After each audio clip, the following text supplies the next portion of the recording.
It's got that TSR thing going.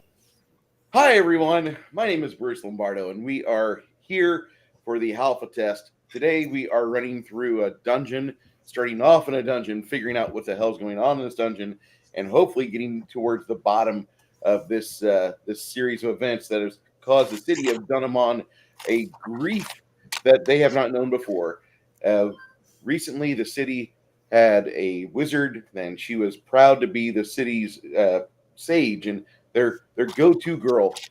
They have a question about arcane items. Elinda Bannon's the girl you got to go see. She's the person that you go talk to, and she gets a nice little place on the city wall, and it's 3 levels, and it's got all the things she ever needs for her laboratory work, and the city gives her money for funding and all of her experiments. Then one day she's just gone, and now the city is under siege by demons. So now our lovely panel of people are role-playing the heroes going through this city, and they are hopefully going to figure out what exactly is going on under the city of Dunamon. Last week, if you remember right, they delved into the first level of the dungeon, and they did a good job of navigating and solving traps, evading puzzles, evading foes, besting them in combat sometimes, and then more importantly, surviving. And that's exactly what I, as a dungeon master, want to see. I want to see my players play smart and good. I want them to get along together, which is why we're a little late. Because before every session, just like you at home, what happens at this table, it doesn't matter if it's a table physically or just in a gathering online like this, but these friends of ours, we gather and we talk. And we just chatter about things, or we show each other video clips, or we do stuff, and just what's important to us for the last 14 days, because that's how long our games take, go from game to game to game. We're every 2 weeks, just like you guys at home. And therefore, I might say, well, we're going to try to start at 12:30. If we get started by 2, I'm happy. I'm not trying to say that we're late, but if you look at the clock, we're late. Sorry about that. Anyway, no further ado. Today with us we have the lovely. Go ahead, The Game Master is never early or late. He always arrives when he intends to. Those words of wisdom from my friend Nerdy Ogre, and neighbor, I should say. Also with us today we have 6 Nations, 31 Kings. He's playing the character Lemmy the Rogue. Then we have our friend in the greater northern portion of our northern command. Forgot which camera was plugged in. Yay. We have Unit 2. And then last and certainly not least, we have the lovely Janet from Another Planet. And if you haven't been following her on Twitter or x.com, you are missing out on some fun political material. Sometimes. How are you, Janet? Good. My allergies are bad, but all right. Nothing's changed. I had a thought the other night that it'd be cool if we could figure out a way to get everybody together. I know I always talk about the lottery crap and such, but if we could just get everybody within the same 2-mile spread, and then I thought about that for a second, Janet in San Antonio. My allergies weren't that bad when I was in New Orleans. So, can you smell the ocean air from your house? No. Oh, okay. Never mind then. No, we this is 2 hours away drive time at my speed. At my speed, Oh, 2 hours okay. drive time from the ocean. Well, Yeah, I liked it when I was 2 blocks from the beach. That was awesome. I mean, I'm not Walk going my to lie. dog down there. I enjoyed Corpus Christi. I just hate the way that city is. I like the fact I can be close to the beach, or I can be close to whatever I need, but I hate the fact that city, for me to enjoy myself, there's 2 options: the game store or half-price books. yeah, I don't have either one of those things near me. Hey, Janet, how long does it take you to go drive and get some wine? About 48 miles. One way? Yeah, one way. All right, that's what it feels like over here, but it's 2 hours from Corpus Christi to San Antonio. All right. If I want to get my feet wet, I got to drive like 15 minutes, 20 minutes, or I got to go to the Oregon coast if I want to like do actual beach work. Hard R Comedy, I thought you were supposed to be in the panel, not the chat. I've been working on his character. Yeah, is he the one that's going to join us? I thought so. If you're available to play, there's a link in our Discord. I believe I tagged you, sir. If you're not able to play, I get it. We're not scary. He might not have dice, though. Well, can't you roll for him? There's dice rolling I could. program. Mm-hmm. Yeah, don't we have the dice rolling thing in Discord? We do. There we go. So we're not playing in person. Being a dice goblin, I could just give him a set.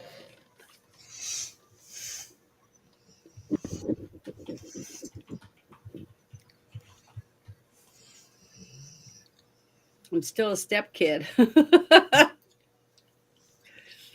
So am I.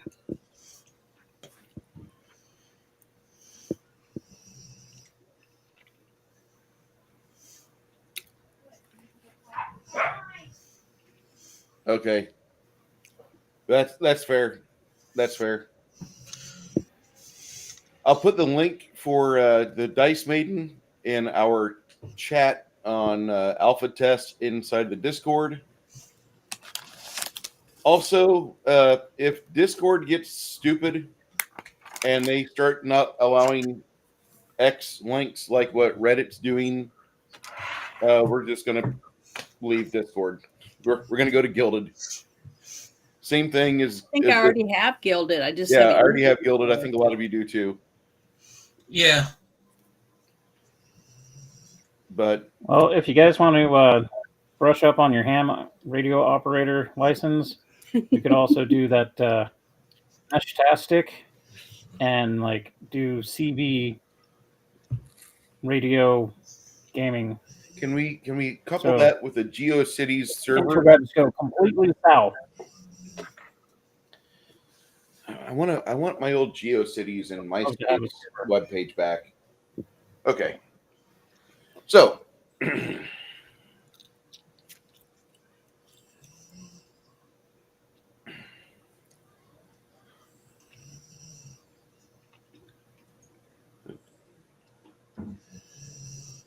sure.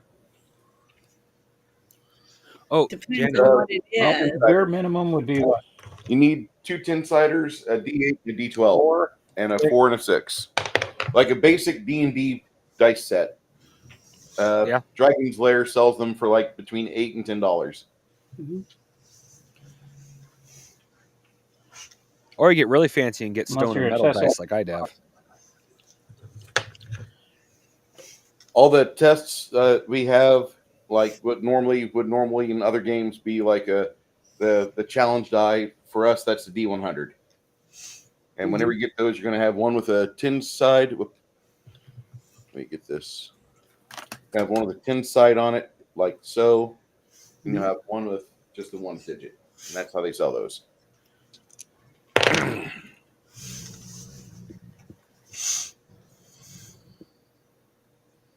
Okay.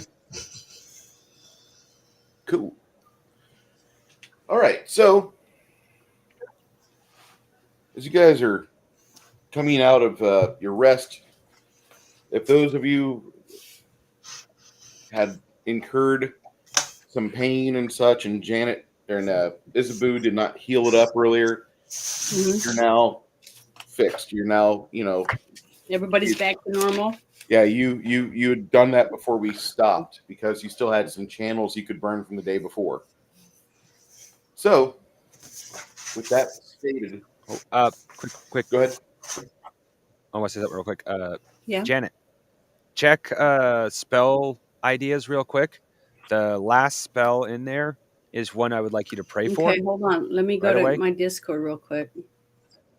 Since you're in the middle of a sewer, I can't learn it unless Bruce says my character actually created it, but I'm pretty sure I need to learn that spell. Is it in? I'm trying to remember which one it is. Spell ideas. Spell ideas. Yeah, all the way at the bottom. You're talking about repel vermin? Yeah, Alphatest spell we're in a ideas. sewer. It'd be really nice to She have that doesn't one. have that yet. That's I was hoping she could pray for it. That's a higher level spell than what she could get the Oh, okay. yeah. I can't find it. I don't know how I'm to in the spell. wrong one. I don't No, know how to it's in. spell. I'm in Terrankeld right now. I mean, not Terrankeld, but No. Alphatest. No. There's sections tagged below the you. alpha test. One of them is alpha test. The spell tree. Okay, there It it doesn't is. really matter Thank now. you, Bruce. I don't know how spell levels work in this game, and I didn't know we were still too low level to cast it. So it doesn't that'll really be matter. about level. She can cast that at level 7. What about hand sanitizer? We got any hand sanitizer? Well, it's still. Well, you have holy water. Can't we use that on our hands, or would that not help? Holy water's good for like getting unhealthy Spirits. If it was I was demonic, gonna say vermin. or like if you get hit with like some sort of unholy or profane weapon, if you get hit by something wielded by a horrible thing, you're going to want to use that holy water to wash up with. Okay. So after you get done resting, you explore around this little area a little bit further. Then you take the barricades and spikes out of the door. Once you do that, then you start to proceed down further. This is kind of where I wish I would have brought an NPC dwarf, because a dwarf would be able to tell you about how many feet down you guys are from the surface where you entered. Dwarves are really weird like that. They can just think about it for a moment. We're about 70 feet below from where we entered the sewer at. If you had a dwarf, he might say something like that. But that's just one of the neat things about dwarves, because they're very attuned with just the rhythms of the earth around them, and they can get information like that if they just think about it. However, you do not have a dwarf. got to do with geomagnetism or some junk. Well, technically we had dwarves, but I let them teach a town how to make better ale. Which is Which I don't serving the directly community regret, I'm better just than saying. it would. Okay. That brought that up because I forgot. For future reference, Bruce, I forgot this, but that was actually in part of their contract. Before I had the ability to actually pay them, they were encouraged to get jobs outside of working for me.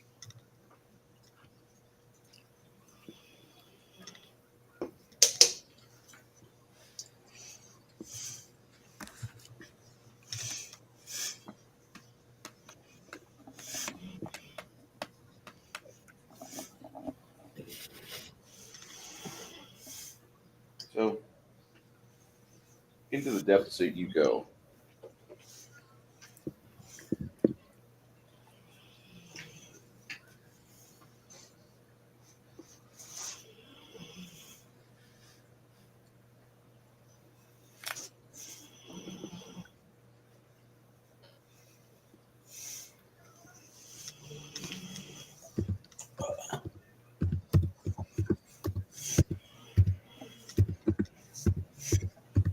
Go into the depths below where you were at.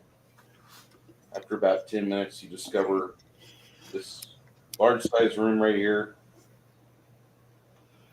You have a couple stalagmites here on the ground. About another 70 years, the stalagmites and stalactites will join and be a column. But you guys enter this room. This is fairly good size. It's probably about 50 foot across.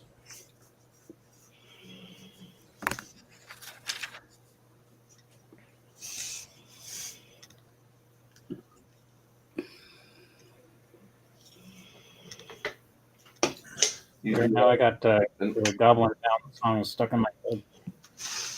That is a fun song.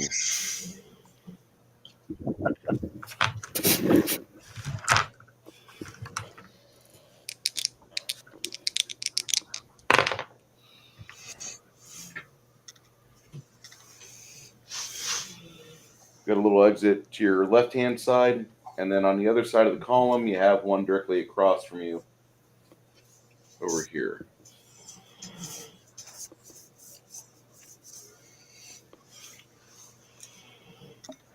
So we came in the other one from the bottom. You came here from above. I tried indicating that like you have like a sloping gradient of a corridor. Mm-hmm. Came down. I mean, it was kind of slick. These caverns are like the world above. They're damp, limestone covered. It's really slick here.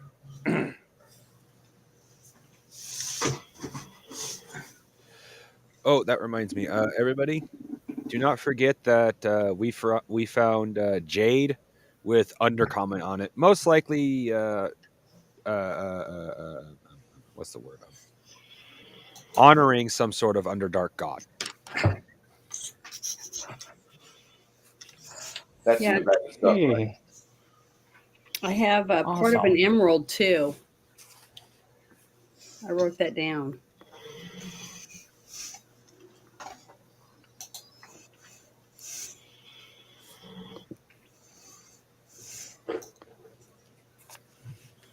So while we were breaking and resting up and stuff, I made another gallon of holy water. Hold on.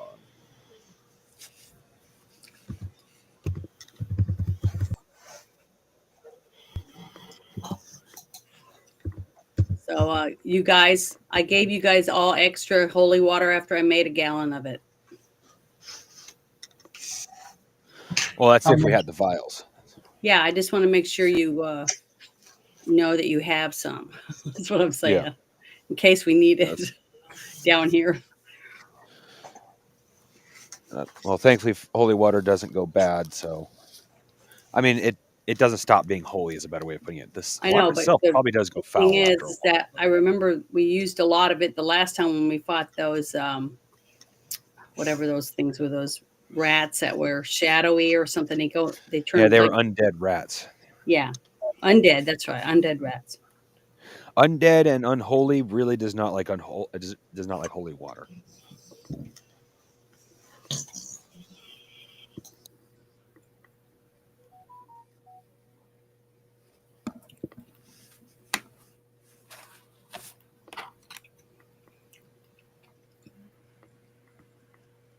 I might need to transfer my sheet here soon. This is getting pretty ragged.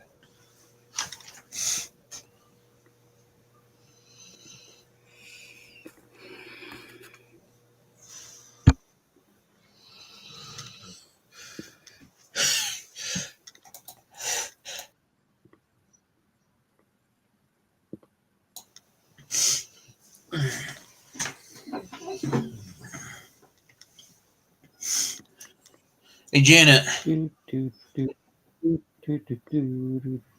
Yeah. You were saying that. Oh my!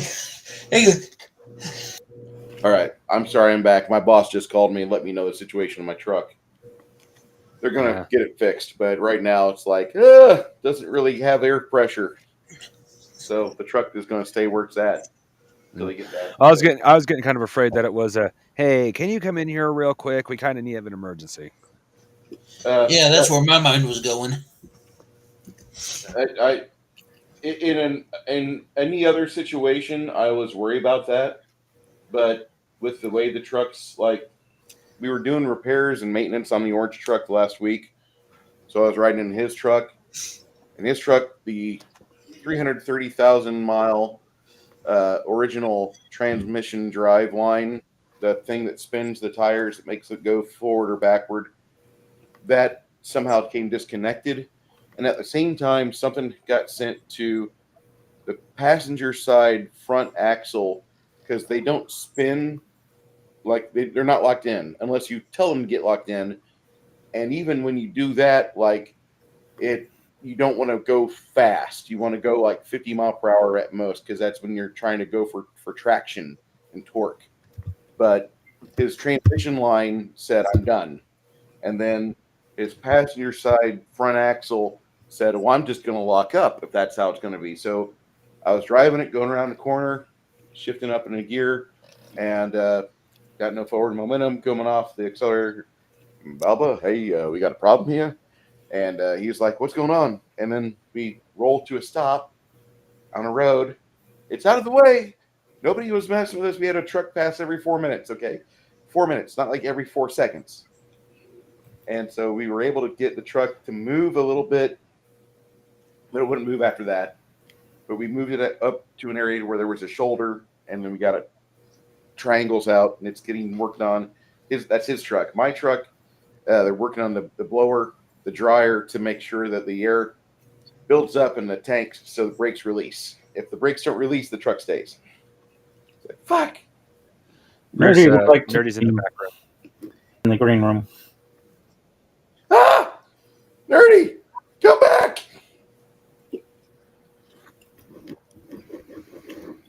What happened? You got booted? So I don't know what happened. The joys of the internet. because you were That's a fact. It'll mentioning never catch tranny. on. and it didn't differentiate transmission drive shaft, drivetrain, Oh, God. and so some censorship algorithm booted them. I have no idea. It could be some witchy woo woo internet stuff too. Witchy Tech woo gods woo. hate me. Jeez. So there's a little pool of like some stagnant water right here. Mm-hmm. Is it like coming from like drizzling down from the ceiling, from the wall, oozing out? That's it. Yeah, it's just stagnant. It stinks really bad. Oh, we It's are in not- a sewer. Yeah, I mean, you I guys are. was half expecting you to go into a very detailed. But it had to come from somewhere, Description. even if it's stagnant, been there for a while. It had to come from the wall or. The wall looks smooth and not smooth, but it looks like it's limestone, and it's you don't see any cracks in the wall. Oh, Janet. What Yeah. probably happened was water come rushing in here from somewhere and just filled that pool Yeah, up. but And since there's that's no what I real was gonna- heat, That's what I was There's- going to say is if a big rush of water comes, we could all drown in sewage. I mean, so we got to kind of understand where we're headed and where stuff's coming, which direction it's going to come from, and what happens. What do we do if it does come rushing towards us? Great water, soap, Hold your breath. soap. lather, That's lather. my reaction. Take a deep breath, hold it, and then How's the go look for soap viscosity? afterwards. Is that stagnant water like just stagnant water? Is it viscous and potentially like slime It's not. and or It's gelatinous? like Critter? you don't see any gelatinous movement in there. You don't see any jelly movement in there. But you want to use your pole. You want to use your sword to kind of like test the depth of it. I guess I could. Not really. I really like that pole. It's kind of expensive though. I mean, you do have a 10-foot pole on you.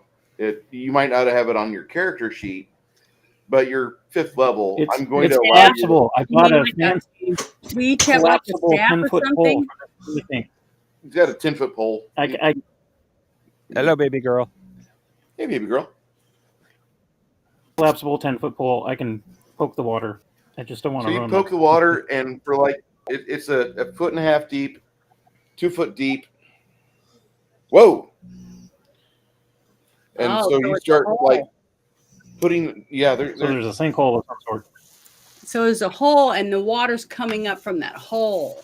yeah, bubbling. something like that. Yeah. Okay. So that's what I was worried about was which direction. So we got to keep an eye on it because It's what's in brackish. there? It's brackish black water, So if you're familiar with sanitation work, that's yeah.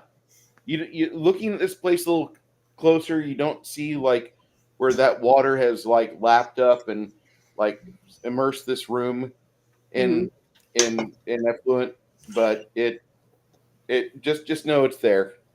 Is there like any lids or anything like laying around that maybe somebody took the lid off and that's why it's oozing out? Okay. No, he pulls, and he's thinking that like there's a stream right there. It gets really deep right there. He because when he pushes the pole down in there, it's flowing. You can feel the water flowing that way. Well, if we want to make something disappear forever, Maybe. I think we're overthinking this one.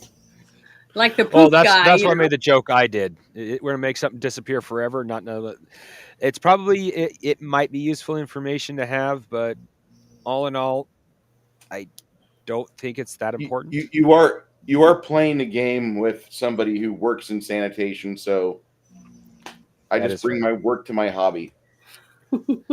As one And would. Oh, like your big that poopy log guy, and you know, that's that worse likes than to I make will put my other work into statues my. out of poop. Otheag. I have yet to meet a game master who didn't do that. Yeah, that's fair. Yeah, whatever you love, you bring in your game.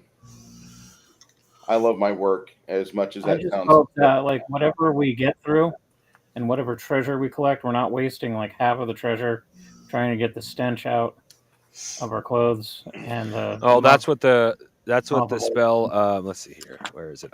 Cleanse is for. Yeah, you can do repeated washings to cleanse. All I need is soap and water. Both are relatively cheap, so. Which way you guys want to But the head? You want to head memory towards the remains. right? You want to go straight ahead? Stench removed. No. Let's go Say right. we go left. Hey, Isabu, be the So tiebreaker. you want to go towards the where the water seems to be running towards? That means it's kind of going to be going Let's split downhill. up the group. There we go. Go this way. Yes, that's the way I say we go. Well, I'll follow you guys. But so that's basically we're going more downhill then. Yeah. I don't. I think no matter what direction we go, we'd be going downhill. Okay. It's only downhill from here. Gonna get stinkier. Actually, at a certain point, it's really not that stinky. Like, I'd be I'm more just gonna worried say like, that, hey, the water's getting cleaner, and then all of a sudden we run into like Kuatoa and the what the hell was their name? Big Little Poop, the lobster goddess that they worship. Mhm. oh god, that's kind of funny. It's like, So oh dear, in this room where here, are The we? Morlocks? Is it the Morlocks? no, that's a different monster. Oh, okay. In this room here, you guys, there's a little bitty like over here. You'll see like there's a little bitty chimney, like an exit. It's about 8 inches, 9 inches in diameter, and it goes out. Throughout the rest of this cavern, by the way, wizard, Yep. if you are shy of some bat guano, there's all the bat guano you've ever needed, about 2 inches thick of bat guano. That's a spell component for your fireball spell. Use usually a pinch whenever you're throwing your fireball.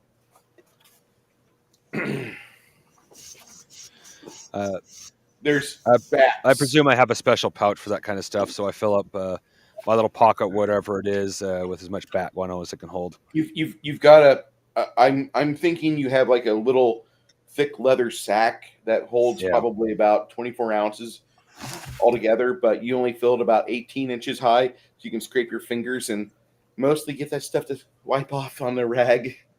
Yeah, sounds good. But you even have a special spatula that you use to grab it if you need it. All of the bats, your torchlight, like as you're doing that, like you can see the bats are waking up and looking at you. You guys are seeing a whole variety of what looks like to be I'm free-tail looking bats. up at the bats, and I've always wondered if bats hang upside down, when they shit and piss, wouldn't they be shitting and pissing on themselves? Not really, because it's tar-like. Yeah. They poop and It also pee comes out with a bit of like force. they poop and pee like a chicken. You know, it's mixed together, so it's not pee-pee and poo-poo. It's just a glob of tar-like substance. I don't know if bats On- shit when they fly or if they shit when they land and are perched upside down, but I would imagine they like have an arc whenever they do that. Because whenever I pee, I don't pee straight down my leg. I hold and I spray whatever direction I'd like. Yeah, that happens when you get older, right? Just I- stays there. I don't know. No. I'm just kidding. I mean, I can definitely tell there's a loss of testosterone. I'm not like fighting my penis in the morning, forcing it down to the toilet. That's annoying. Like, you think that's great. That's annoying, Janet. Like, unless there's a woman right there to take care of the situation when you first wake up, you're there by yourself fighting your penis to pee. And if the woman was there, she could just take the pressure off. Yeah, that's like Ace Ventura. And he says, "Down, boy." Yeah. And he smack, after his confrontation with the he or whatever. That was a funny movie. Oh, that was so much fun. But I'll go never ahead. make one like that again. Okay. Mhm. So anyway, there's all the bats you could ever want are in this room hanging upside down. There's probably about close to 1,000 bats. Okay, that means the floor is covered with guano then. We're walking. That you're right. It is. Okay. So it's very slick in here, so everybody be very careful. Yeah, you guys There are. could be creepy Guys, crawlies I in think that we should fauna. move quickly through. I think we should move very quickly and very carefully through this room. I agree. Let's get out. Yeah, I don't want to be waiting in this stuff. Mm-mm. Yeah, it can get pretty deep, especially if it's a good cave that bats really like. But if there's bats in there, we just went in, or we've been in here for a few days, haven't we? You've been here for a day. Okay, because they have to have a way in and out. Yeah, the chimney. Okay, That 9-inch hole. all right. Kind of like what they do. There's a little place, a little habitat about 20 miles from here, down Back Cave Road. Mm-hmm. And if you go there, like there's an observatory. You have to like book a day and go in and get checked out. Right, like an hour before sunset, you go there. And at sunset, that's when the bats just emerge, just vomit out of the earth by the thousands. At night, yeah. I want to live close to that just because they like mosquitoes, and I myself do not like mosquitoes.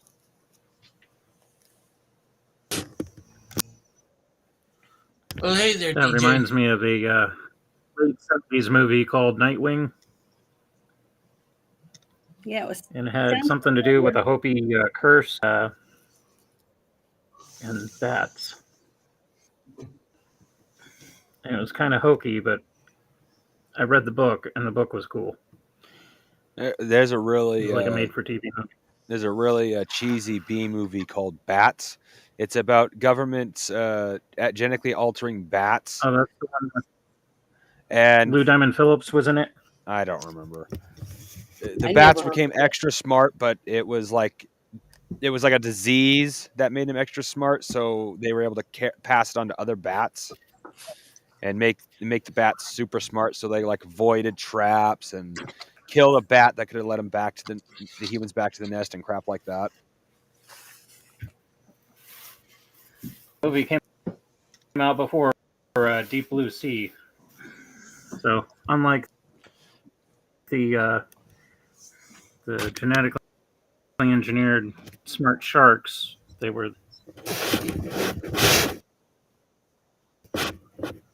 You guys venture out of here quickly and quietly, and you come to this room here.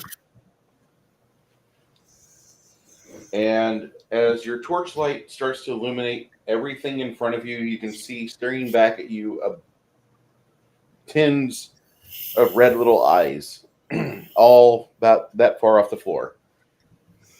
And as you guys are scraping your boots along the limestone, trying to get the last of the bat guano off, those of you in front see just lots and lots and lots of rats. And then you see like a little bit of like, there's a, like, along with the rats, there's like some piles of mildewed plants, plant matter. This room has a smell to it. Both Roberto and Tomas just, they're like, stay back. And they throw Molotov cocktails out right in front of Sylvia and Lemmy. And you see the rats scurry away from the flames, and some of the rats are there dancing in flames. Some of the rats are quite flammable too, and they run towards some of the plant matter. So now you've got this god-awful, miserable plant matter, and Tomas and Roberto are like, hey, let's pull back. I don't want to be around that. If that's like old poison ivy, that could kill us. And so you guys drop back for just a wee bit of time, about 20 minutes, keeping vigilant and letting the smoke dissipate. It's going out somewhere.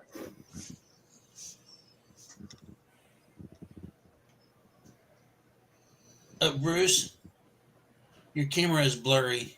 Ah! No! Diabetes cam. That really, this camera is diabetes. Of course, the day that I have a sweet tea from Whataburger, that's the day that the camera wants to get confused. Okay. So Wilford Brimley, freaking going on about Quaker Oats or something. Okay, well, I'm back. Sorry, I had to go get my coffee. Put some creamer in it. ew, creamer? Really? Yep. I like too my bit- coffee like my humor. bitter, Oh, dark. dark. So dark. I like having black coffee hot, but I'll take specialty coffees from a coffee shop. But just straight creamer in coffee, nah. Yeah, I have to have something to cut the bitterness, or I won't drink it. If you add a little salt to coffee grounds when you're brewing them, it cuts out a lot of the bitterness. I also like I was about to say that. Bailey's Irish cream in mine too. I've got some of that right now. It's really good. I could. I like that in my car bomb. Part our Irish viewers. I don't know. You had your coffee and it just made me want some really bad, so I went and made me a cup. I've got Can energy you read drinks. that? It's a little Irish cream. Yeah, that looks Smidge of- sipping cream. Mmm, looks good. Looks delicious. Butter pecan. Is that in a can? Excuse me. What, Bruce? I'm sorry. I have something you might want. Mmm. Yes, I would. I would drink that. I can Have buy that available locally. when I do come visit. That's good stuff. I was not I like aware that all that Janet was such a lush. I love it. Makes coffee taste 10 times better. I've never had a problem with coffee. Got a DeLonghi espresso maker, and so we were making espressos, and then we got the flavored syrups, and then we went Irish cream, and like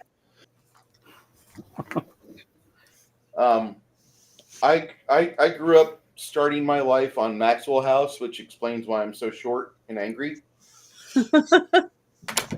And then we had Sanka. oh Sanka. Wow. Oh yeah. I'll have to tell my sister Sandy. Mom must have drank a lot of coffee when she was pregnant with you because she's short compared to me. I It's kind of emulated a my growth. grandfather. So like black coffee, I was raised on black coffee from like the age of 2 on. His thing, he liked crackers in it. But See, I yeah, find, they I would find brew a pot of coffee until it turned into like sludge. It's pure jet fuel. Sandy's adorable. I don't see why you pick on your sister like that, Janet. She picks on me, believe me. No, not Sandy. Not Yeah. Angel Sandy. She is fiery and vindictive. I cannot imagine. I couldn't imagine one of your sisters being angry and vindictive. Yep. Well, Lies! Lies! Okay. So after you make your way through the rat room,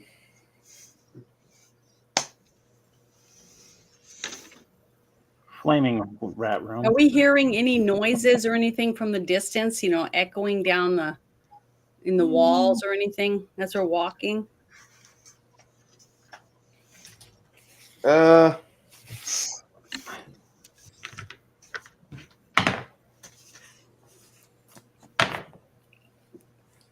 well, Sylvia will tell you she hears something ahead. Something like heavy breathing. Hope it's not one of those rooms again where the walls were breathing and stuff. I'll pull out my great axe. Maybe it's an asthmatic rat. Yeah, maybe. I don't think that's what we're planning on having happen. Unless it's a whole bunch. Maybe we did go to Goblin Town. This corridor goes down quite a ways. It's about 8 to 10 feet wide. See like a little spur go off to the left-hand side. You continue to your right. Which makes me happy that you guys are forcing yourselves to continue with the wall to your right. Well, eventually we'll end up in a big circle. Just keep going to the right. This room's so large you can't even see the end of it. What's the saying? However, what you do see makes you kind of want to not be here. Because what you see is a man. It's a low-ceiling cavern. Mm-hmm. It smells like death and copper. The salty, sweet odor of blood. Yeah, I was gonna say blood's not a good thing. In a corner, way over here, you guys find that there's a pile of eviscerated corpses with a cloud of flies buzzing above it angrily.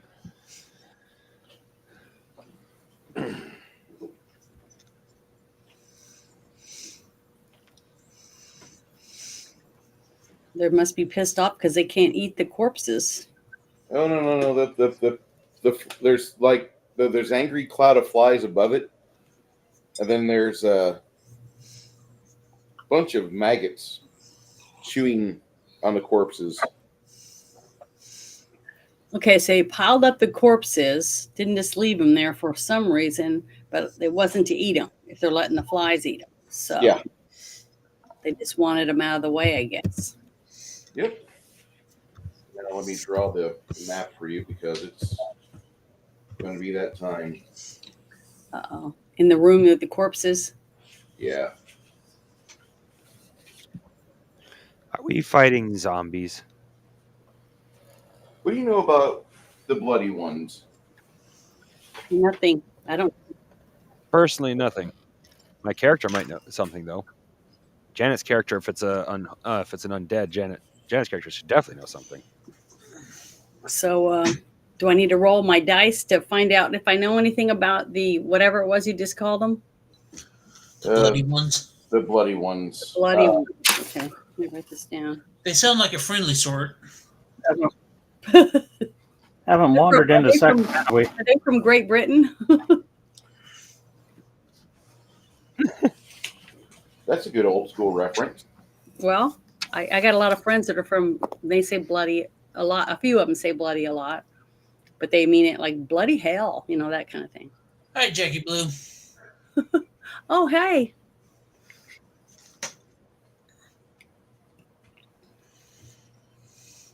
I'm gonna say hi. Hello. This room kind of narrows down to a point. And looking at this, and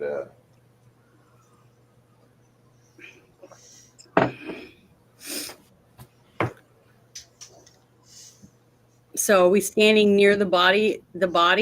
I'm gonna get him out here in just a second.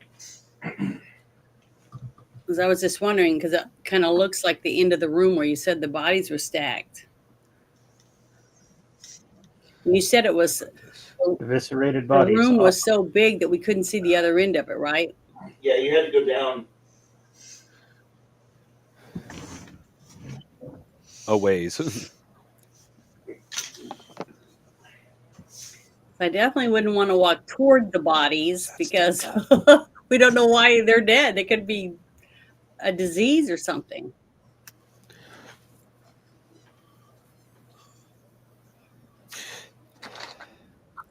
That's okay. If Bruce hadn't initialized combat, I was thinking about pouring oil on the corpses and burning them anyway. Yeah, but we don't know. We should probably do that anyways. Well, I was gonna say we don't know where we're getting our oxygen from yet.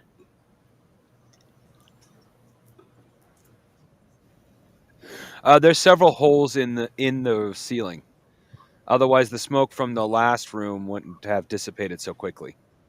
We would have been forced to retreat and come back as the smoke slowly drifted away. Okay. Back when I was a kid, I did have interest in spelunking, so I know a few things about how caves work. Now, as an adult, the idea terrifies me.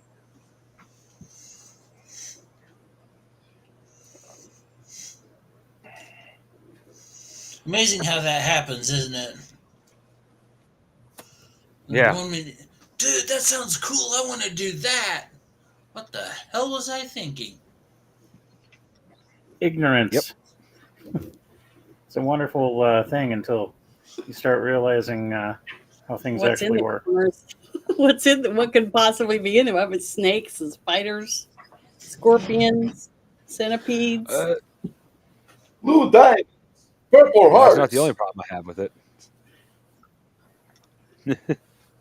That's when you see the source of the heavy breathing. When you kind of turn around, you see a man in a full facial helm with most of his chest just exposed. Covered in blood.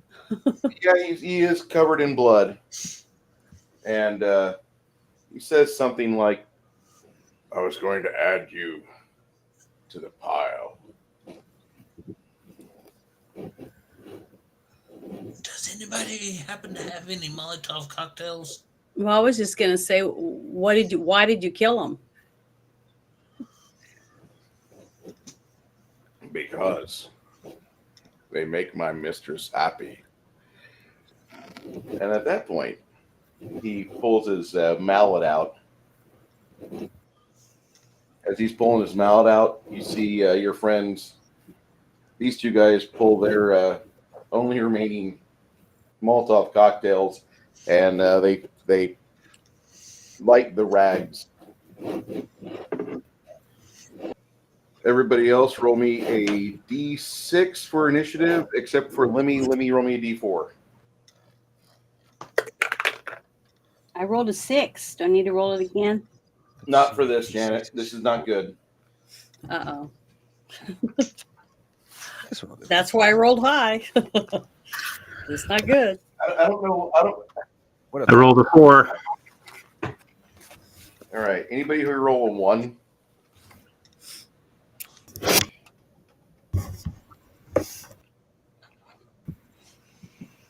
Okay, no 1s. 2s. 3s.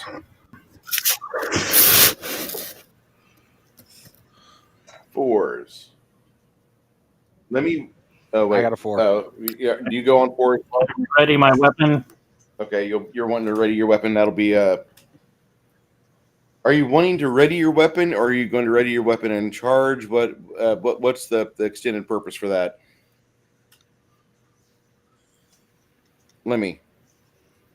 Well, I figure he's gonna like try and come at us all like and Mhm. nail it with that mallet or whatever the hell he's got. So I was gonna try and maneuver and stab him in his squishy bits Okay. with my +1. So if he's coming at us, I was going and then like maybe get kidney shot or something if possible. I'm not sure how the with the black guano on my boots and whatnot. It's probably going to be really slick.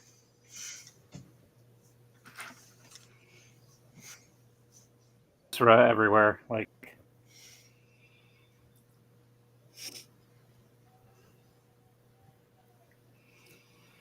Well, the reason I wanted to ask him why he killed him, it was because is he down here trying to do the same thing we're doing?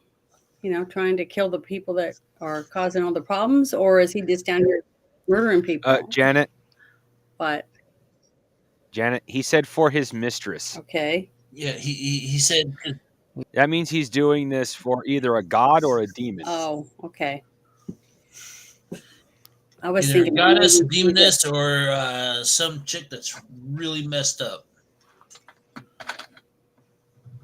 Or he could be really messed up. Yeah. And actually, In any of those cases, we don't want him. We don't want him alive.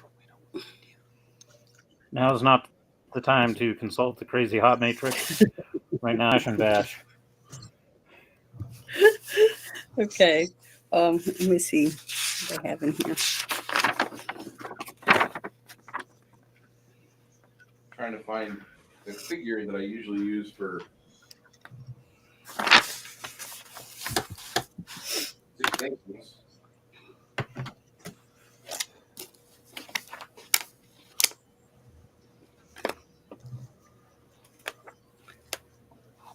Because I know what I'm going to do my first thing, but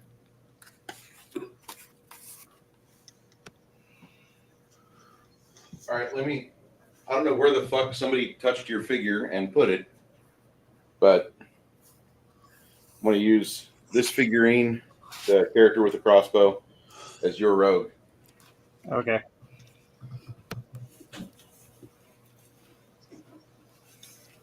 This is a frustrating thing about letting people touch your stuff. I have to break I'm going to break my wife's hand. Like, honey, stop touching my stuff. Ah! Why'd you break my hand? You touched my stuff. Stop it. maybe you mixed it with the other players. I have only one other person that comes over, and that's Chris. No, I mean with the other players that we played with last time. I hope not. That happens sometimes. You're going to prepare for a charge, Six Nations, and what were you going to do there, Mongoose? I'm going to cast magic missile with toppling.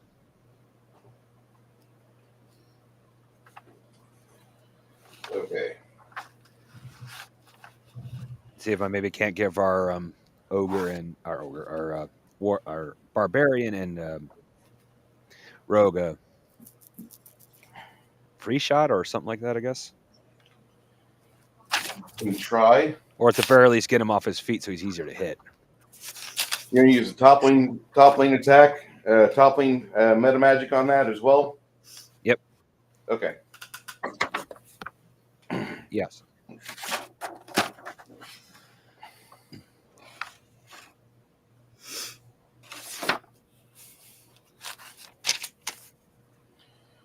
Okay.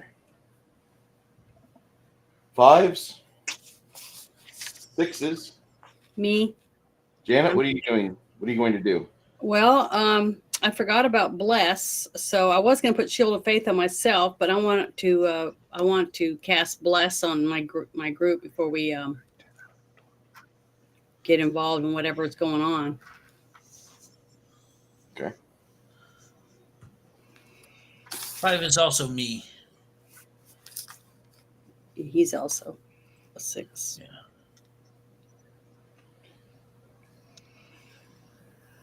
All right. It looks like Sylvia is going to try to pair up with Nerdy Ogre. Well, I'm going to charge in and hit this guy. Okay. I wanted to ask a question, though. I'm sorry. When I cast bless, is that 4 mana or 1? 4. 4. Okay. I want to make sure I write that on here. I was trying to find it on my book, but I don't see it. Excuse me 1 second. Connell, if you have enough time to bitch, you have enough time to get your butt in here.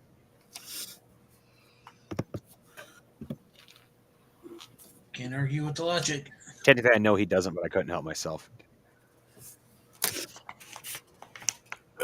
We miss you, Connell. This game is a lot of fun with you. Okay. On 9, Lemmy gets his weapon ready, and he just kind of shifts a little bit to get a little closer.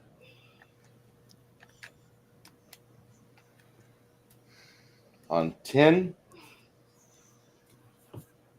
11, he begins his charge. On 12, as he's swinging his mallet down, that's when you can loose your top lane magic missile. Right.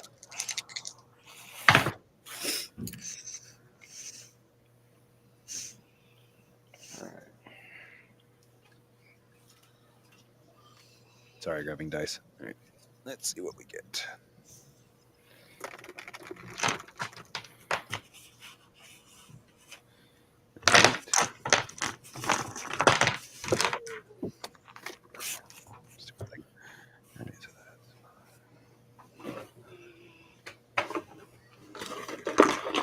Grand total of 12. You rolled a what? 12? Grand total of 12. Grand total of 12? Okay. Yep. Roll a percentile and Okay. add 30% plus your intelligence is 15, right? Add 40% to your percentile roll. Right, 114. Sorry. Oh, goodness. It's okay. He does not get toppled. You see it rocked him pretty good. And when he comes down Damn. on Tomas, like, he takes like a lot of damage.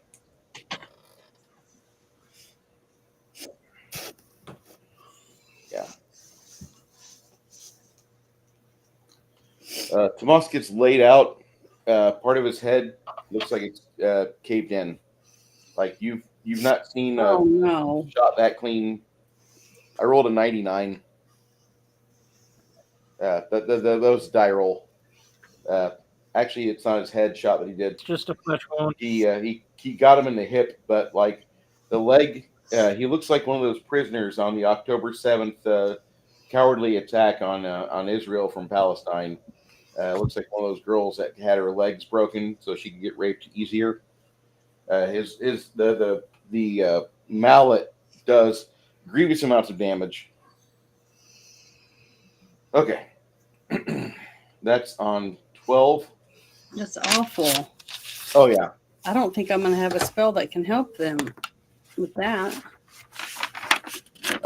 He's bleeding out right now. Like, he's His aorta is ripped.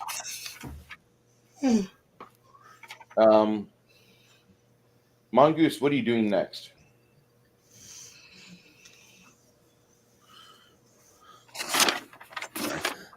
Shit.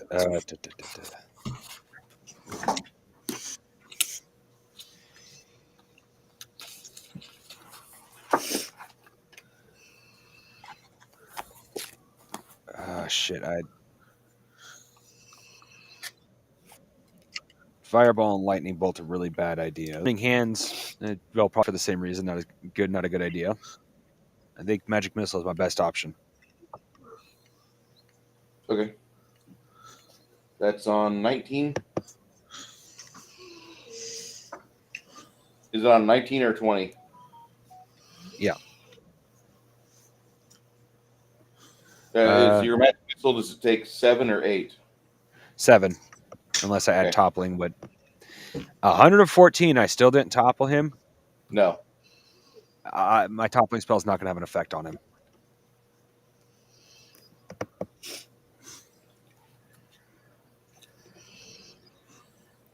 On 14, Janet blesses the party, so you get a +5 to hit. It's a sacred bonus. +5. You also get a +5 to save versus fear. The anti-paladin, as he just happily leers at the blood spurting out of Tomas, he's like, another one for the pile. 14, Quinn steps over, and in between strumming on his lute, he tries to kneel down and lay his hands on your friend Tomas, but you see as he does that, the anti-paladin just swings wildly with his mallet, trying to connect with the lunging attack, but he does not.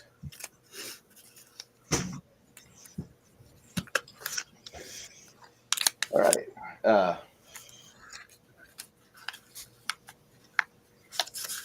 Ogre, can you do me a favor and target this guy for Roberto?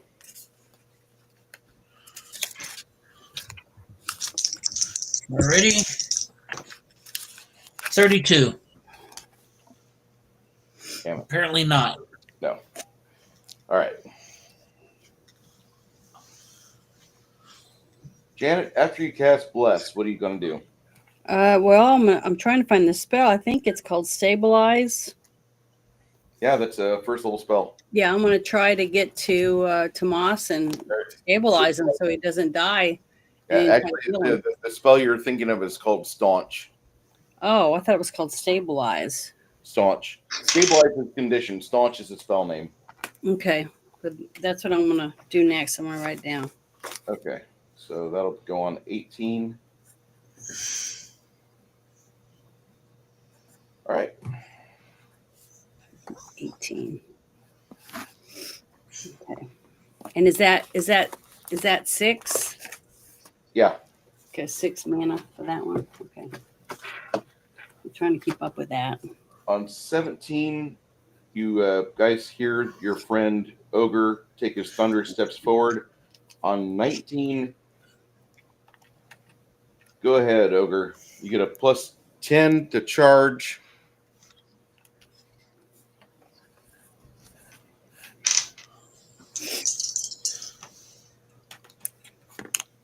For the 54. You also get a another +10 from the bard. So that'd be 64, 60, 70, 80, 90, 100, 109. Beautiful. Roll me some damage. Wow. All right. 1d6, 2d8.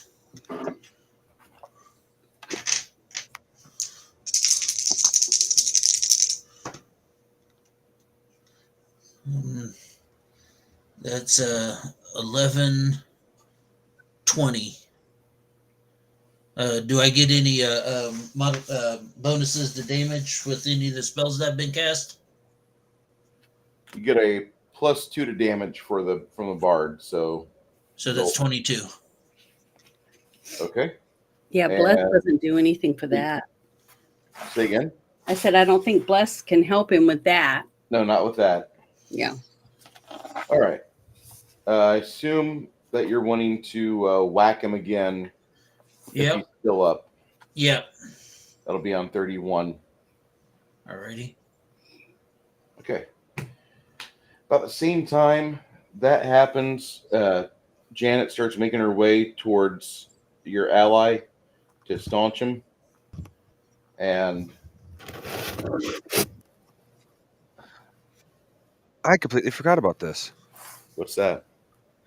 Bruce let me have you let me have Ragged Edge as one of my castable spells.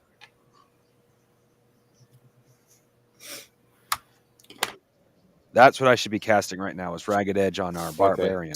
So Well, his actually, axe, technically. it's your time to cast Magic Missile, so go ahead and roll the damage for Magic Missile. Yep, and that's what I'll definitely do for my next turn is I'm casting Ragged Edge on our Barbarian's axe.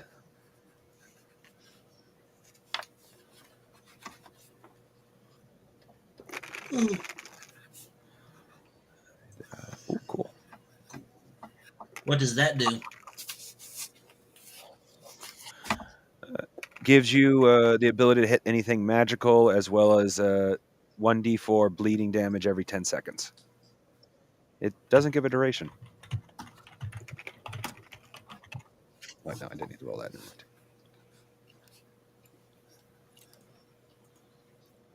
So I can exit that out. Grand total is 16 damage.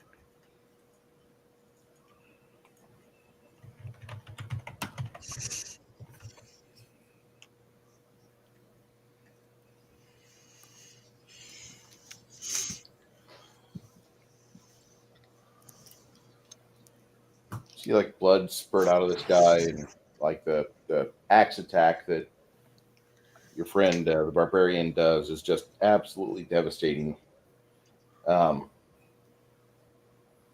Quinn tries to cast another spell, but the anti-paladin sends his mallet his way, and Quinn suffers a little bit of damage in the process.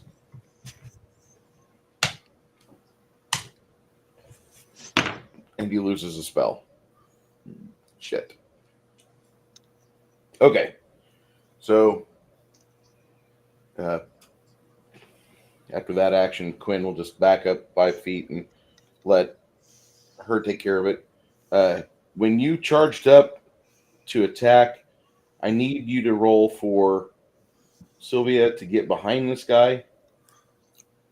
Go ahead and do that, Ogre. Percentile? Yep, percentile for acrobatics. Eek. Rolled a 26. Okay. As she clumsily rolls into position to get back there,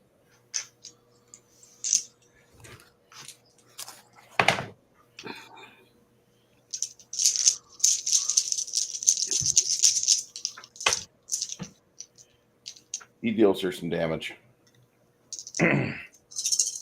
Go ahead, and now that she's in position, give her a plus 25 plus roll D percentile and add 40 to the result, because that's what she gets.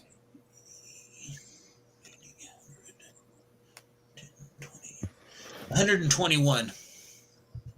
Roll me some damage. She gets 2 dice 6 plus a die 4.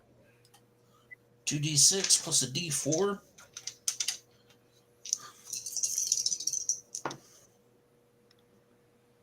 $13. Hot dog.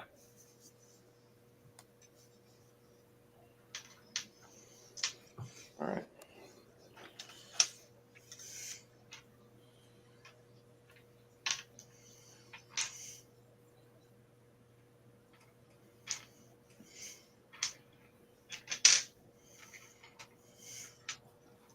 Lemmy, Yes, sir.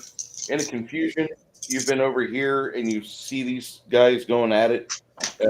Was there anything you wanted to try to intercept? You want to try to get in there and get a jab in on him, or Try and maneuver behind him while everybody's pretty much surrounded in mass in the front there. you get a plus And I will 15 from the bard and from the cleric.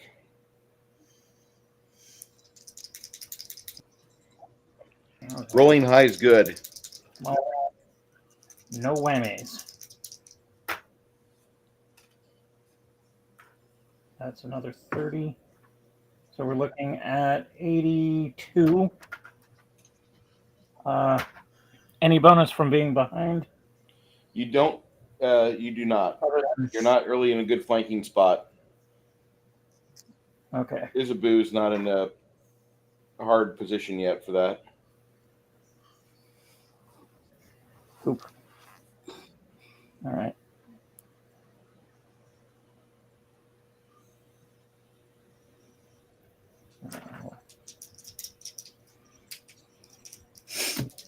Roll and it's 6 damage. All right. Next, do you want to? What do you want to do next? Do you want to try to continue this, or anything I should know about special? Yeah, I want to continue until he Hulk rages and tries to fling me off his back or what have you. Okay. I'll continue. Well, Ogre, Sylvia gets another attack on 24. Alrighty. Rolled a 53. Oh, wait, no, 58. You rolled that? That was a die roll? Yeah. Go ahead and roll damage. 2d6 and a d4.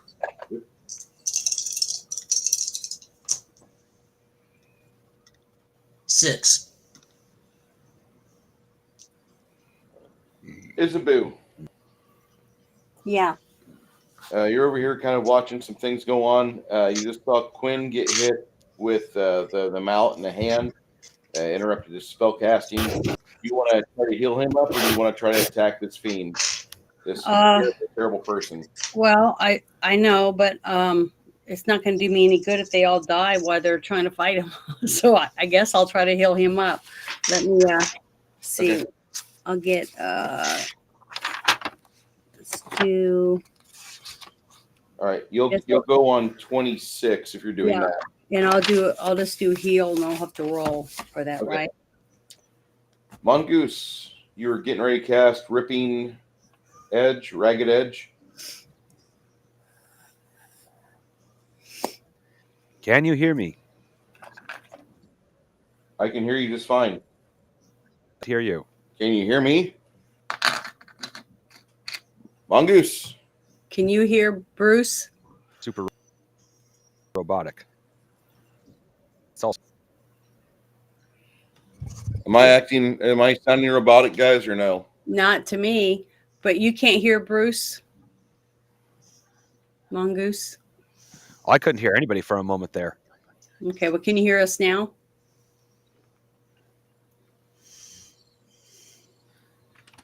Mostly. Okay. Partially. He can partially Today hear seems to be a bad day for Restream, at least for me.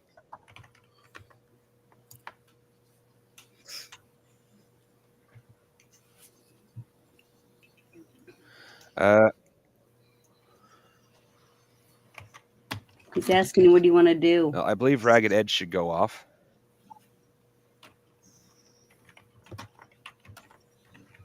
Yeah.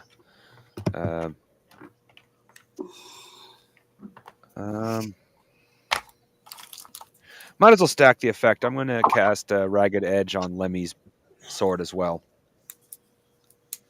Oh, what does Ragged Edge do? Can only target an edged weapon when this spell is cast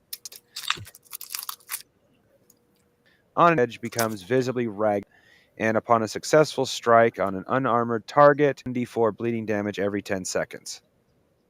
And also has the ability to be hit by magical weapons.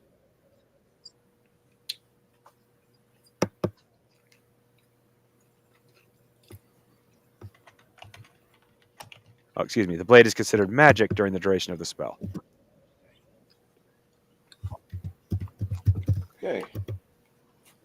For those of you that can hear me, he just said he's casting Ragged Edge on Lemmy's weapon. Mm-hmm. And how much healing do you do to Quinn there, Isabu? Do I roll the D8? D8. Okay, I'm gonna roll it real quick and How see. many are you gonna cast? How many what level of spell? It doesn't say. It just says heal. Okay, you can do a Cure Light Wounds, which is 4 mana. You can do a Cure Serious Wounds, which is 9. Well, I And think I could do serious if he's injured seriously. Okay, So it'd be it'd be 2d8 -9. 2d8 plus 6. 2d8 plus 6. So let me write this down real quick. It's 9 mana. So I got to put a minus beside that. And then plus 6 and then 2d8. So let me get one more die8. And I'm going to roll both of those. I rolled an 8 and a 4. On that 8, that Mhm. die explodes. Roll that again. Roll this one again. I got a 5. Okay. 12 So plus 4, 16 plus 6. You heal him for 22 points of damage. Quinn, 22. yeah, you heal him for 22. Quinn's hand is functional and can cast again. Okay. And now I'm going to do minus. I got to do minus. So that's The way that Tomas is One. bleeding, mhm. Isabu, you think that if you cast that spell on Tomas, that could probably heal up his broken hip. Okay.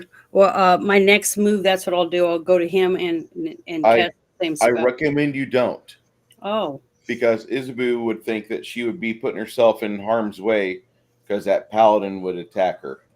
And he would actually, what he does on 27, he moves 5 feet and he says smite. uh-oh. Damn it. All right, that's bad.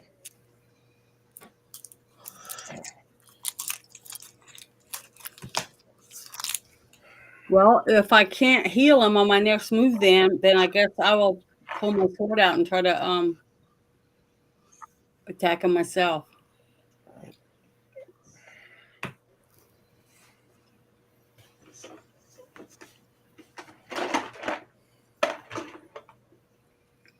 Maybe I should put Shield of Faith on myself first.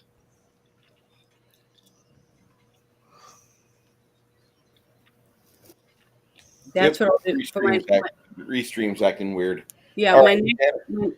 he does something. He steps forward and utters the word smite, and then he levels his hammer at you, and you take 25 damage. Who, me? Yeah, Isabu. Okay, hold on. Gets knocked. He rolls 130 to hit you. Minus 25. Okay. And he'll do that again. But you didn't hear what I said when I was talking to you? What did you say? I said that instead of being able to heal, then I want to, for my next turn, I'm going to cast Shield of Faith on myself. Okay. For my next move before I try to strike him with my sword. You might want to back up 5 feet before you do that, just to be able to cast it properly. Yeah, back me up after I'm minusing my 25, but back me up for my next move, and then I'm going to cast Shield of Faith. All right. That'll be my next turn. Okay, so 27, 28. On 29, Roberto looses an arrow at him. Lemmy, go ahead and roll for Roberto. Yep.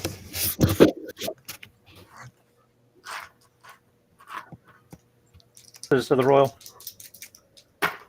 You have a plus 40. Plus 40. Okay, so that's 103. Okay. Roll me 2 die 6.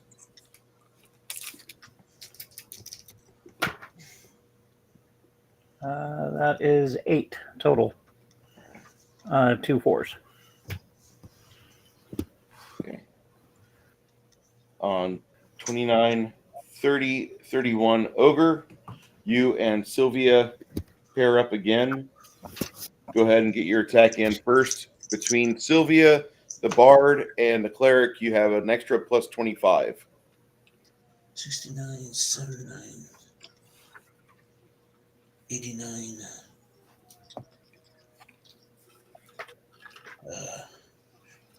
So it's Man, he's one badass. Anti-paladins. So like 94. paladins, but more naughty. Yeah, I can tell. You rolled a what, sir? A 94. Is that everything together, or is that just That's a die everything roll? together. Okay, that misses. Damn. Shit. Yeah. No, my bad. He has a AC of 85, not 95. Yes, sir. You did hit. Roll damage. Oh, hang on. Let me get my heart I was started like, again. holy shit, we're never going to kill this guy. Okay, let's see. Where's okay. Oh, I didn't have that. 1d6, 2d8. Add the plus 9.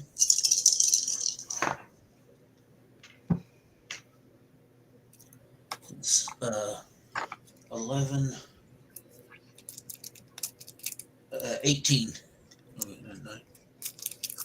No, 20. 20. Yeah. All right. All right.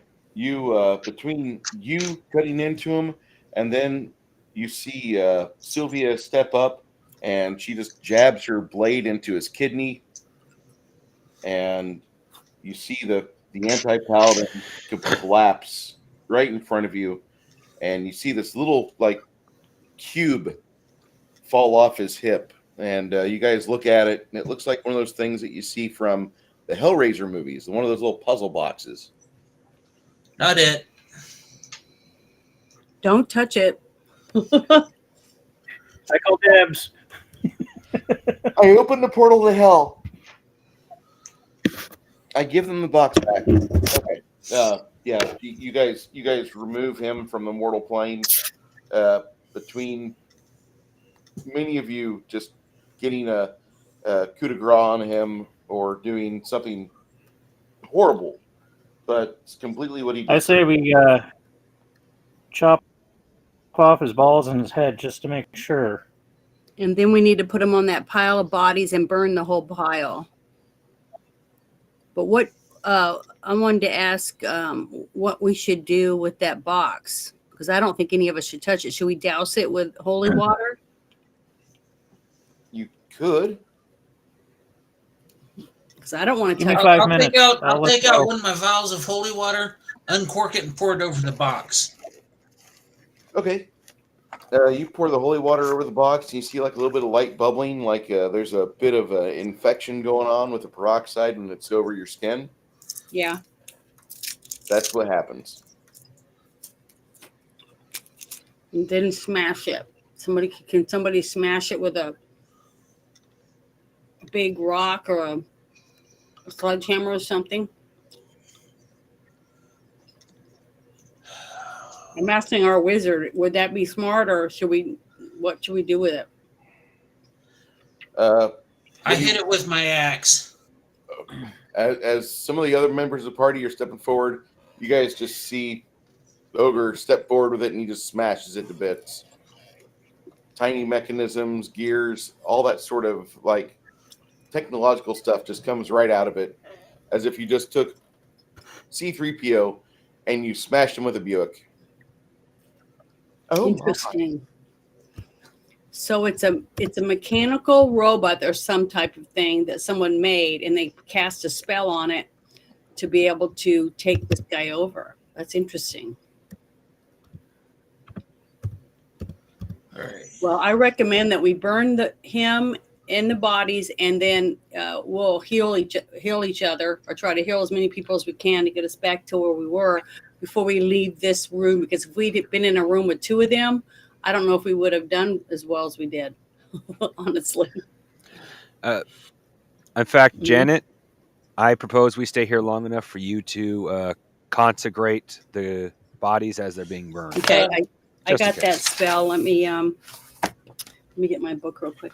I'm going to decapitate him. Well, I didn't mean cast the spell, consecrate. I just meant you do prayers and Oh. the stuff that's Well, why usually wouldn't I want to done to consecrate give the ground? people the proper Uh, send off. Janet, Yeah. I'm probably going to pull the spell consecrate out of the spell casting. The consecrate is more of a ritual. It takes about 10 minutes to perform properly, Mm-hmm. and it doesn't cost any mana, but it does require you to do a knowledge religion die roll. Okay. Well, what I wanted to ask though is about it. Wouldn't it be best for us if I consecrate the area so that when we do have to come back, if we do, we don't have to worry about it being filled with a bunch of more evil things? Because if it's consecrated ground, at least we know the evil can't come back in here. See what I mean?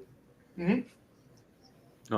Well, now that it's not going to use up your mana, that's a great Yeah. idea. I was just thinking about using up all your Okay. mana. Well, now that he said that, I definitely think each room that we go through, then I should perform that. So you guys have to give me a few minutes to do it. Roberto's like, not every room. Well, I don't mean every room. I mean rooms that like what we just we were only- in.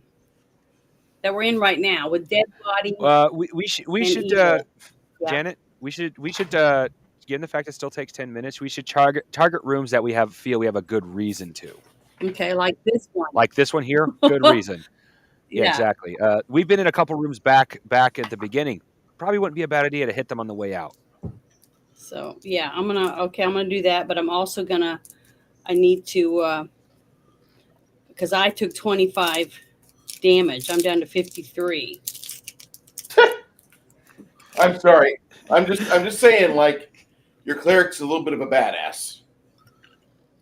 Gotta So- admit. Yeah, you gotta give her I need props. to, I'm gonna do the spell concentrate. Be half dead. Well, the thing is that I want to make sure that the ground is sacred, so that if we have to, we can run back here to heal, because we know we have a place that we can go. At least the evil won't be there. Might be a bad ass there that we can beat up, but nothing will be able to. That's undead or whatever will be able to stay here. But we need a place where we can rest. Well, there's Roberto steadies his brother. Brother yeah. looks like shit. He's like, we have that room up above. It's consecrated to a happy deity. Mm-hmm. Yeah, I would rather hang out there than in back 1-0 or body parts and Hellraiser boxes. Yeah, but are you guys ready to trek back up there right now, or?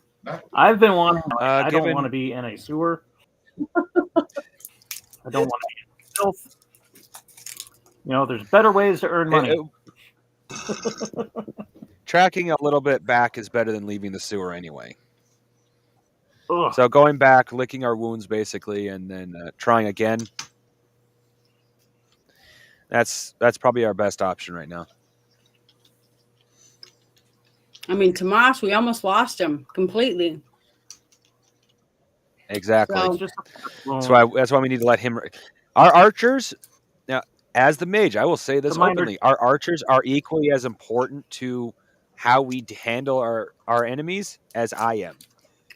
Well, I want our archers at full power. Yeah, and So the I fact say that we we go need back to and keep give him a chance each to of heal. us as strong as possible, because we don't know what's in the next room that we might have to fight. And I want all of us to be as strong as possible so that we can, watch each other's Yeah. back. Well, it sounds like we're pretty much in unified agreement. hoping that anti-paladin's big-titted goth mommy is in that room, Well, and not something hideous. she's disgusting, somewhere close, but I'm sure.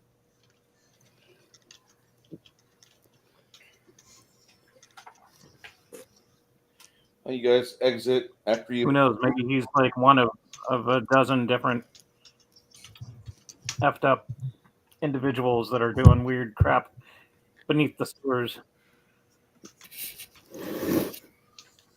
Bunch of meth heads.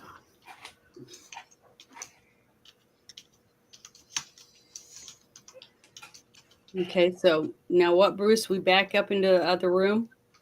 Is that what you said? Yeah. Mongoose, make me a knowledge arcane roll, please. Okay. Let's see here. Oh, I was supposed to roll. I'm sorry, too. Nope. Knowledge arcane. Yeah, you're supposed to roll your Okay. knowledge religion Knowledge roll there, arcane. Janet. And that's my percentile ones, right? Yes. What'd Okay. you roll there? 87. 100 even. 100 even. That little puzzle box that you saw there. Yep. You recognize those? Yeah.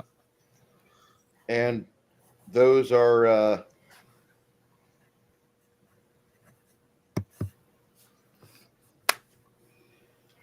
considered like a box of darkness. What happened if you would have had the chance to use that, it usually emits magical darkness and then it casts animate dead. And when you realize that from the like residual necromantic energy that you see playing all over the place and the smashed bits of the box as it fades, it just kind of makes your blood run cold. You're happy he didn't get a chance to use it. You feel sorry for Isabu. She took a really nasty hit, but I mean, Probably would have ended up like that scene in Reanimator where all the bodies in the morgue. That would be bad.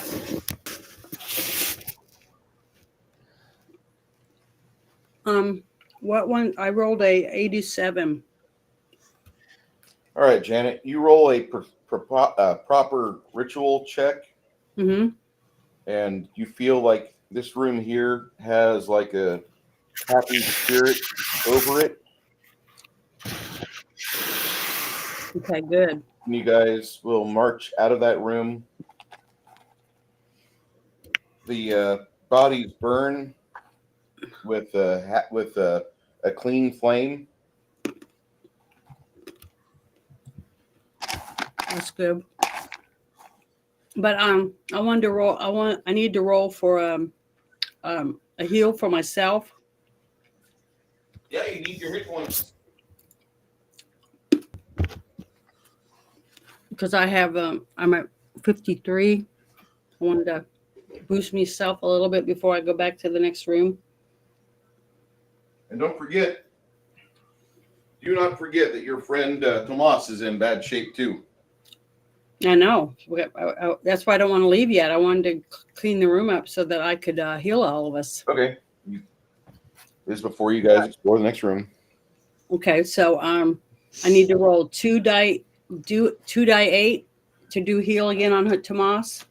Yeah, 2d8 plus 6. Plus 6. Okay, let me write this down. Or Janet, hear me out. Okay. You could roll 3 dice 6 for your channel positive energy. Oh, damn it. I forgot about that. That's And what you I'll can do. gear up everybody. Yeah, let me do that real quick. I gotta get another dice out. It's easier.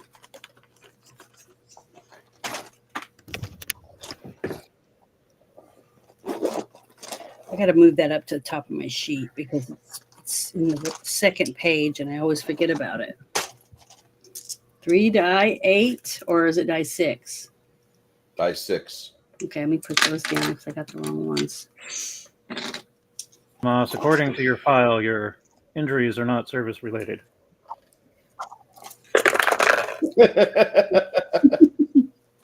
Okay, I rolled a 9, 2 2s and a 5.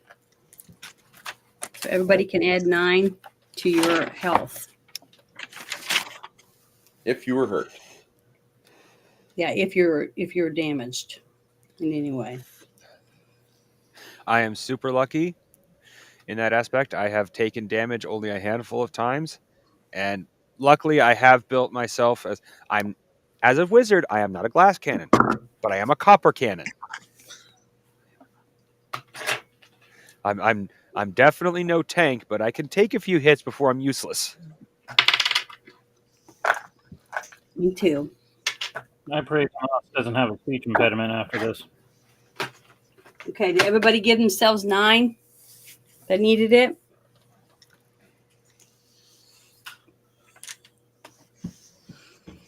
Did you give it to Tomas? Yes, Tomas got 9 hit points. Okay. Do I He's need feeling a to little better. do I need to do another channel positive? Because don't I have? Let me see. I got 6. I got 6 of them. If you would like to do that, that'd be great. I'd like to do one more at least. So here we go.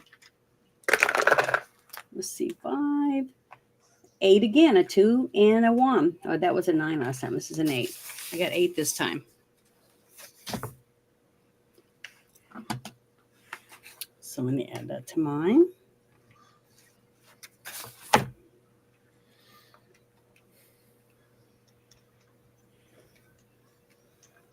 Okay. I'm up to 70. I feel pretty good now. I feel safer. What about everybody else? Do you need me to do it one more time? Anybody else hurt? I didn't get No. touched, so I'm just thinking of like the adventurer point of view. Like you get half your skull cracked in, Mm-hmm. bleeding out. You're in immense pain. Then you get magically healed almost instantaneously. Like that's got to put a strain on you. Add to your PTSD. Yeah. Yeah, and almost having your head caved in all the way and stuff isn't too good either for your stamina and your when you look in the mirror and see yourself. Like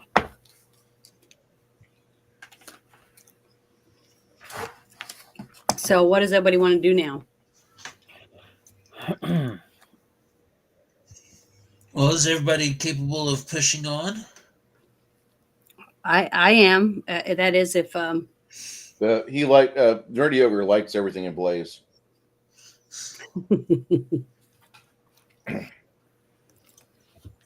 I'll finish it. Right, we're down here. go for it.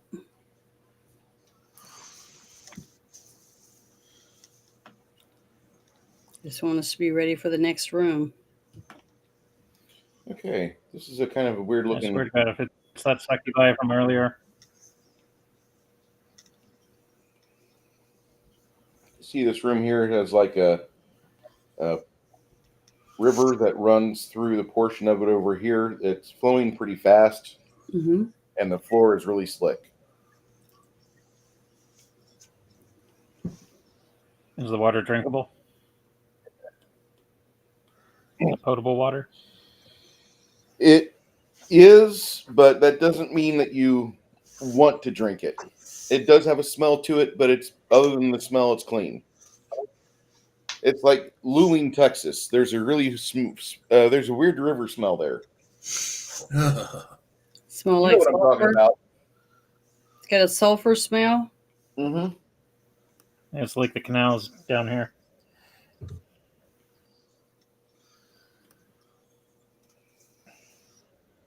It won't kill you right away, but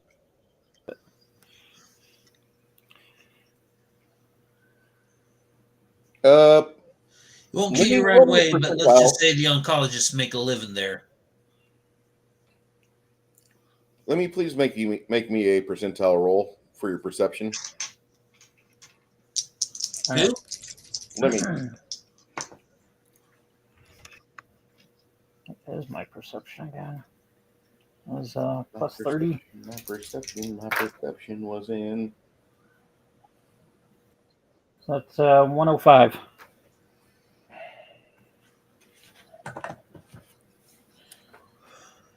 On a little bit of like, not, I wouldn't say dry land, but like not submerged water over here. There's a corpse of a thief. It looks like a thief because he's in leather armor. Fairly recent. I'm going to carefully rifle through his belongings and pockets. All right. You Information. vault over the river. Well, the guy that we just killed could possibly be the one who killed him. What kind of wounds did he have? Does his head almost bashed in? I mean, does he look similar to what? Yeah, it looks like he's got some blunt trauma. Okay.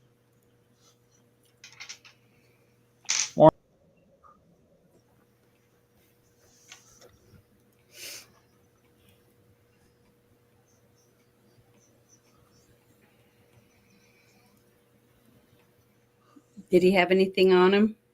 I'm going to put it in the Alphatest wound. Oh, okay.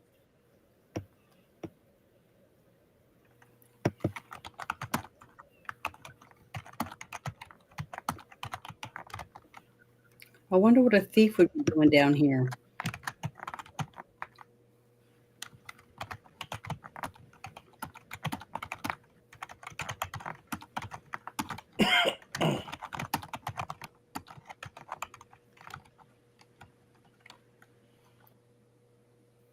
I could see him up in the upper levels, like using the sewers to get to one side of the town or undetected, but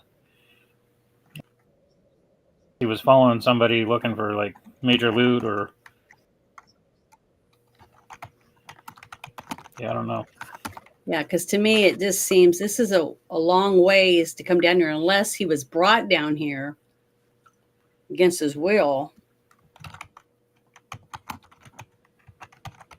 Or he thought he should come down here because somebody told him to meet him down here because they had a job to do or something, like you were saying, and thinking about something like that. I don't know. It's just interesting.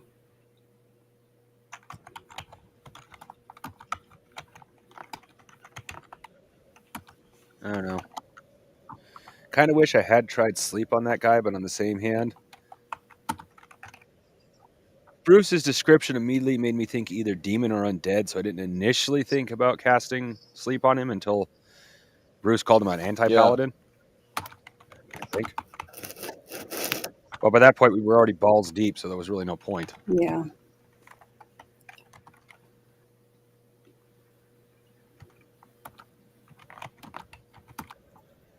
I kind of pictured a half-strip version of a Hero Quest and Mr. X from Resident Evil.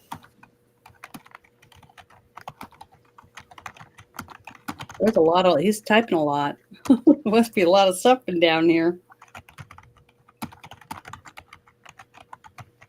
Because all those people that were dead in the pile, you'd think that the anti-paladin would have frisked them for their stuff, right? Yeah. When he killed them. So that would all be on the guy we just killed too.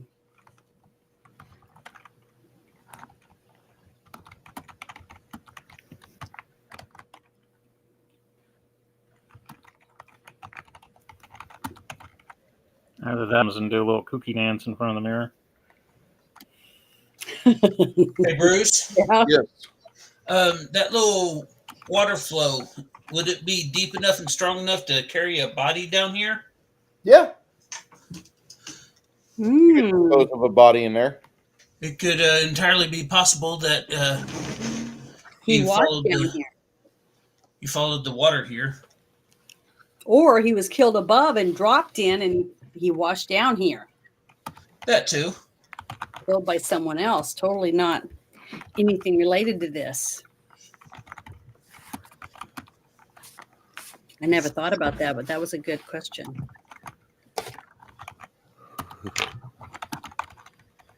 I have my moments. Poor thief was just trying to get his goldfish. Accidentally got flushed.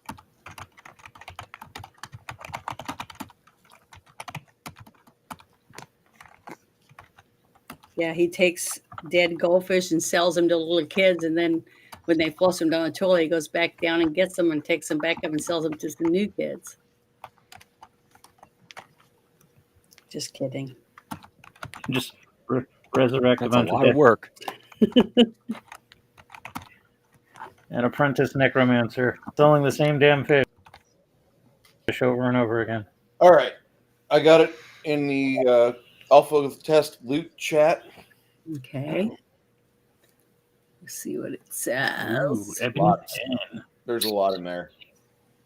I'd like to thank everybody for being here today, all 50 of you that are here watching us and enjoying our game. I hope that we entertain you while we do this. If you have any questions, just ask Bruce. That's an old video I did.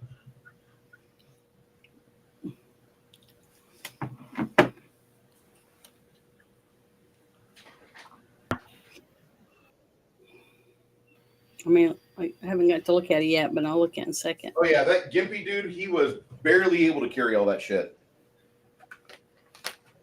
Which can you do?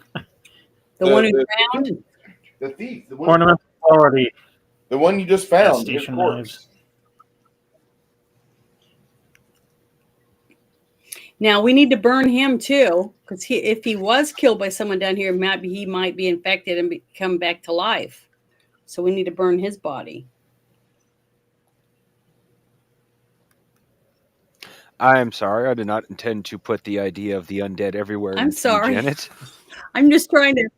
I When don't in want doubt, him, I'm not I saying don't it's a want him to bad come up thing. behind us. You know what I mean? And look, just because you're paranoid Yeah, doesn't mean I'm not they're saying not it's a after bad you. thing. That's right. Is not one of us. Yeah. 100%. Oh, sorry. I just don't want to come up behind us and have them from behind and in front of us. Oh no, Janet, they always love coming from behind you. I'm sure No, they no. do. No, Or they come facing- from underneath you. Yeah, underneath, on top, all around. And they just take bites, one bite at a time.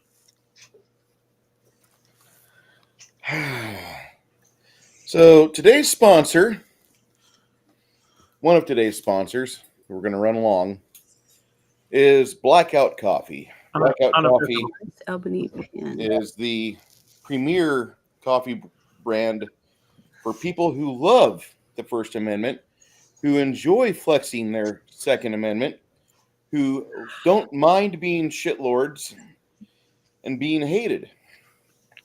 This is the inauguration roast. Mm-hmm.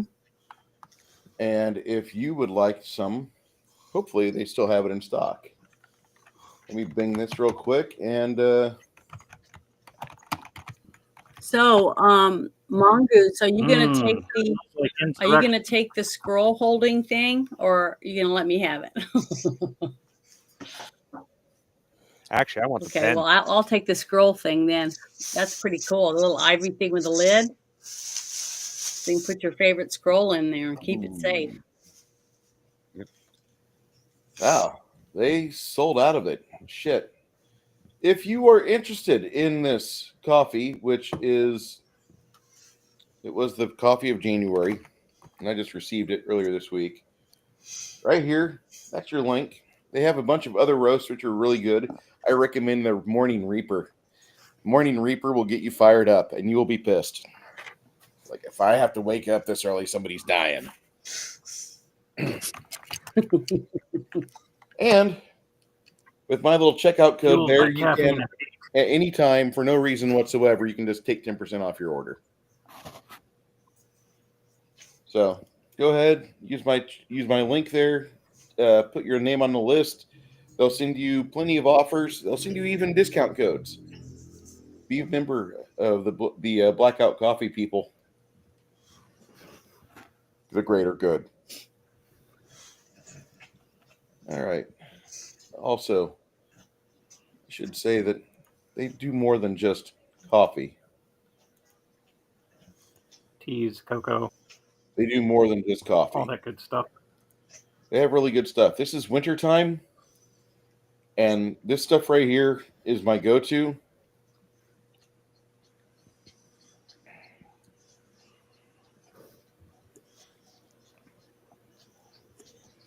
pouches are $10, kind of high, but when you have the cocoa, you're like, oh wow, that's why I paid that much. Yeah, it's really fucking good, and it's cheaper than a lot of other competing brands of cocoa that are out there from the Vet Bro community. So I do recommend this stuff. If you are a tea person, I just tried this mango melody tea. Not many people have really tried it and reviewed it, but it's a really nice blend of tea. You can see it's got some good material there. Mango pieces, apple pieces, rose hips, and hibiscus. Good for a evening at home, or if you're doing something in the hobby room in your basement, it'll be delicious. Let's put a little bit of honey in my tea. The little 3-ounce pouch does between 30 and 40 cups. Keep in mind, every cup is 5 ounces. Okay, as much as you might think, like, oh, Bruce, you're in Texas. Yeah, I know, I'm in Texas. How do I know I'm in Texas? Because I have mugs like this. My wife erroneously put this. She filled it with chocolate. I'm like, I wanted that by the coffee pot so I could drink my fucking coffee. That's enough space to where it'll cool down faster and be easier to swallow, be easier to guzzle all at once. Well, you need to give her another cup for her chocolate. Yeah, I know. And then you can drink all you want out of it.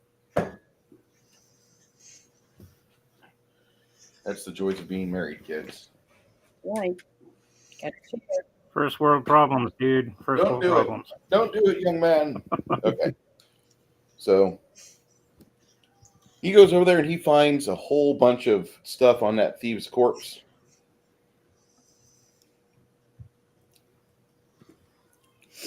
Yeah, I want Well, the. You'd think that if he was killed up above, thrown into water, which dragged him down here, that they would have stripped him of anything of value first. It depends on who he is. Like, we could get in trouble for bringing his stuff around because somebody blames us for his death. That's what we Mind don't you, want. I'm not referring to legal wise. I'm referring to friend or family.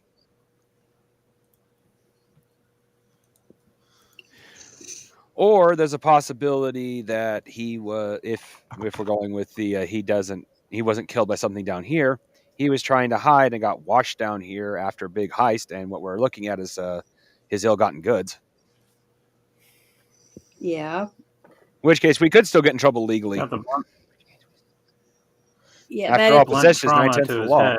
If they find his body, right? No, if they find out we have this, if we find out we have his stuff and he stole it from somebody. Well, if somebody says, "Hey, where'd you get that?" I'll say, "Off of a body," and if they say, "Okay," when we were clearing the sewer, that's when we found him down there, and I'll let him have it. I'll let it back, give it back to him. But if they, I'll wait and see if that happens. But I really do want finder's fee, of course. Yeah, I definitely want that scroll holder if I can keep it. Well, if it works out that we can keep all this stuff, I think our thief would definitely enjoy silk rope. Yeah, I was thinking the silk rope, grappling hook, and 2 pouches of caltrops. The gas station. Well, knives. I'm pretty sure the silk rope, the grappling hook, and the caltrops aren't going to be missed by anybody. But, I can always use more. Yeah, I don't see anything on there besides that screw-on cap with the inlaid mother of pearl lid. Because who knows? It might be already a really good spell in there right now. Can I look in it and see what kind of scrolls in there? It says empty. It's empty. Okay, all right. I didn't read it that detailed. I just kind of scrolled over it. That of course, this is kind of an eclectic collection of stuff. It's possible that he stole from a merchant, and a merchant might not be here anymore.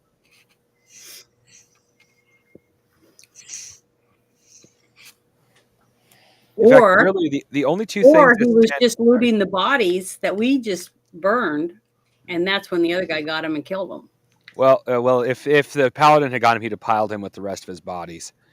The two things that really stand out on this list as potentially stolen is actually the mother of pearl and the pen. Everything else seems more The like stuff scroll he would case have. has the inlaid mother of pearl on it. Yeah, what I was going to say Yeah, is the scroll too, case and the pen. Those are the only two things that seem to stand out as being super valuable. Like well, maybe the silk rope, but silk was also strong, so it's not a big surprise he would have that. Do these Thing items is- have Everything anything else kind of stands out as just being to do art with stuff the, he'd have. we could have walked into the room after the paladin had killed those other people, piled them up, and then chased the other guy into the other room, was killing him when we came in. And then he heard us come in, so he comes back after we killed the other guy. So what I'm saying is we might have interrupted what he was already doing, and the guy was down here. So That's of a his fair own point. fruition. So I'm just saying I think Some reading too midnight much meat into trainer. this at this point. Mhm. I say we just loot the body, but keep an eye on the pen and the scroll case because that might be tied to the looking for. That is Yeah. also a possibility. He could have been one of the bodies that was Um, decomposing. We didn't even think about looking at the bodies to see who they might be. We already burned them. I'm not going to go through some corpses. That's Well, something I can do without. Janet, here's the Mhm. big thing. Those corpses were already rotting and probably wouldn't be able to tell who they actually were. This guy's still fresh.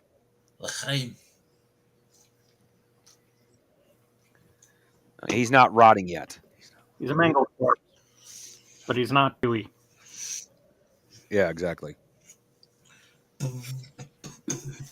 And the fact that he's got some cheap ass thieves' tools leads me to believe that he's an inexperienced rogue.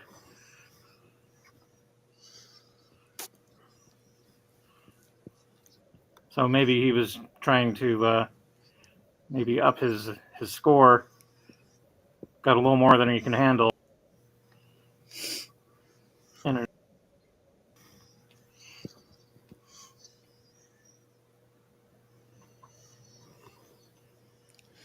Well, either way, once we burn his corpse, he's not really going to be a problem in the long term.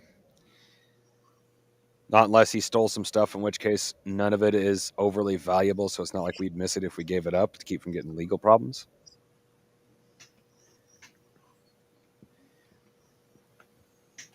I mean, the I can pen always and the talk to a ebony, guy. the pen and the case are pretty easy to replace. I mean, they're not cheap, but not like we couldn't get those somewhere else either. So, either way, I think we're wasting too much time on him. We've been literally discussing this for almost 10 minutes. So are we going to burn him then? I think that's, well, since we can see his face, maybe take a sketch of some of his face just in case. But other than that, yeah.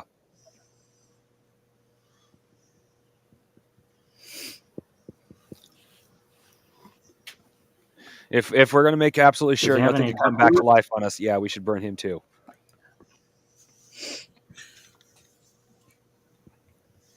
Definitely going to burn the paladin guy. Well, he's already burned. We burned him yesterday. I said we already burnt him. I'll pull out my axe and decapitate him, Just in case. just in case.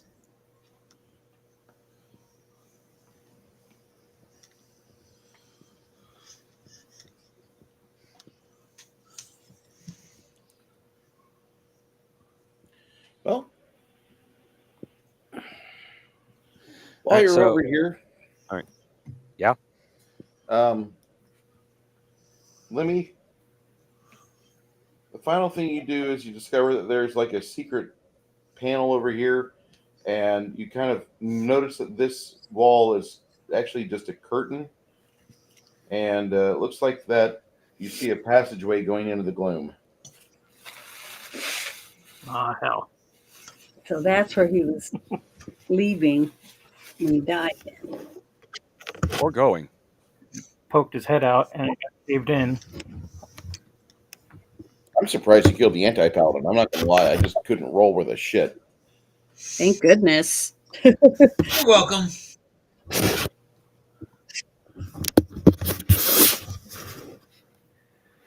All right, I guess I will peel back the curtain. Take a gander down there. Okay. You notice it goes about 30 feet down the corridor. You don't really see how far it goes down. It looks like it curves down and it goes towards the left. You want to tell your friends you're going to go check it for a second or no? Yeah, I think so. I don't think you should go by yourself. Just a suggestion. Well, that's why I got you guys, right? Um, I'll just lead the way. And then if you see me running and screaming, shit's about to happen. bomb squad. I'm part of the bomb squad. If I'm running, you try to keep up. Yeah, you just have to outrun the first guy or the last guy. You go down the corridor about maybe 30, 40 feet, and it starts taking a real severe steep incline for about maybe 25 feet, Lemmy. You want to continue going down? I'm going to take out some chalk and mark the wall. And then, I'm going to continue down a little bit further. Okay. Who agreed to sending a rogue down by himself? No, I thought We we were got two. going with him. We got 2 rogues.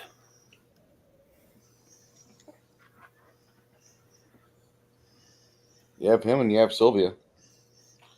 You continue to chalk the wall down about another 20 feet, and it levels out. Ends at a wooden door with a rounded top. Sylvia applies some oil to the hinges, which look very rusty. And then you guys kind of creep it open a bit, and you just see crates are stacked up in the way of the door. You can't really see how big the room is, but you can see that there's like a lot of stuff here. And there's enough room for you to squeeze through the crates to get to the door or back. But it looks like you came out of the room that goes down a level, out of a passageway that goes down level, and then it goes directly into a storage facility. So you don't know like what's going on with that dead thief upstairs, but either he suffered a TBI up there because he found the big bad paladin, or maybe he was like taking stuff from down here. You have no idea. The more you both crawl over the crates and trying to be quiet, finally, through the torchlight that's in the sconces along the room, you do see that there are some stamps towards the bottom left of a lot of these crates. Looks like there's a Thieves Guild tag for the Ebon Union, and that seems to be the main bad guy Thieves Guild that you've discovered so far within the city. They've already made one attack on you guys. Does this play? Oh, Yeah. Oh, sorry, I'm not there. So. I remember that. Interesting.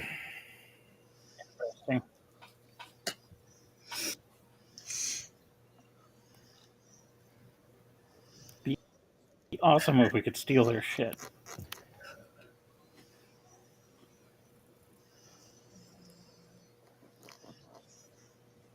What's stopping us? If you guys want to explore down here, you can. Sylvia tells you, she's like, let's go upstairs and join the rest. We'll clear out that level and then we'll come down here. Yeah. Shrug my shoulders. Sounds like a plan to me. About 5 minutes later, Sylvia and Lemmy emerge from the curtain-drawn portion. Oh, wait, we're not with them. And then they join up with the rest of you.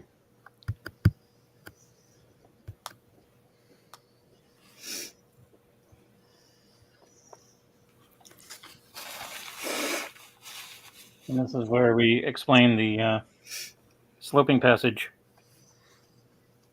storage room, and then the markings on the crate.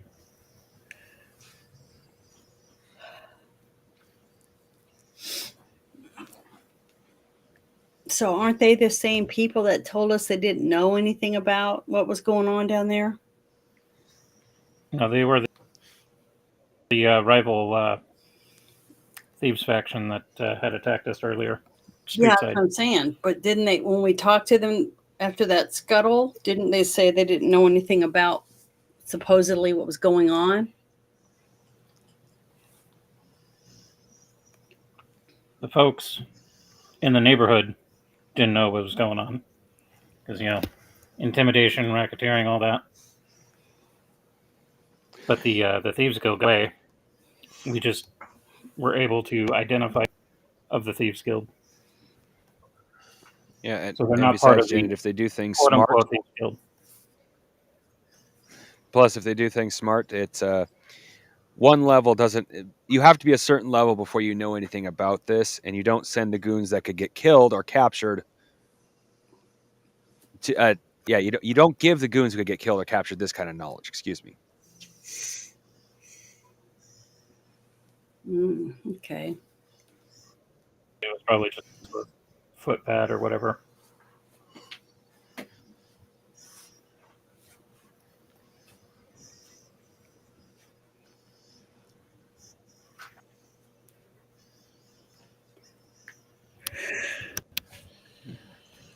So I guess the of action. Do we want to go left? These two corridors connect right here.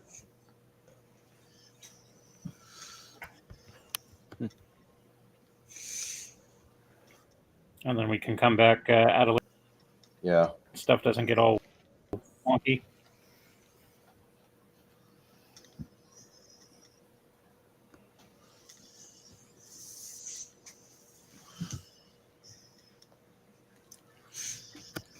Oh, so we're going to come back the same way we went in? What if we end up at another exit?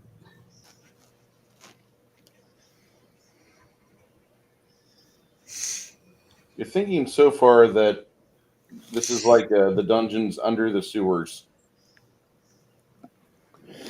I have different exits. Along this Which is kind of nice because we're not walking through sewage. along this hallway here, you see there's another stagnant pool to your right hand side. Yeah. It's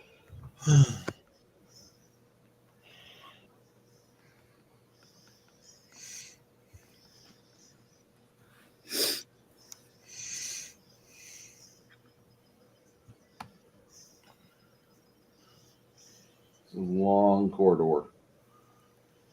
Mostly uneventful. A little bit of like things here or there. You get right about here, and there's a dead corpse in the hallway. Another looks like a thief, but he's got multiple stab wounds in his neck and face. Well, we know for a fact it wasn't the paladin.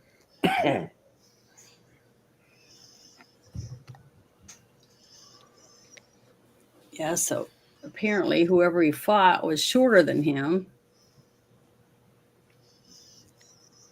Wait, how much shorter?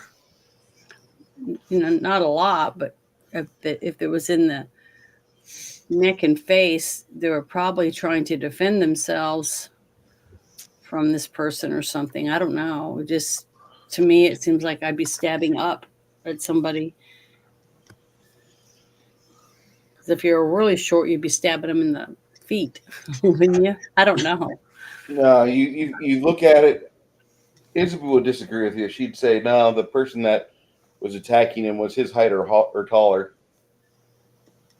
The incisions are made at a downward angle, like they're chopping downward, but the incisions are only about 3 to 5 inches long.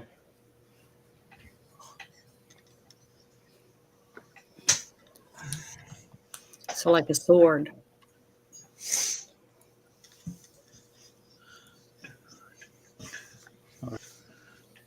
Short-bladed spear.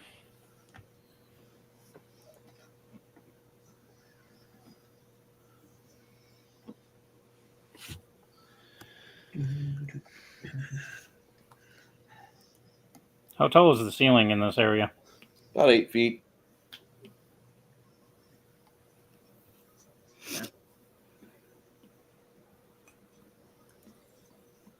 Now we got a T intersection, left or right.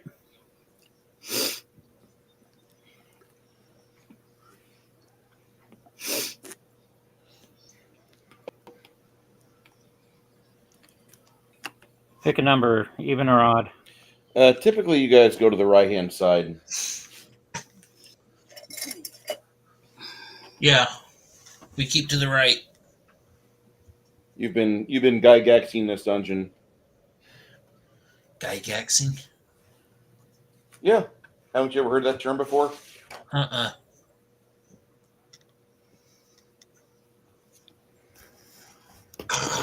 Excuse me.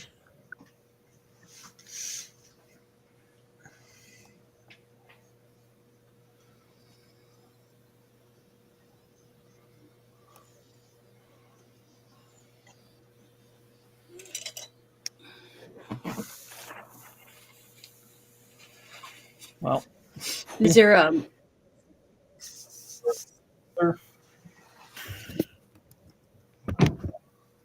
Yeah, the body it's like somebody that looks like they had leather armor on.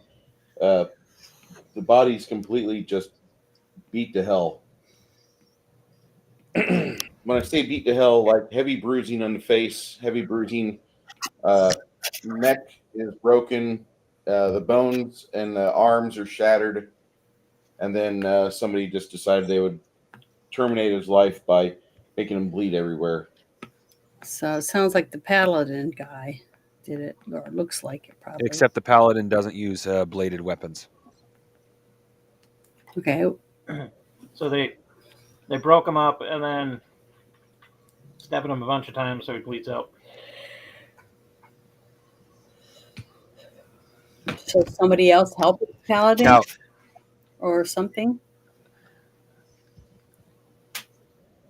I Probably don't the, know how outside rebel paladins work in dealing with other people in a party, but given the fact he's working for a mistress, that's definitely a possibility. But maybe he was also. What was he wearing? What was the paladin wearing? Just He a had helmet and pants. He had some broken armor. He had a very nice weapon, which you guys did put in your bag. Mighty Cleaving Falchion +1. So what if he went down here to fight or whatever, and he picked up that box of some sort, and he became infected basically, and turned, and then started killing the thieves that were down there from the guild or the other guild or something. That's not how the box works. The paladin had some arcane or demonic looking sigils on his chest. When he took off the face mask he was wearing, he looked like Lord Humongous off of the Road Warrior movie. Oh, okay. One of my favorite bad guys. Okay. Paladin for an evil deity or maybe an infernal being. Who knows? The thieves down here, they're bad guys.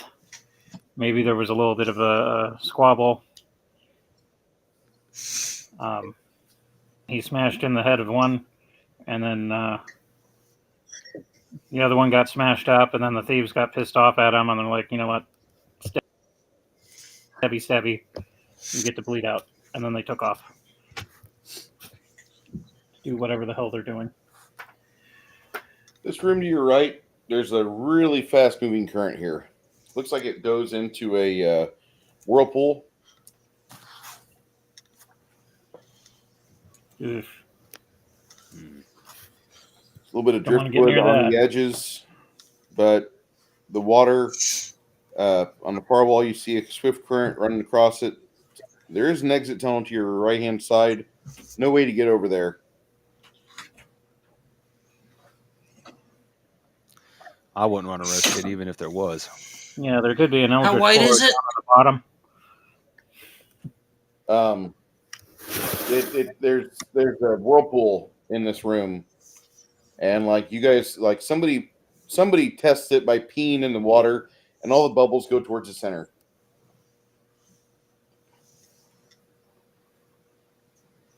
Like you guys don't have any what do they call that? Couth. Yes, you don't have any couth. Okay, well, didn't we just acquire some rope and a grappling hook? If there was a way for you to navigate over to this, Yeah, I'm not going to dangle myself like bait. You don't want to dangle across yours, and there's really nowhere to I said tie earlier. there. You don't really Well, see no, weight but to I was tie saying across. like we could throw the grappling hook in and like see how deep. I don't know. See if there's anything there. I am not fishing for whatever the Uh, hell. is down there. Nerdy. Too many people at nerdy. once. A little bit of information. It only does it. A whirlpool like that would only form if it has no quote unquote bottom.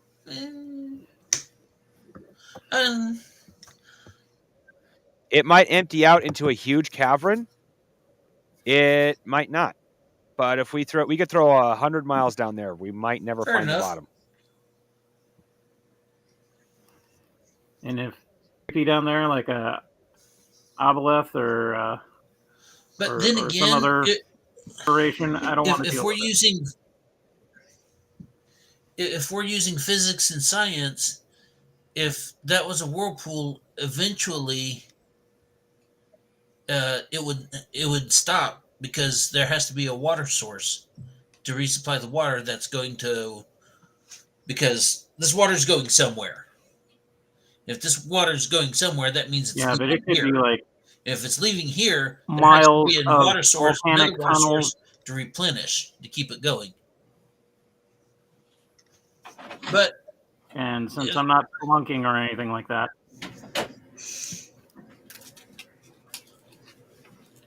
I'm going to say a big fat no. Sorry, I missed something.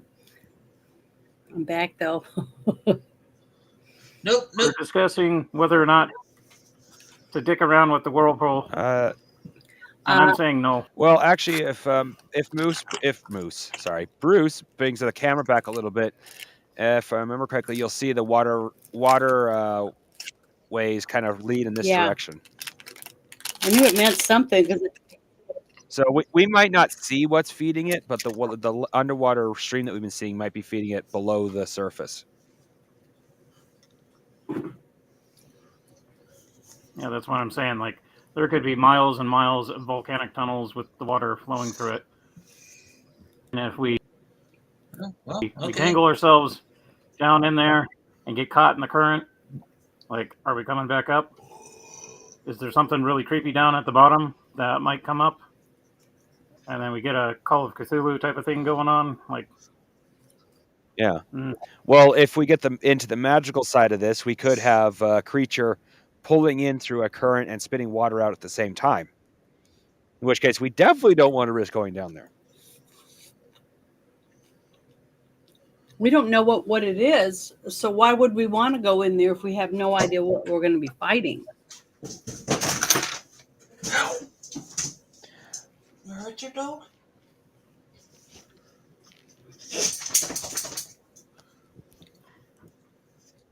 I'm a thief, not a submariner. None of us are. Well, I agree. You know, we got enough problems without adding two. Like I say, we mark our map. So, What's so funny? let's just we Fucking can all parrot just leave and put up a little sign, "Do not disturb," and just move along. What did he share with you? I put it in memes. I found a nice meme to put back in the Hot Sexy Girls channel in reply to one of the girls that Oh, Jesus.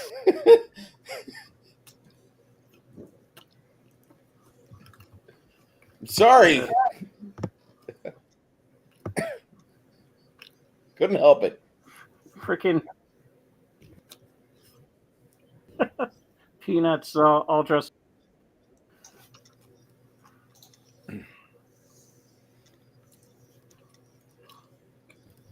When I saw that, I laughed. I giggled. Snoopy's house is a Fucking mimic. doghouse.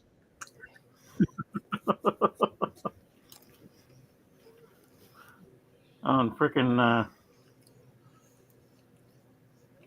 Woodstock as the unicorn. A wood cover with batter? I don't understand. Would cover with baby batter. I Oh, would cover her in baby batter. okay. I would cover her in baby batter, Janet. Okay, I understand would- now. I would. Ugh. The blonde that's looking at her engine? Yes.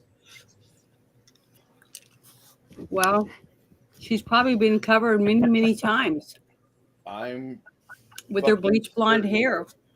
I'm absolutely certain.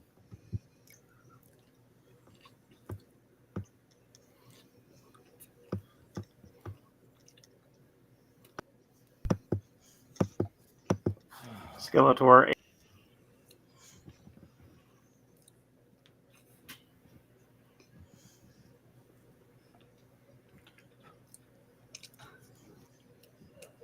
Okay.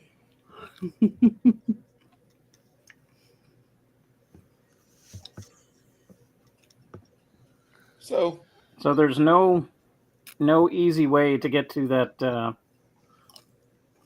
that other portal or entrance off to the side there. it's really going to be difficult to get over there unless you have like a folding boat or something. Yeah. Okay. You think this is a hole that if you jump in, it will take you to the other side of the room. Is that what you're thinking? No. No, we're I'm thinking thinking that like this is a hole that if you the jump water- in, whatever lives in that hole the water will eat goes you to alive. the center of the whirlpool. So what you do, you're going to have to fight the current from dragging I you was to the just center of saying, the whirlpool. we could get something, get that body be left and go and throw it in and see what happens to it. I had a sim- You go throw the body in there, and like the water kind of churns a little harder. It explodes for a bit, and then you see like looks like a large weeping willow arm from like a tree reach up from the water like sargasso seaweed and wrap around the floating corpse and yoink it down into the depths, the dark depths below. Well, now we know we don't want to Like I swim. said, there could be a creature pulling water and sticking it out at the same exact time. But now we know, so let's I move refer on. to my Okay. previous statement. So now can we leave and hang up a sign that says "Do not disturb"? Yeah, I wouldn't hang up a sign. I would No, just, no. The only people who come down here are bad guys or thieves. So we put up a sign that says "Free Gold" at the bottom. or do not enter, so they will go in. Totally no treasure at the bottom of this whirlpool. Honest. So Bruce, out of curiosity, could I make a knowledge arcane check to see what that creature was? Yeah, I'll give you a knowledge arcane check. Cool. Dan's like, I'll go Curiosity. Definitely not. Base roll 14. with you. Okay, you have an idea that whatever it is, it's big and green. That's it. Yeah. So, do I also have that power or not? Do you have knowledge arcane? Hold on, I gotta look at my stuff again.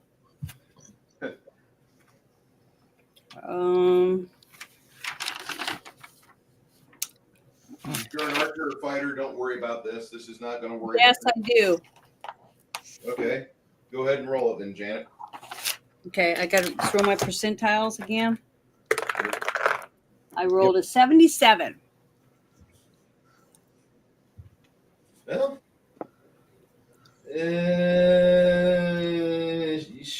Shambling. Gary Shambling. That's all you can really recall off of it. Gary Shamling show. Awesome. What does that mean? I swear, Janet sometimes sounds like one of those ladies off of Mad TV. Sorry. Which is one of the greatest TV shows of all time. Yeah, I used to love that show. You always had me laughing. One of my favorite comics is on there. His name is Will Sasso.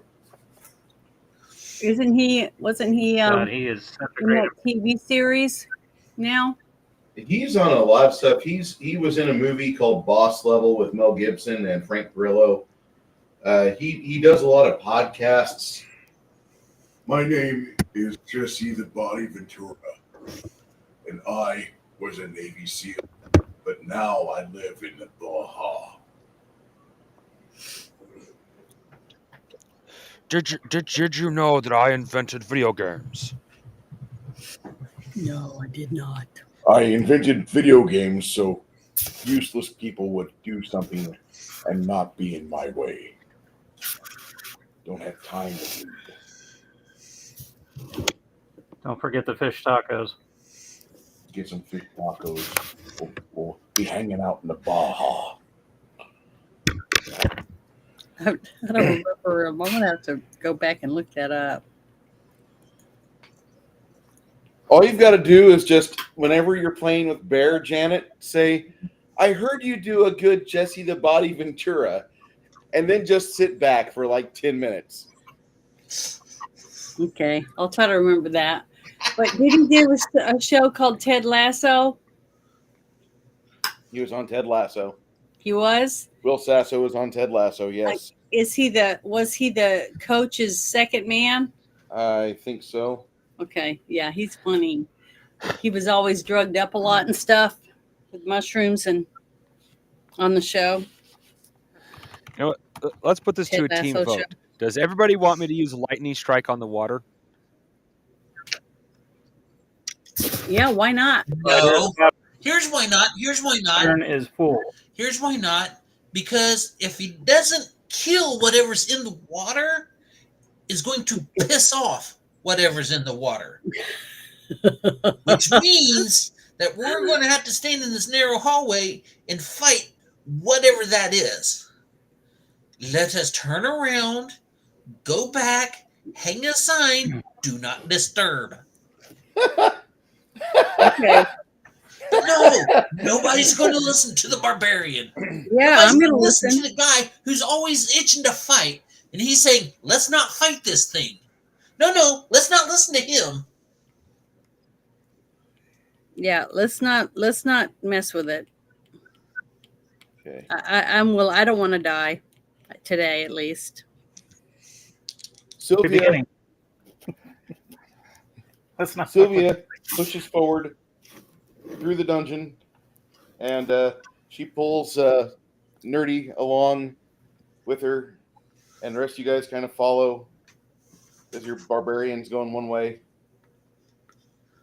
She pushes into this room here and kind of looks around, and that's when you see these kind of cute little things coming your way. Uh-oh. Rats. My hand on the axe handle. Are they spiders or are they rats? They're not spiders, although they do have like an insectish appearance. They're Cockroaches? They look like gigantic bugs with big fluffy antennas, and they've got like orange looks to them, and they're about the size of a a Schnauzer or a Keeshond.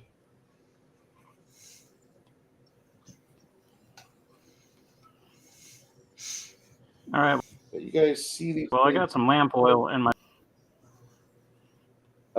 Both Could I make a If we're knowledge? running low on both Tomas and Reynaldo are getting their torches and their Molotovs ready. Mongoose, Mongoose, Janet, and you both need to make a knowledge arcane check as these things scurry from their left. I rolled a Okay. 66. Not enough. Uh-oh. Ooh. Grand total of.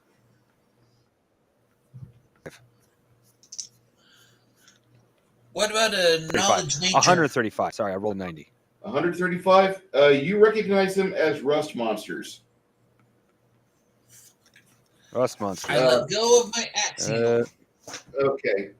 You recognize them as rust monsters, Mongoose, and as they're scurrying your way, Yep. You manage to tell everybody, do not touch them with your blades.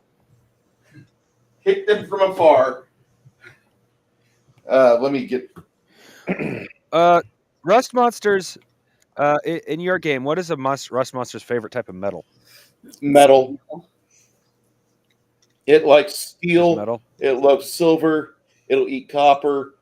It'll chew on everything. Okay. Everything. Even people? Yeah. No. I think. Yeah, we've got a sword on hand that we can just throw it. Actually. I mean, it's no good to any of us. It's not even a master quality.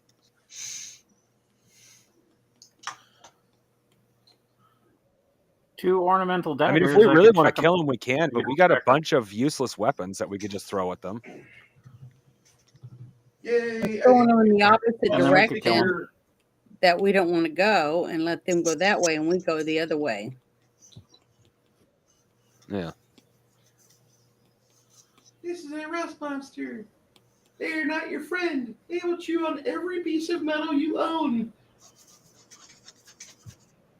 Well, that's why I'm asking the group. Do we want to just surpass them for now and potentially deal with them later, or do we just want to kill them? Do we have any Molotov Yes. cocktails, fireballs? You got the barbarian's actually kind of close to what Reynaldo and Tomas are thinking, because both of those guys, while you guys are discussing this and they're running towards you, like you guys see two fresh fires explode. One of them doesn't quite hit. The other one definitely does hit the rust monster, and the other two stay back, but their antennas are flissing forward, sampling the air, and they want to come towards you because they know you have some delicious metal.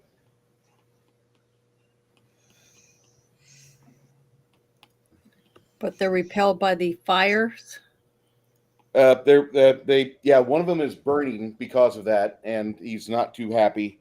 The other two are staying away because they've got an emoliated corpse of what used to be their brother. Did it seem like Is someone my was trying dwarf to? one affected by rust monsters? The sword is enchanted. I would not throw that sword that way. You could sell it. Six Nations. They can eat enchanted metals. The more you enchant That's what I wanted to know. That they will probably. I'm not familiar with Pathfinder rust monsters. I'm familiar with TSR monsters. There's not much difference.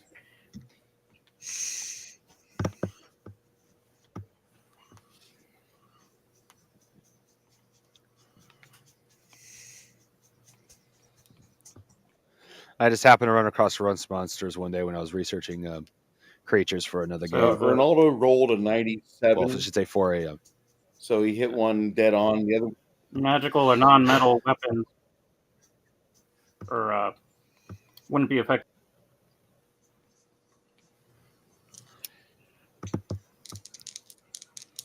one of the rust monsters tries to get brave. Ooh. he jumps right into the burning oil and starts to make high-pitched noises like this one did before it died. And he cooks there for a few seconds, and then he flips over on his belly. I rolled an +1 for his acrobatics check, so that's like a fucking fail. This last one here, it's sampling the air, and it's wanting to get over. It smells some good stuff on you guys. It really does. Finally, it starts to try to climb over, and the fires extinguish themselves. It crawls past that. Anybody here have magic missile or bow weapons or No, I don't have. weapons? I don't have magic missile, and I don't have a bow. I just use a sword. Use a crossbow, Janet. I know, but I don't think I have one. Janet, you're fifth. You're going on 6th level. You could pick up a light crossbow for like 100 fucking silver. It's not hard. Oh, Okay, and Jenny, well, you forgot to write it down. We discussed you and I getting crossbows anyway. yeah, but you said that we were going to do that the next time we went to town. We haven't gone to town yet since then. I'm gonna. Yeah, we discussed that before we came to this. Janet, we discussed that several sessions ago before we came to this town. Okay, well, I'm going to write that down. You don't remember that? They go 80 feet. They do a D8 damage. Crossbow. And they do 80 damage? No, they do a D8 damage, and they have a range increment of 80 feet. D8 damage. Okay. So, Well, I haven't pulled mine out yet because I haven't needed to. Well, I didn't remember. I didn't write a note, so I didn't remember getting my crossbow because I'm looking through my papers. I don't see any notes. just deduct 100 silvers from your total. You were 5th level. I mean, you've spent time not during game. You've done things. You could have picked one up. Just a regular ass crossbow, a little light crossbow. I'm going to assume that you have it out because you would not have anything in melee, and just having the group the way they are set up, it's not hard for you to get your sword in hand. But typically, you could carry around a light crossbow. It's not against your deity's desires. You could do that. Okay. Well, how much mana does it use? Mana to shoot it? No, it does not use mana. Okay. All right. Well, I got it written down now that I have. I'm pretty sure we can find one that does. You've got 10 quarrels. You don't use it that often, but as this thing's coming towards you, if you want to take a targeted shot, because your dexterity is not that great, you only get a plus. When the bard starts to play, you get a +20 to hit. Yeah, because I have a dexterity of 11. Yeah, that'll change. Okay, and so I get a +20. Yep, the bard starts to play his music as the little critter starts sidestepping and trying to get towards you. And then anybody want to roll for the 2 archers? Yeah, I'll roll. I'll just roll. I'll do for one of them. Okay. Here's one. You get one, and then 51. second gamer get one. I rolled a 51 for whoever I rolled for. Sorry. I rolled an 85. Not bad. And my dice are doing actually really well tonight. Of course, they were doing really crappy last time I played. I remember that. I was having a lot of fun at your expense. So I found out why you guys were ignoring me. Why are you on mute? I was on mute. Yeah, I've done that a couple times. I hate that. You could go on for like 5-10 minutes and then realize afterwards. Well, Bruce was asking I was to muted the roll whole for time. a couple guys, and I said, I'll roll one. By the way, I rolled a 29. That would be a miss. Yeah. You're going to need a little bit more. Janet, what was your roll for that guy? I rolled a 51. Okay, so with the +40 he's got, plus the 20 from the bard, and such, like, go ahead and roll me a D8. Okay. Get it. A 4. All right. It squeals in pain.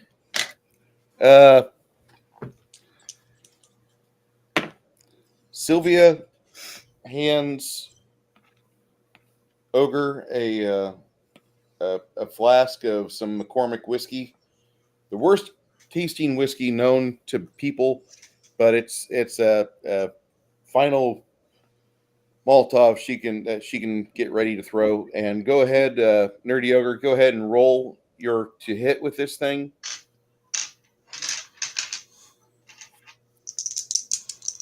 Otherwise, you're going to have a face full of rust monster, and it's going for your axe.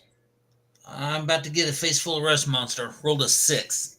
All right, rust monster skitters and charges forward. As it's doing that, we're not using initiative, so movement speeds are 5, your weapon speeds or whatever they are. 1, 2, 3. What is my weapon speed? 4, 5. Let me know what you're doing, guys. Sorry, I just rolled a 3. You're not rolling initiative, Janet. What were you wanting to do? Never mind. On 5, both Reynaldo and Tomas get the hell back. The rust monster will try to tag Tomas with the. Okay, so Tomas's wooden bow gets tapped by the rust monster and nothing happens to it.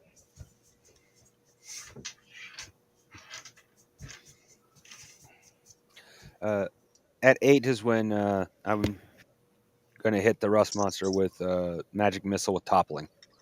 Beautiful. On 6, I'm going to punch it. What's the speed of a flask of oil hitting the rust monster? You're going to throw it on 6. Okay. All right. Oh my god. Steps up a little bit on 5 and on 6. Go ahead, stride forward and punch it there, Barbarian. 12. Let's see. I rolled a 12. What's my... Oh, man. Really? Well, 52. Okay. That's not enough. Yeah. Go ahead with your flask of oil there, Lemmy.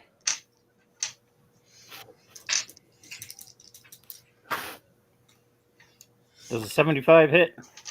A 75. Does that include the unmodified? plus 10 from the bard? No, it'd be 85 with the bard. It's that is a yes, it does, because it charged. So go ahead and roll that die 8 damage.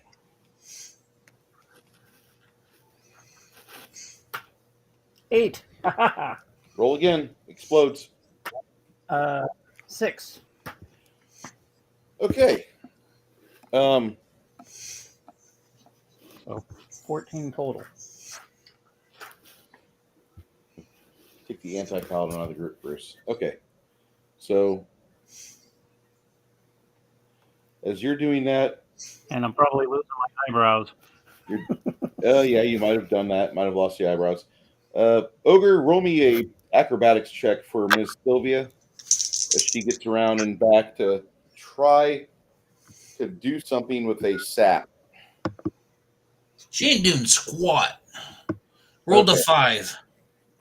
She angles herself back there, and she gets kicked by the rust monster and knocked over. The rust monster is panicking, and go ahead and make another punch attack on it as it tries to run off with a face full of fire on it.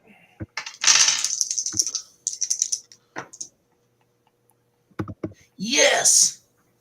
I rolled a 96 with the... so that'd be 100... see, 96. Yeah, you did well. 16, 26, 36. Yeah, that's 136. Okay. Unarmed. What is my damage with unarmed? 1d3 plus 3.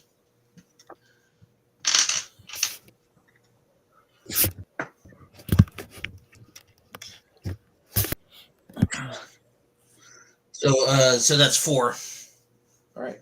It runs off, and you see like little black smoke coming off of it. And about maybe 7 seconds later, it just stops moving altogether. You have 3 corpses of rust monsters.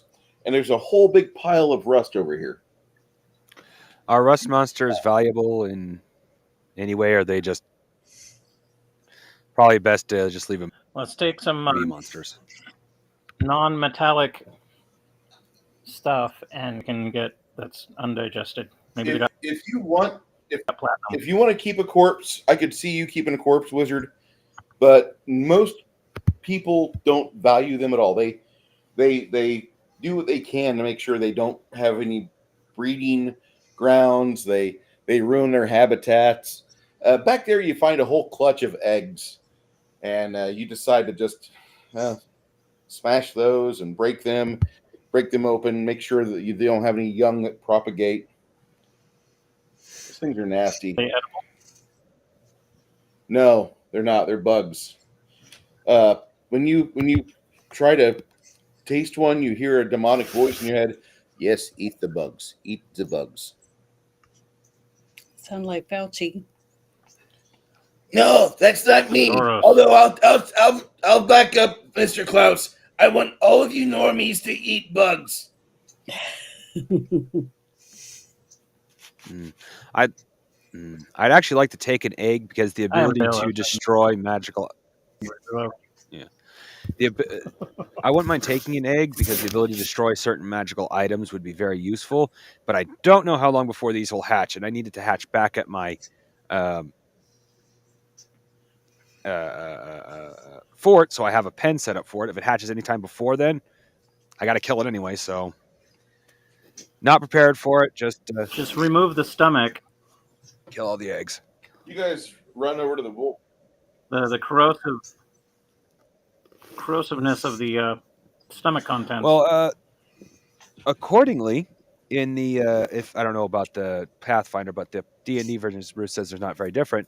In the Pathfinder, in the D&D version, they don't eat the rust to make it. I mean, eat the metal, make it corrode in their stomach. Their antenna instantly rusts the metal, and then they consume the rust. Correct. That's how they work.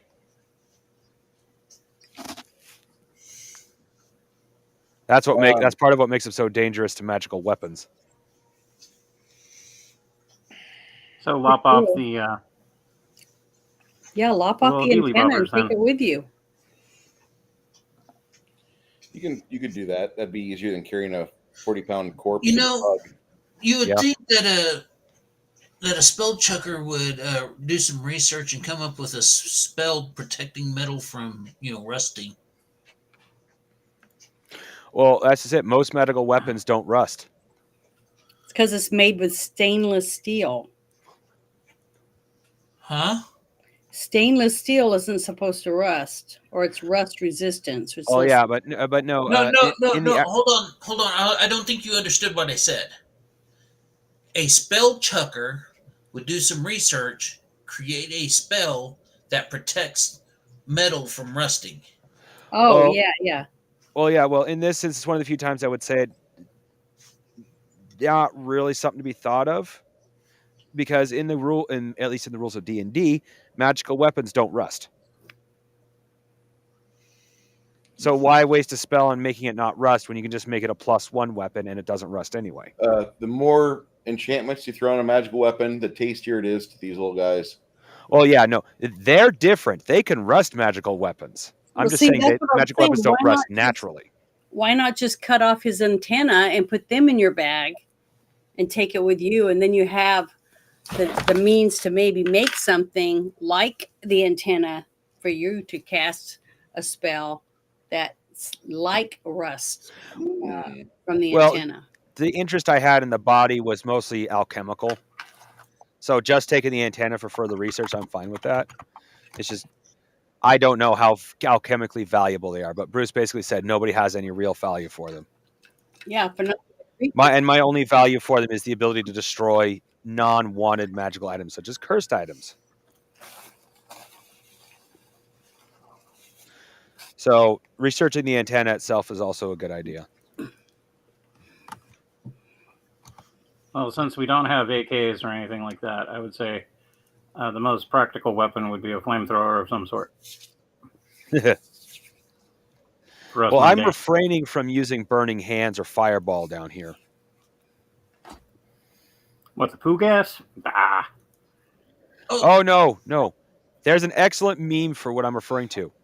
I didn't ask how big the room was. I said cast fireball. Oh, hey, speaking We're of in an enclosed space. Sorry, go speaking ahead. of poo, should we collect up a good chunk of that bat guano to take to our shit-eating friend? Probably. That was a good idea. I forgot about him. Like It's probably I like doubt he'd pate complain. maybe to as a him. delicacy, you know? I don't Yeah. know, but Yeah, maybe. It's like pate. Or cream Fucking Bruce and brulee. Damn fetishes. Ah. What? Damn it. You role-playing fetishes. On a poo-eating monster. It's not a fetish. It's a sign of civilization in a magical world. That's the cover story they all use. Everyone. God. You guys kind of run back and you grab two of the corpses of the rust monsters, and then you go feed them to the whirlpool, and you see the tendrils of whatever monster that lays beneath reach up to the surface and grab the rotating bugs as they're in the center of the whirlpool, and yoink them down. And that's when it hits you. Crafting Gamer, you've heard of these things before. They're called shambling mounds. That's exactly what it looks like. It looks like some Cthulhuid style monster made of seaweed and swamp gas, and they typically will grab a hold of something and just smother it like some nasty plus size influencer chick that wants to earn like $85 by putting a boob in an old man's face for like 5 minutes in a wrestling match. Those darn girls. Dirty, dirty girls. Mm-hmm. I hear your judgment. I reject your judgment, Janet. Yeah, I can tell. I know how much you like them big ones. Janet, I heard you when you were watching Landman staring at Billy Bob Thornton. Allie Lauder left him, and he's all single and lonely. There he is in a cowboy hat. Just, yeah. Yep. motorboat. So if Yep. you want a somewhat decent picture of a shambling mound, the 5th edition shambling mound, this is the only time I'm gonna say anything positive about 5th edition. The picture of the shambling mound has a guy trapped in it. You can Google that image. I think I might. Forgotten Realms fandom.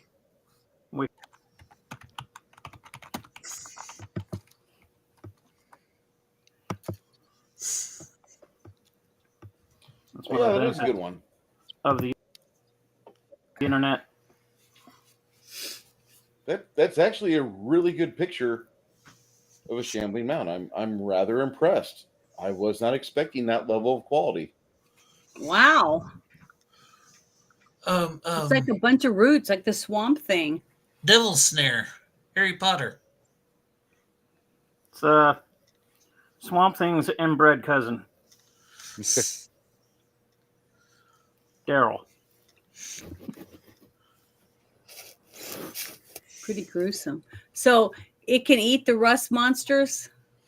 It's gonna try. Okay. They can decay.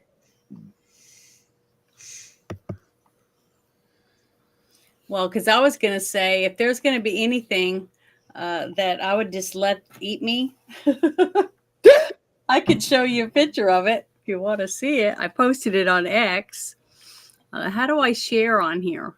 At the very bottom where there's a little upward pointing arrow. Says share screen. Press. Here we go. I would that right there. I would just be putty. There you go. Whatever creature that's called. That my friend is the a successful equivalent. politician. Yeah, Colonel Matthew Lohmeyer. He was on Space Force and got fired by Biden. He'll be back. And when I saw him, I was like, "Holy shit balls!" How bad looking. I'm sure he's been taken See, up. I never expected Janet to go for a guy That's with a full Janet's beard. dated goth mommy. Well, he's got his hair all cut and stuff She now. likes them, in the military. Well, what do you call Space Force? Spacemen? Yeah, I guess. Guardians. They call them Guardians. What's the Guardians? Yeah. Guardians? I'd put a cape on for him. Black Sorry. We're Hey, you happy guys to were know talking about big boobed goth girls and stuff earlier. I could talk about a cute guy. most of our audience hears that though, Janet, and they're like, Janet in a black French maid outfit or in a black cat costume, and they're just happy. They're silent. They're just smiling silently. Happy day. I'll be happy. Oh no! I'm not saying you can't be. It should be great. No kink shame in here. If you want to be None. dipped in honey and tossed to the lesbian, go for it. Hey, that's interesting. I like honey.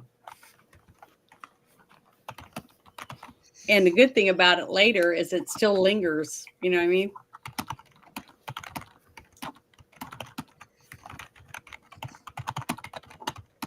The honey stays there for a long time. Unless you're... Now, if you're into a jar of peanut butter, is it crunchy that or was a furry smooth? conversation.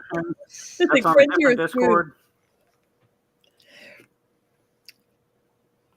So do you like crunchy or smooth peanut butter? Crunchy.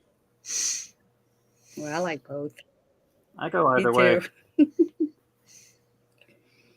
No, it's Just funny. takes My longer. cousin had a friend named Peanut Butter because he, I guess in high school they're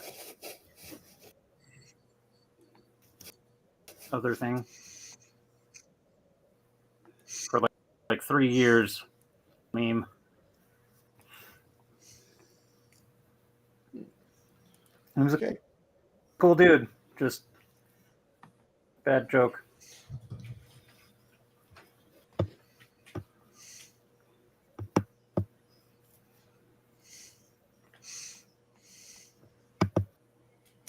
So after you explore this little room here, and there's the only thing you find of any value in this room, there's a little, like a piece of quartz over here amongst all the rust droppings. Not rust droppings, but the bits of rust that the little critters were going to chew on and eat. They hadn't got to yet.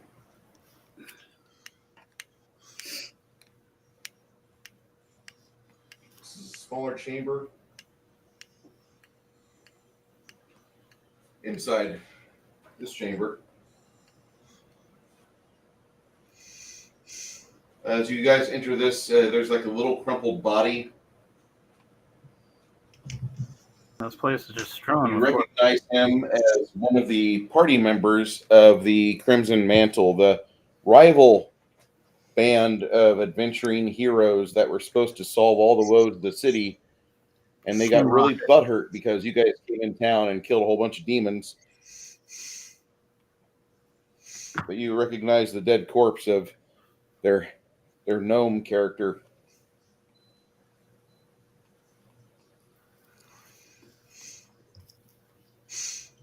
Well, you know, for a sewer system that's deep beneath the city, this place is very well populated with corpses. Yeah, it's been almost in every You'd room. think we've somebody been in. would put up a sign that said, "Do not come down here, you will die," or something, you know? Most good people in Maybe town it's like will don't tell ask, you don't that. tell. Most of the good people in this town will tell the other younger people, don't go in the sewers. All that lays for you there, like there might be some things down there, but you're going to get hurt. you're going to possibly die if you go down there. It sounds like every parent talking to their teenager. And what does every teenager do? They They do go it down there. anyways. Head straight. So, not a good deterrent.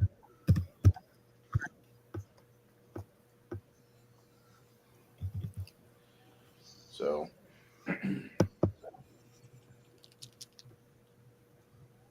But what if you want to get to Silver City? You got to go down and it out. well, at least you're not trying to go over to Shell Beach.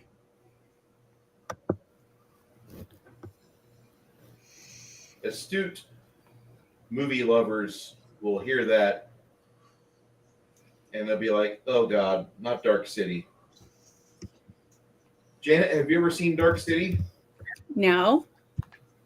What is it? Is Oh, it a good movie? Is it it is the scary? Matrix before the Matrix. Yeah, Really? Is it a cartoon? it's a movie. It's a live action film with I have not seen it before. Kiefer Sutherland and Jennifer Connelly, and I can't remember the name of the main character, the main actor. I like Kiefer Sutherland movies. And I like Jennifer Connelly. Had to put it on the list.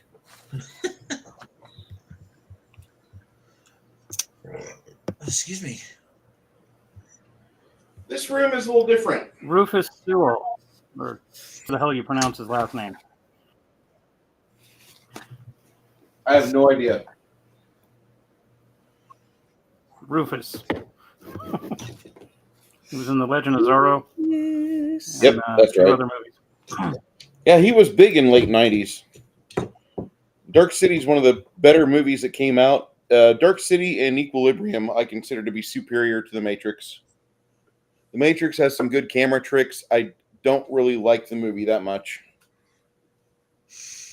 I think the multiple viewings killed it for me. And I Killed was it? the one. Go ahead. What killed it? The first time that I saw The Matrix, I loved it. It was cool.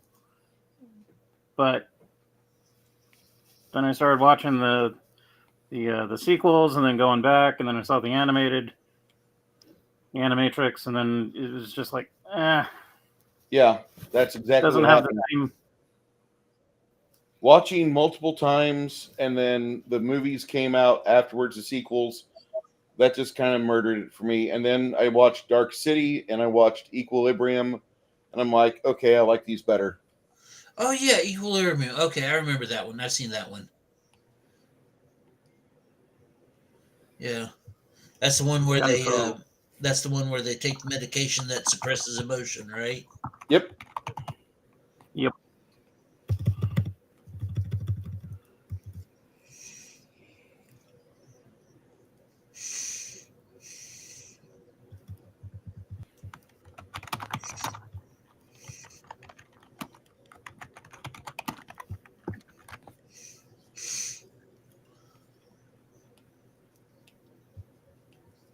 So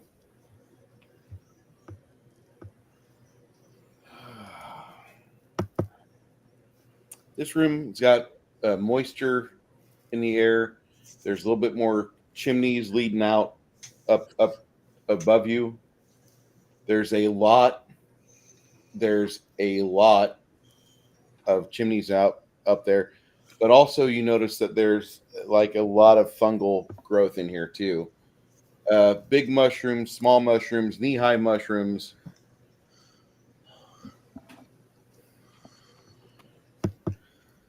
Can I make a knowledge engineering check to see Sure. if any of it's poisonous? Because if it's poisonous, I don't think we want to stay in here very long. Oh, we're gonna have to wait 8 hours until Mongoose comes down.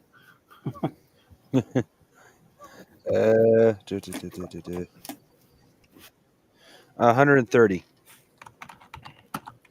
Well, you see that some of the mushrooms are shriekers, actually. What does that mean? It looks like a regular mushroom, but they've got some bristles on the exterior of them that can detect movement within like 20 feet of them. Yeah. And then they start to make a noise. They're noisemakers. It's an alarm system, Good joy. a natural alarm system. And then also embedded in with the shriekers, you see that there's some violet mushrooms as well. And they grow from a bed of tentacular roots. They've got pointed little caps. And you recognize those as violet fungus. And it's one of the most notorious and feared dangers of the caves of the world. And you can see the fungus in those who dwell or hunt in places because they wither limbs. You'll see entire chunks of flesh just seem like scooped away. And that marks a close encounter with a violet fungus. Okay, I vote we burn this room. I don't I know. second it. Isn't there some of those mushrooms you burn them and the spores spread and they start growing all over the place? You No, that's just an old wives' tale. I don't think so. the wizard cast. I assume you want to go with Burning Hands because you don't really have a whole lot of other choices. Yeah. You do a casting of Burning Hands and get rid of those that are before the chasm. Deep down that chasm that splits the room in two, you can't really see the bottom. Okay, so the 50-foot rope definitely isn't No. going to help us here. All right, well, our best option is probably to go back then, but You kind of worry about these violet fungal growths because, like, you've seen people have them before, and like just whole limbs get withered. If it's untreated for like a couple days, that limb just typically falls off. Yeah, ugh. they're very poisonous. They're nasty. So, you guys managed to get a grappling hook established, and you lasso to the other side. Before you cross, you guys watch the two archers load up on arrows, and they bullseye a few of the shriekers. One of them just completely deflates. You guys see the shrieker can't withstand that type of damage. You get across the chasm, and then you let the wizard cast again. The fungal growths just completely wither and smolder within the flames, and the smoke goes up into the chimneys above and away from you. If you want, you could have Lemmy pick up some of that violet fungus venom.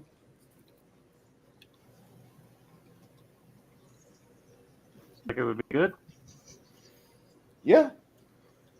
Get about 13, 14 pounds of it.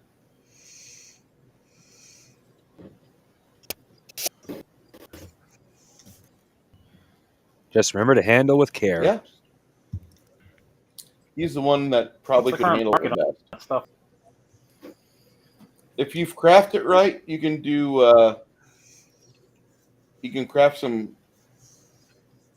6 doses of the poison, which would cost you about 200 gold to make and 800 gold to sell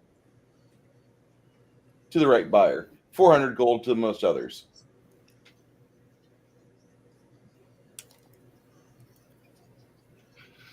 Yeah, I'd be interested in that.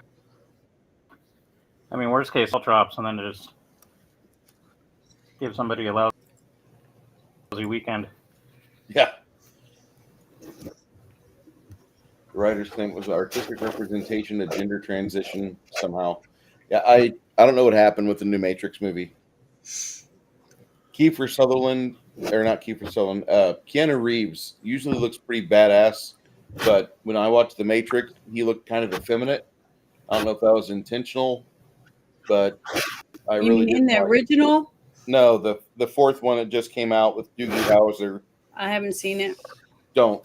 Stay away. About 15, 20 minutes of it, couldn't stand it. I was like, nope. The movie you want to watch is The Substance. The Substance is easily the best film that's come out in the last 4 or 5 years. And I mean, if you guys are hard up for Demi Moore and you want to see her naked, like that movie, full naked. Oh, that one when she wants to stay young and beautiful. Yeah, and then she her meets a younger, nice guy in the street that's older, her own age, that thinks she's beautiful, and he would treat her like a queen, and she's still. That's not enough. She just wants to look young. Did you see it yet, Janet? Yeah, I Hot told at you. the very end of the movie. Okay. At The very end, the very end of that film, the very end of The Substance, I had to sit down, pause the movie, watch Puppies, because the end was so jaw-droppingly good, but it was fucking intense. And I'm like, I gotta go do something. They brought out Quasimodo, and I can't do this. I cannot do this right now. And so I tried looking for my neighbor with her little German Shepherd pup, and she wasn't here. So I came back up and I watched some puppies on YouTube for about 10 minutes. And I got back in the movie. I watched the rest of it. Loved it. If the Substance is talked about in 40 years, like we talk about The Thing, it did better than The Thing, because everybody's loving The Substance. Nobody loved The Thing back when it came out.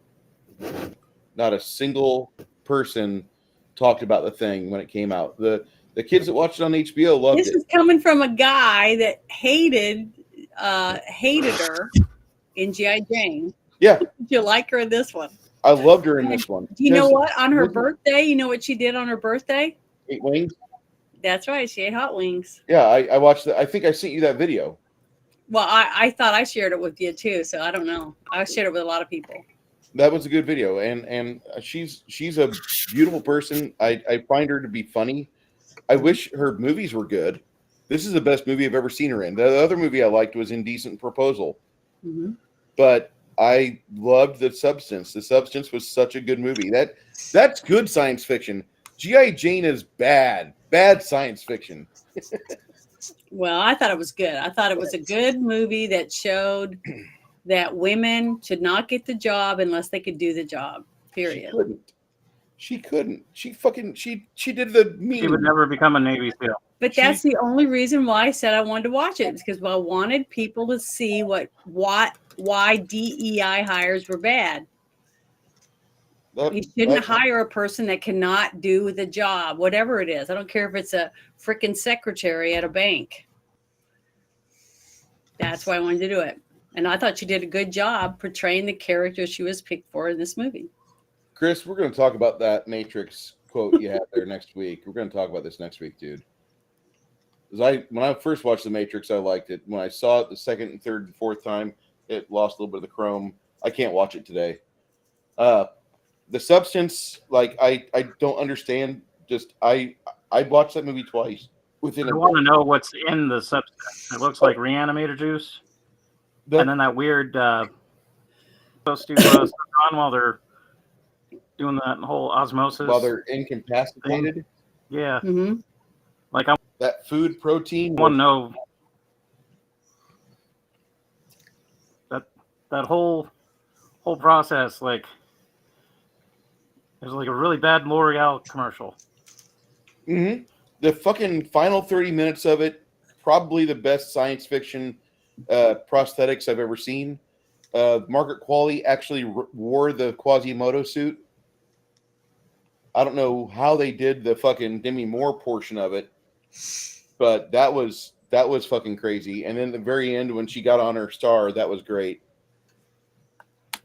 I don't know. Yeah. That easily my favorite movie the last 5 years.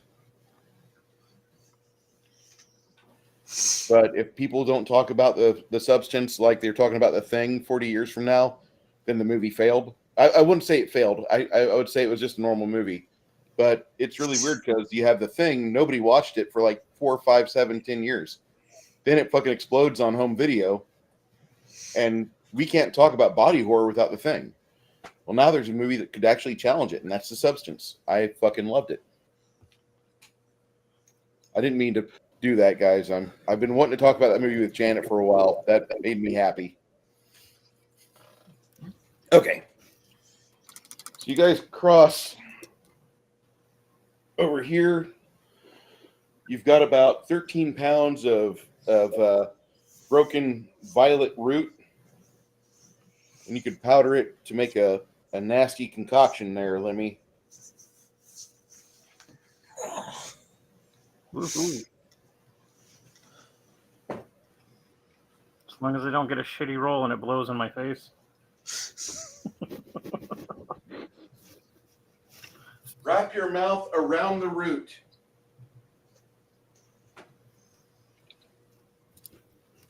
Excuse me?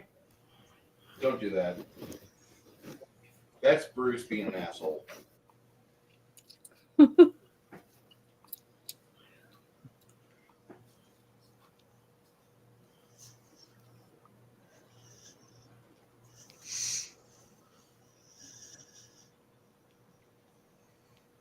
So we got sewer above. We got this weird ass subterranean dungeon thing going on.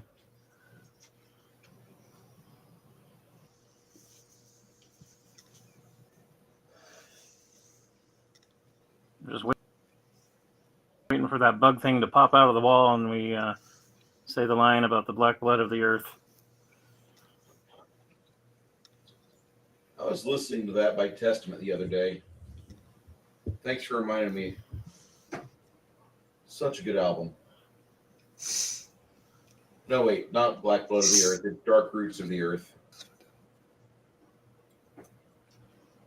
All right, so in this room here, you see like there's a bunch of like animal matter and other things. It looks like a giant rat nest. It doesn't take long for you guys to set fire to it. You see large rats scurry forth out of your way. Initially, they want to be brave. When you have torches in hand, they don't fuck with you.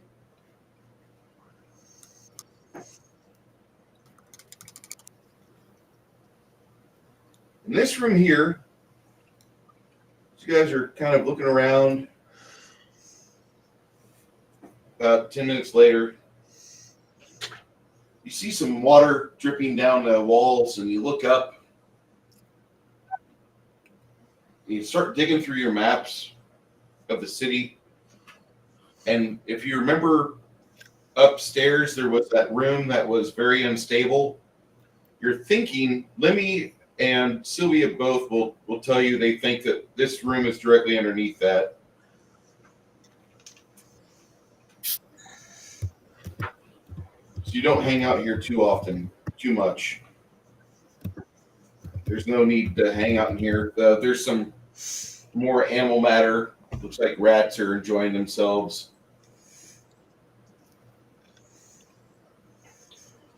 You guys tiptoe out of there and reverse your course.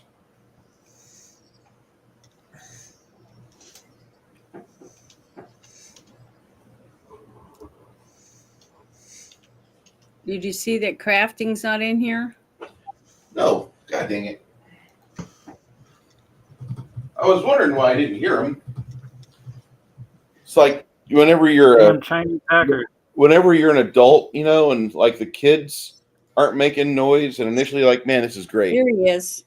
When the kids aren't making noise, you're just in heaven, and then you're like, fuck, the kids aren't making noise. Yeah. That's how it is with the dogs. If they're not pissing off somebody or breaking shit, something is definitely wrong. That's when you go in there and they got one of the youngest ones duct taped to the wall, stuff like that. Oh, my favorite story is when Dennis Leary's like, his kids are quiet, and then he goes outside and he finds his daughter drawing with a rock in the driveway, but the canvas she's drawing on with the rock is his brand new Ford Explorer, and she's got the house and mountains, and she's just chiseling through the paint, just making a nice, pretty picture, and there's the family and the big fucking dog, and she's just enjoying the hell out of herself, and Dennis starts to like talk, and he can't talk. He's starting to have a hard time breathing, and he He's like, that's pretty, baby. That's really pretty. See, Daddy, I can be a good artist. That's good. That's right. That's right. And just when Mom parks her Porsche in the driveway, make sure you continue that and draw Grandma's house on her side of her car. She'll love it. I'm just gonna lay down here. Yep. I love Dennis Leary. Oh, you guys, looks like you made a kind of a big circle here. This room, you see that there's some signs of like some struggles here and there. You go around, you kind of explore things a bit. But after about 10 minutes, you come to the conclusion that whatever was in here, it looked like there were like some lobsters or really big crayfish. And somebody decided that would be theirs. They would just chew on it for all time.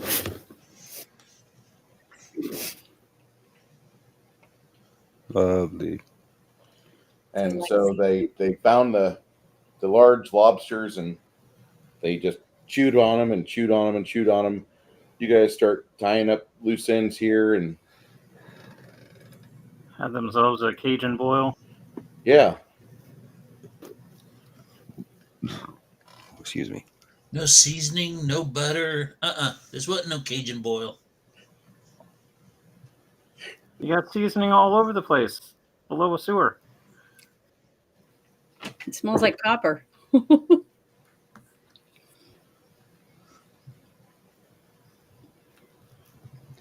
Don't ever tell me what's the worst that could happen, right? Mm-hmm. Exactly.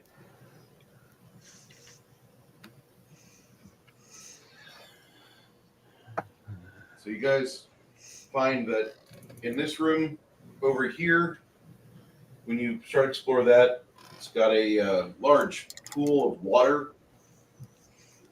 And as you are just kind of noticing how this room is set up, you notice that you're not alone. In this large pool of water, there's 3 sets of eyes that hop up towards the surface. Initially, in the damp torchlight, you guys think that you're being visited by 3 alligators or crocodiles that are quickly going to turn you into stomach food. But then you notice they're not attacking, and then you notice they're not alligators. They're giant frogs. It's Huge. Nemo Toad. Huge frogs.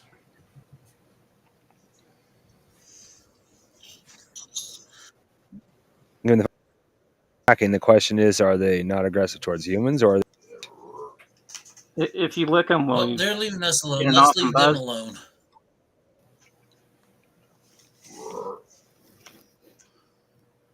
Look, we didn't mess with the shit-eating demon. There's no reason why we should mess with these guys. And if we do, I'm just saying. it's frog baseball. They're huge. They're not large. They're huge. One of them gets out of the Volkswagen Bug. for a It's a moment. He's about Hypno Toad. 12 foot around.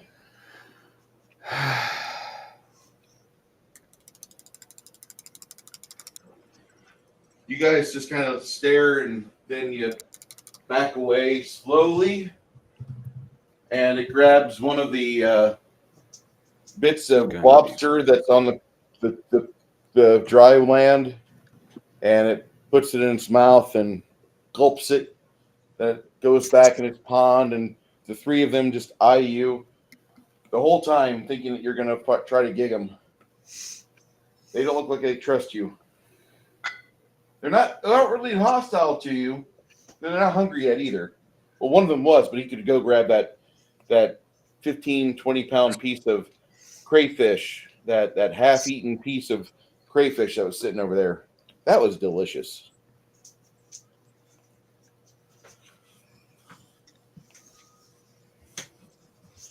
You'll head back to the secret room across the fast-flowing little bits of river there. And then you move the curtain aside and you head down. and emerge in a room full of boxes. Looks like somebody from the Half-Life game design. They put a whole bunch of boxes which are designed to be smashed with crates in here. Hey, are we at a good pause point? Yeah, we are. Okay. Can we take a little 5-minute break? yeah. Why, yes. My dogs are begging to go outside. Yes, let me find some suitable programming. Today's adventure was brought to you by the letter D.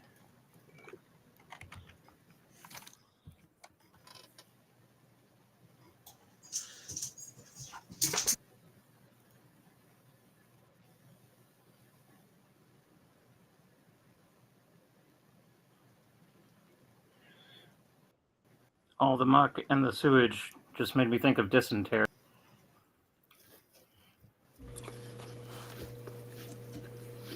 Sesame Street. All right. So before we go to travel window. Oh dear. I was walking home, it was really late, and a black guy walks towards me. Instinctively, I grab my purse, even though logically, I know he's not for sale.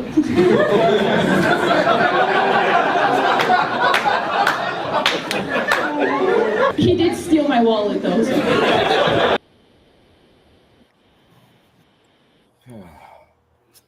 That's Christina Marie or Mariani, and she's in Houston and in San Antonio and Austin quite a bit. If you like, Right on. if you like stand-up comedy, she's one of the funnier ones, I think. Like, what's his name? Quinn Dale. Mm-hmm.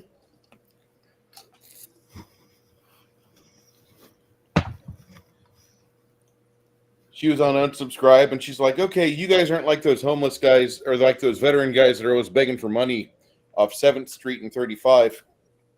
It's like, oh shit, she went there. And you always see that in Austin too, like these guys in green army vests, green army jackets from like World War II or Vietnam era. M81 field jacket. Yeah. You don't get in trouble by showing that that stuff? By showing what stuff? This stuff? Yeah. No. I've never been in What's trouble wrong with for the showing horses? this. You don't like horses?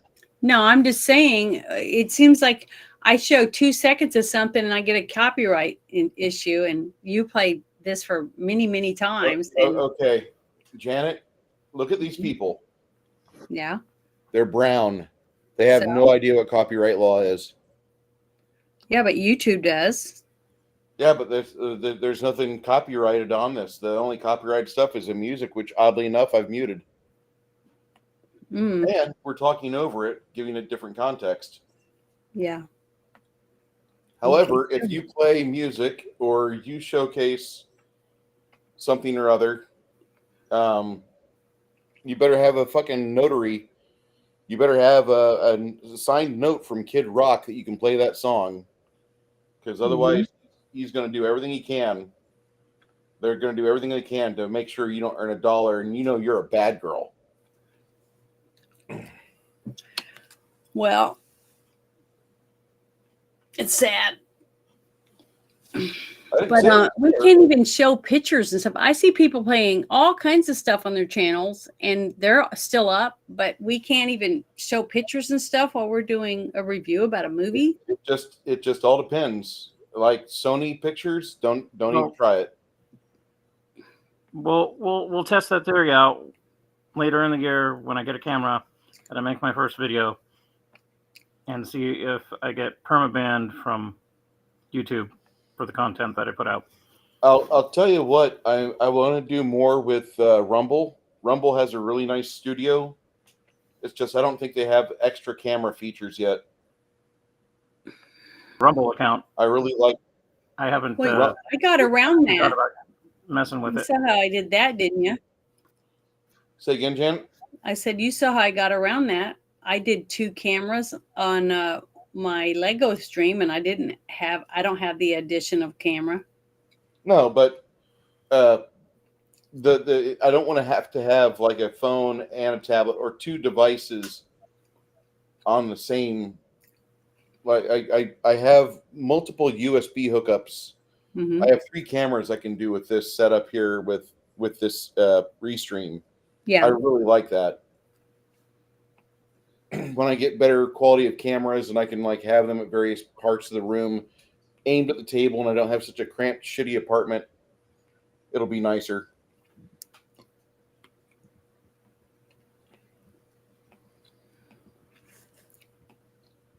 But it's really weird that these people, they put up a new video every 4 days or 5 days. They never go after me. They're like, he must like the horses or the women or the men. We don't care.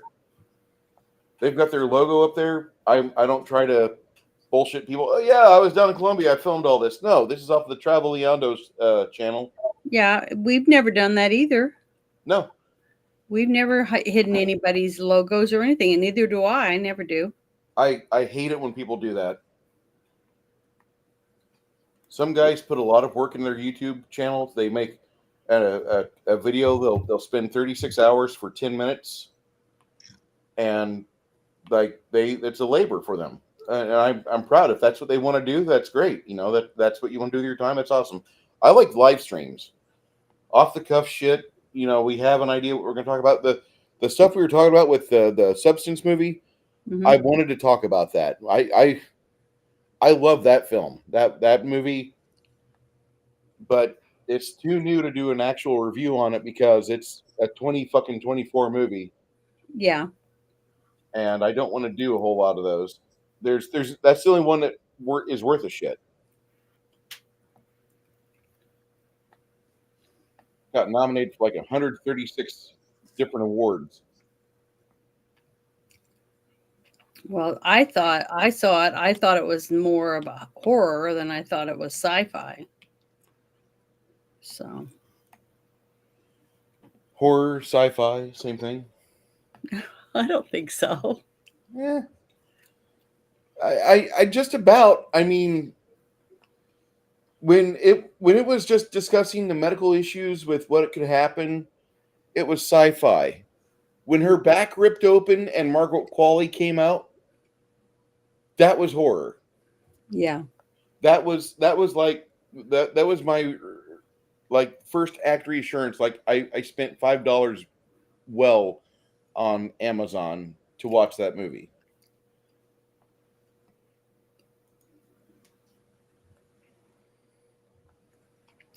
I bet they had fun making it too. I hope so. That looked like a good film. Fucking Dennis Quaid. He was just in the movie Ronnie. Dude, Go ahead. That shrimp eating. That He ate like 3 annoyed the pounds of hell out shrimp during the making of that scene. He must have ate like 20, 30 pounds of shrimp. He ate 4 pounds of shrimp just to do that. according to IMDb. Oh, damn. Could you imagine 4 pounds of shrimp and butter? Well, you What gotta about the get the video that scene. he sent you on Discord there, Janet? Okay.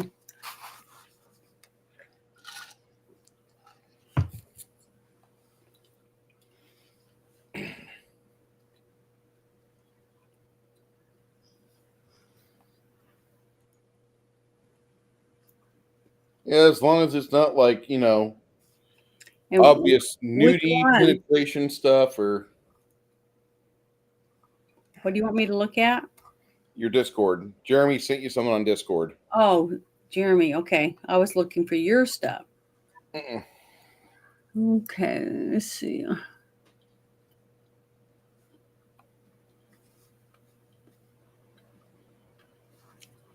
It says it's a Christopher Lee reads Hurton's Last Stand with music. So I can't With watch music? it. Yeah. No. Yeah, that's We'll why- watch it after the stream when we're not broadcasting.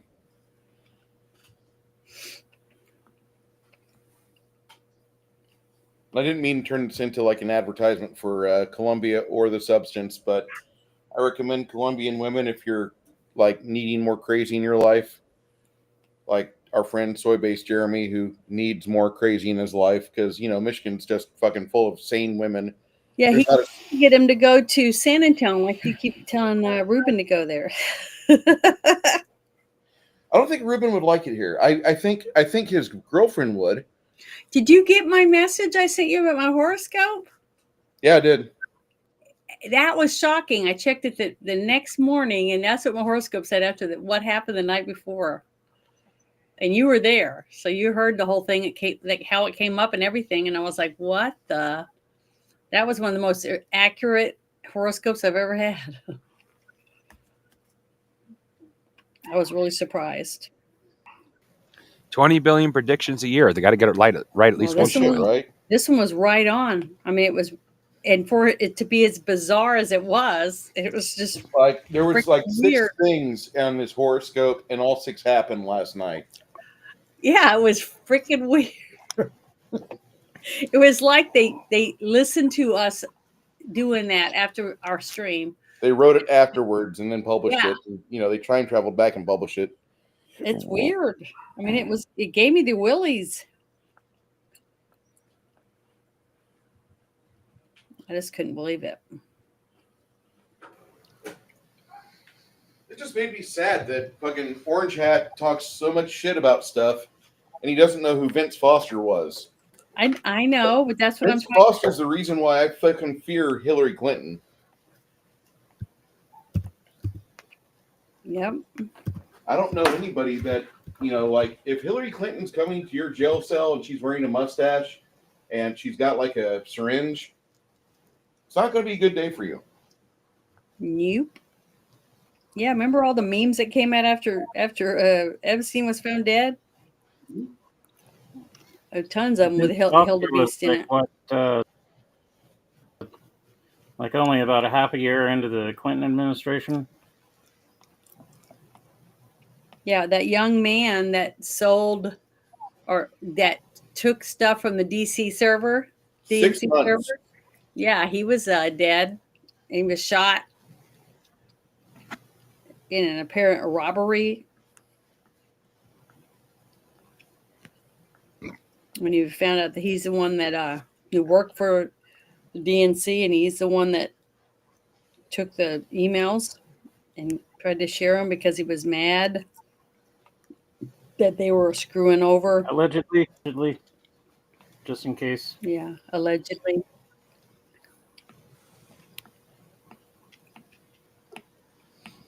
Yeah, sad, isn't it?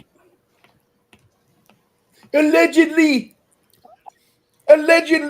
So, 2016 and the mentioning of Anne Frank to 2024 to the mentioning of Francisco.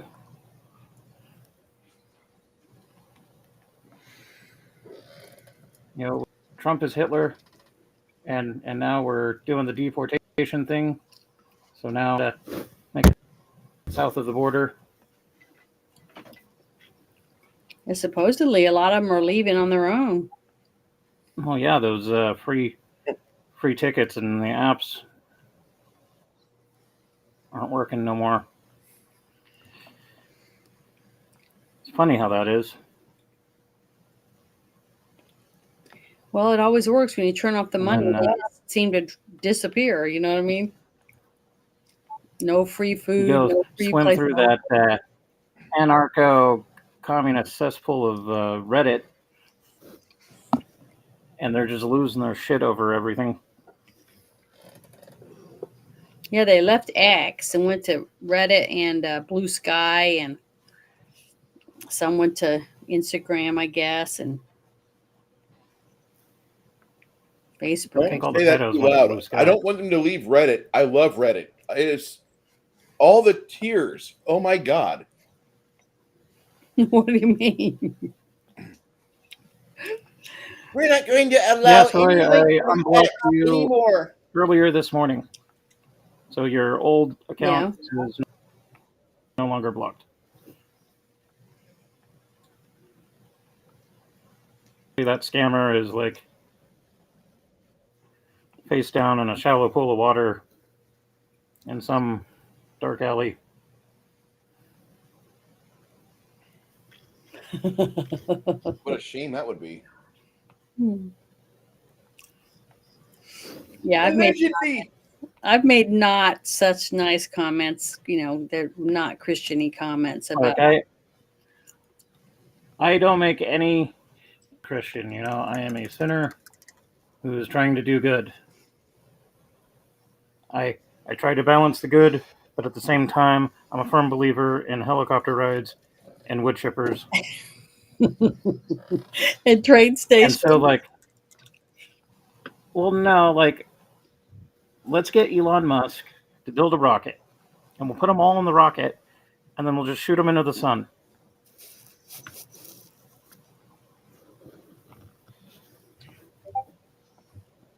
That didn't work in anime either. We'll see.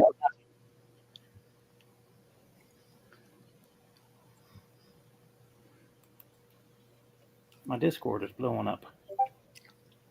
Yep. They must be clicking on all them hot women. Nope. I was just checking what happened on my YouTube feed. I don't know if you guys follow Melanie Mack. Yes. She's not a really quote unquote good Christian, but she's an interesting Christian. Yes.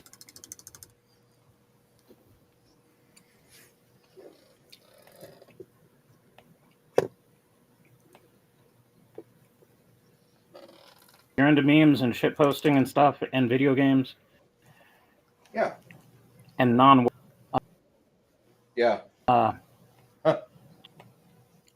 She's got some interesting content.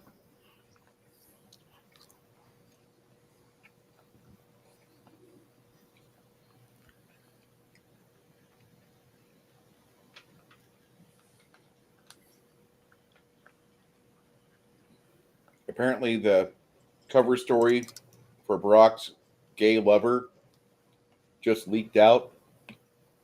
Yeah. So Jennifer Aniston's off the hook. So what do you mean? They were talking about her to deviate the attention about Obama taking it in the ass. I know, but from where? I mean, I haven't seen anything from that. I'll put it in your feed. Has anybody heard the any Yeah, the cook rumors that about them getting divorced? Brock and Michelle getting divorced? Barry and Mike. Because it says right here, it says that J.D. Vance News put this out. Joan Rivers' daughter believes that Obama's killed her mother because she exposed Michelle's Obama as a man. Yep. Yeah, That I was in remember that when she 2015. said everybody knows her. She's a tranny. Everybody in Hollywood knows it. And that Brock is gay. So I don't know. That's where Big Mike keeps his book, her. But the pardon me. cook that was found drowned and beaten, Copenhagen. basically, remember, from the Obama's house. I said it that day when it came out. I said Michelle walked in on her husband with the cook and killed him, and they threw him out in the water.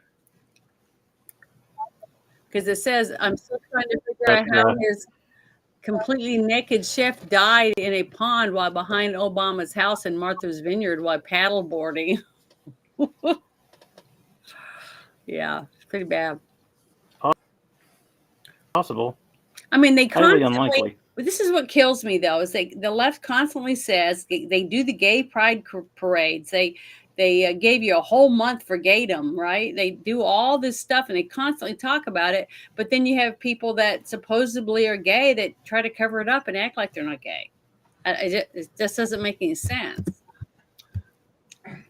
I'm not gay. I just like getting fingered in the ass and Yeah, but having you a man got suck my dick. Buttigieg, and you got a bunch of them that are gay, or they dress like women. You got generals that are wearing skirts. You know, you got all this different stuff, and but supposedly, you know, and then you have that whole video of Obama on his plane, supposedly having a hard on, and he's standing up. You know, and he's wanting all the girls to see it or whatever, or whoever to see it that's in his plane. And you know, but he can't say, yeah, I like both sexes, or I don't know. I just don't understand what the big secret is, you know, or why they're trying to hide it. You know, The thought of either Obama having a hard on makes me laugh. And I'm sorry about that. Either Big Mike or Barry. It doesn't matter. I mean, if you know, because remember what I said when they did that interview with Barack, and he said, my Michelle, and I go, that proves that he's a man. You said that multiple times. I know, because a man that's married to someone you spend every day with him isn't going to accidentally call his wife, who's named Michelle, Mike. It's just not something that's going to happen. You might say, oh, Pookie, or some, you know, nickname like that you call that person, but you're not going to call him a man's name on national television multiple times on different shows. Because that's what he calls him, Mike, you know. That would be the only reason that would happen. But that's my opinion, as stated. Allegedly.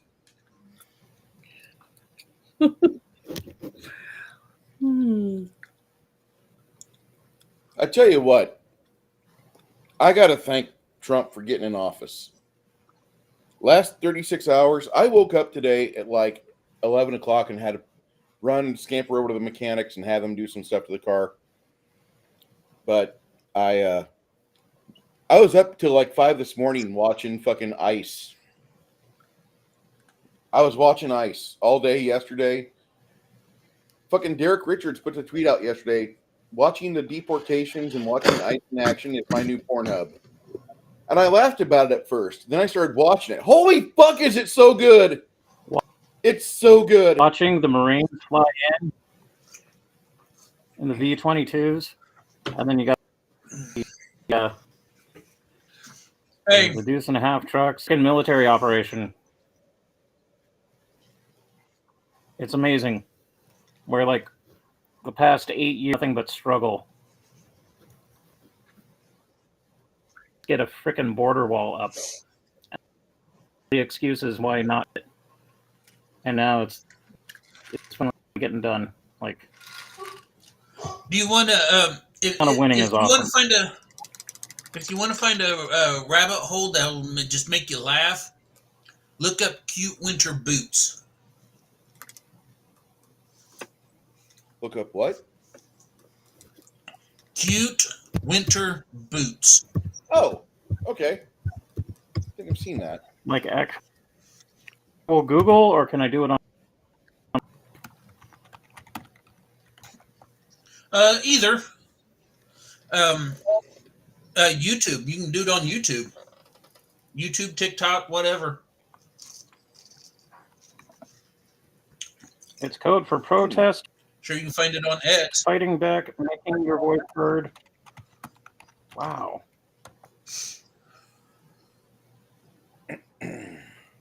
Reddit has its own link. Who'da thunk?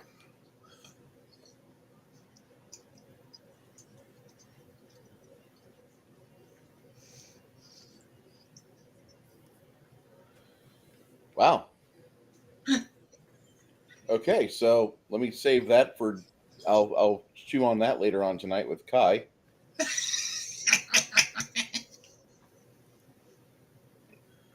Okay.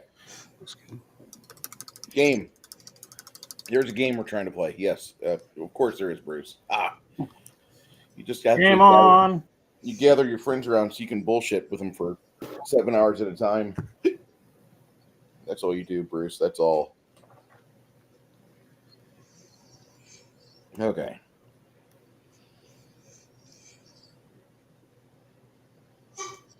So I gotta say, the memes have been lit. oh, the memes Since the since first. everything has been going on. Perfect. I'm loving the memes. I mean, honestly, think about it. He's been president for 5 days, and he's already done more in 5 days than Biden did in 4 years. That doesn't surprise me though, because Biden. Yeah, look at the response from FEMA for North, and Mm-hmm. they're projecting like weeks, if not years, stuff rolling.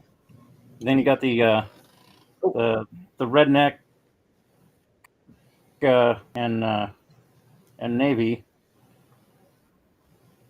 doing their thing, and that got the ball rolling. And then Trump, before he officially inaugurated, within like 48 hours, had stuff going. People aren't He's already freezing in got tents people. anymore. He's already got them in apartments and shit. I mean, Yeah. it's ridiculous because a lot of them were saying, when some of the interviews, they said, I was told by FEMA that they had me in an apartment, a 2-bedroom, 1 bath, or what, for temporary while we get our, house straightened out. And he said, but I couldn't take it because it's almost 100 miles from my job. They couldn't find him a place near where his work was. It's just ridiculous. It's just laziness, and that the fact they don't give a shit, that they weren't thinking about the victims. They were thinking about who they have a deal with or whatever, to give them a huge tax breaks to use their business or whatever it is, instead of thinking about the people. So I don't know. Just to me, it's just so much red tape that they're swimming in red tape. You can't get past it. But boy, it was nice seeing that mayor getting her floor getting wiped up by her. It was awesome. I loved it. I enjoyed it. I could watch it over and over again and still just enjoy it. Well, That I have a interview, prediction to make. that he did with that. I have a prediction to make. Mm-hmm. Feel free to laugh, because I kind of chuckle at it too. But I would say within the next 15 to 20 years, we're probably going to start seeing some Amish politicians. I believe that now. I already think some of them have run.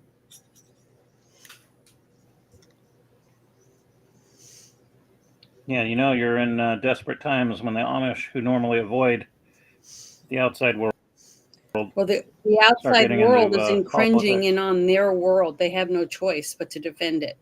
And that's what God would want them to do. And I do truly believe that. So, I mean, those guys, they really came through. I have no doubt that it was because the Amish why we won Pennsylvania. I really do believe that too. Which is why I don't see anywhere that it says that you cannot be a Christian, a true Christian, and live a Christian life and be involved in politics. There's no reason why you can't do it. If it's involving your school, your town, the taxes you pay on your home, or any of those things, you can still be a good Christian and follow the politics. I don't see how you couldn't. That's exactly what happened though. Is that they shut down. There was you know how they sell their quilts and their canned goods and all that. Somebody from the from the Biden administration shut down this one Amish guy selling his stuff. I mean, just shut it down. Yeah, it was and all that, and it was like a dairy farm that's how he makes his living. that were making butter and milk, I think, and then they started messing with the more incremental encroachment on their freedoms. And plus the rainwater collection, that kind of stuff. Yeah. It's ridiculous. What government has the right to stop you from collecting water that falls from the sky? I mean, just think about that. It's ridiculous. A government that wants to take away your freedoms and doesn't want you to analyze the shit, allegedly. Yep. Yeah, allegedly. Allegedly. Go ahead, Bruce. We'll shut up. No, you're good. I'm trying to figure out where the fuck the blocked users list is for Felix there, and I'm sorry, but Yeah, I had a hard time trying to find it myself. So Like- click on your settings. okay. And it's And different then- on PC than it is on your phone.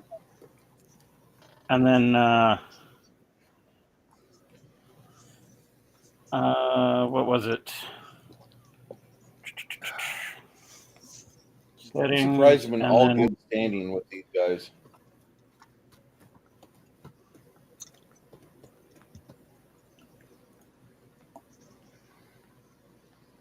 Was it accessibility? No, it wasn't that, was it?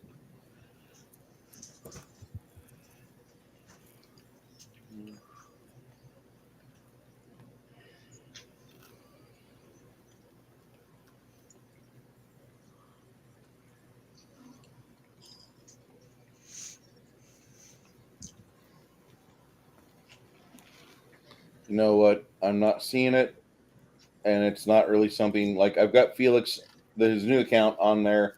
Sorry, dude. I'm having a hard time finding it because I really don't like Discord. Like, they're fucking socialists. I don't want to have to spend any more time than I have to on there. Well, what happened? What happened? What did they start doing? That's what they've always done. That's all they ever do. Oh, They're fucking communist bastards. Like, Gilded is almost as bad, but they're better than Discord. It's like, well, they're not horrible. They just suck. I haven't seen them do anything to my Discord that I thought was not fair.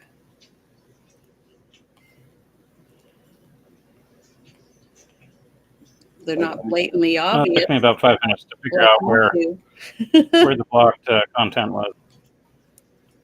It'll come up under your little gear wheel. Yeah.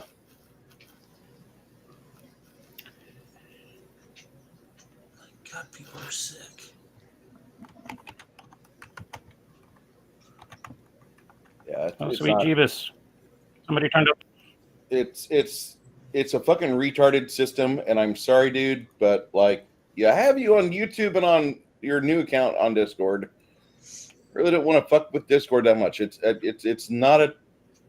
I don't lose sleep over Discord. I tell people, like, please don't try to make me lose sleep over this, because it's just a pile of shit. Like, I don't want to worry about a pile of shit. Like, you're a decent person, you can get a new account, that's great. But don't make me fucking have to write through a fucking app which has fucking dead-ended all this shit because of all the new updates and all the gay shit that it's got and all the fucking retarded faggot shit that they put out there. Fucking guineas can't fucking navigate that. We're fucking simple people. We want to make good pizza. That's it. Sorry. Good pizza, pretty women, all the good things in life. Mm-hmm. That I like reminds shit me of- talking. I like destroying. I like watching communists get destroyed. That's like my favorite thing. Watching ICE do their My job. family is has a great. long history of going up against the socialists, both the fascists and the communists. So this is a big ass room full of crates Oh. and boxes. You guys kind of tiptoe into here. Do we know what's in the boxes and crates? Before we do anything, we should have our two rogues double check all of them for traps.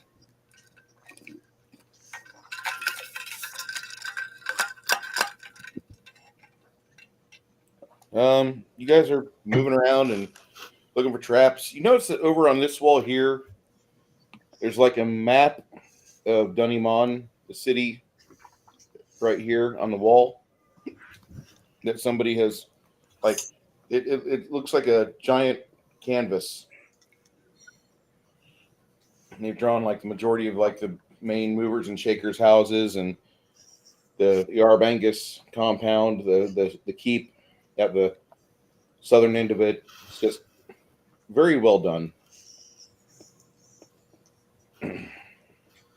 Huh. Over here, you note that there's Now I could toss it in my backpack. when you take down the map. It looks like somebody had tried to chisel a map into the sandstone walls before, and they had done a okay job, but this map is much nicer. Now it goes in your backpack. You gave them their initial backpack or their initial map back. That was nice of you.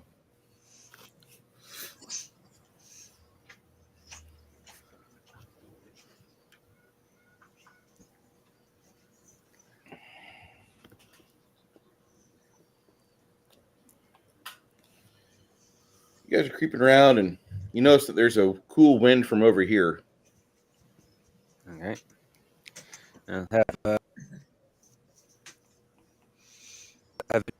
Well, it looks like I want to say Isabu. Weren't you the one Booby that came up trapped? with the theory that they were that they were using this place as like a holding and traveling underneath to get to the steal a bunch of stuff on the surface?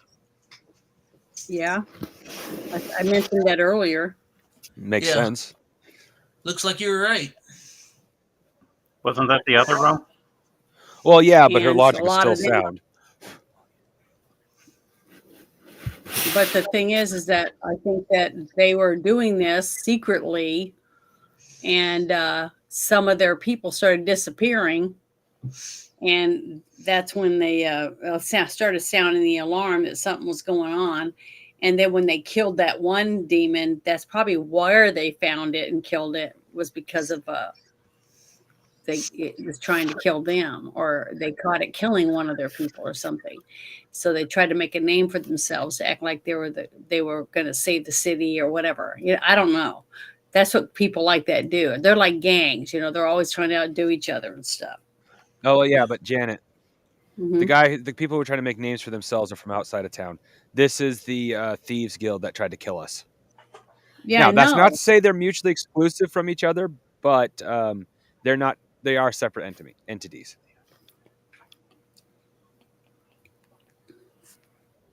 These are the bad thieves. These are the bad thieves that will probably like murder you and steal your stuff, where legit thieves probably wouldn't murder you unless they really had to.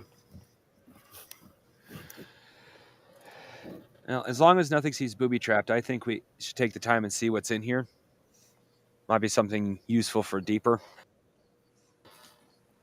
Box is full of beanie babies. Oh my god, I could use a Beanie Baby. I haven't seen one of those in years. Said nobody ever. I had a whole bunch of them. Not Furbies. And guess Those what I Furbies did are with creepy. them? When I moved, Use them for target practice? I had boxes and boxes of them, the princess one, a whole bunches of them, because I saved them for years, and I donated them to Goodwill when I moved, because I didn't have enough space to carry them. I'll take beanie babies over Pog. Beanie Babies over what? Pog. The little cardboard cap. Hogs. Yeah, little cardboard disc. Yeah. Bad. I'm familiar with Pogs.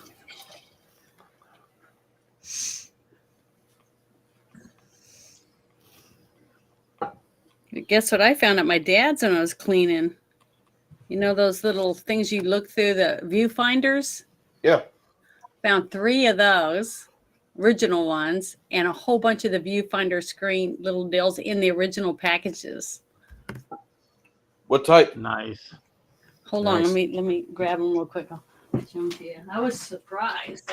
I just wiped them all down, brought them home. I used to have a whole bunch of them for Snoopy and friends because I was a Charlie Brown kid. Mickey Mouse, the one where Mickey Mouse and Donald Duck were like ghosts. Going into the haunted house. See, I found this one. Say I have Oh. This Okay. one. Okay. And this Wow. one. And then That's I like found one I all had. Donald Duck, Quick Draw McGraw, and then there's a couple other ones in here. The Christmas Carol, and they're all the original cases. Sawyer's Viewmaster Reels. Okay, all of those, and then this one's got like 1, 2, 3 farm. See, all that on it. And then these South Vietnam, Our Planet Earth, and Rocks and Minerals. Could you imagine what it'd be like? All these different things. Sorry. Find an antique toy store, see how much it's worth. Could you imagine what it'd be like if you were in the era when those came out? Well, my dad was apparently, but these, look at them. They're all in really good shape. Just really cool. And I'm like, I cook. My sister's not interested in them, so I grabbed them, grabbed all of them. This is the kind of stuff I've been doing when I go. And I sent Bruce a couple of DVDs. I was like, my dad's got stacks of these, and I've never even opened.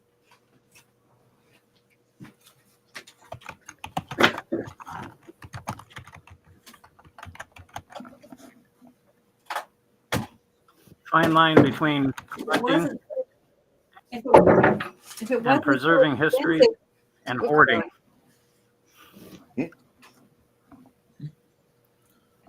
There's a fine line between those 2 points, and I do not know the line. If it wasn't so expensive, though, I have tons. I mean, like 50, 75 stacks of Playhouse, Penthouse, or Playboy, Penthouse, Hustler, all these dirty magazines from like the 1950s all the way to like 10 years ago. Some of them still in plastic, never opened.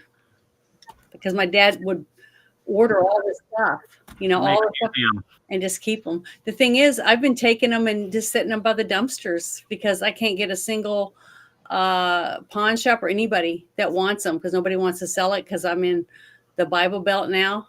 And I guess I could take them to somewhere in New Orleans the next time I go down there, but I'd have a whole truck full of stuff. But if somebody wanted them, I tried to give them to people and say, hey, you could sell them online. I mean, it was Nancy Sinatra on the cover of Playboy, stuff like that in mint condition. But oh well, I just gave them away or dumped them at a dumpster because I didn't have any place to take them. Remember back in the day when you had to turn a page to see porn? No scrolling. Yeah. No subscription. I remember back in the day, you used to have to have a brother go buy you a magazine, or have your uncle go do that for you. I remember. Pepperidge Farm remembers. My stepdad had a few Easy Rider, so you could appreciate the motorcycle or the biker chick that was all butt naked on the motorcycle. Back then, there was some class to the porn. Yeah. I guess. Wow. Well, I do know that there's a fine line between scientific research and screwing around. Yes. The fine line is documentation. If you document it, it's scientific research. If you don't, it's screwing around. A $20 million due to figure out, randomly roll on the chart, and then they go and do that for 5 or 10. Maybe they'll come out with a report.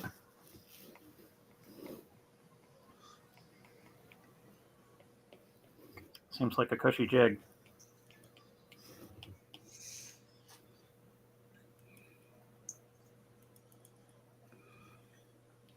So there's a bunch of boxes in here, and you got a breeze coming in.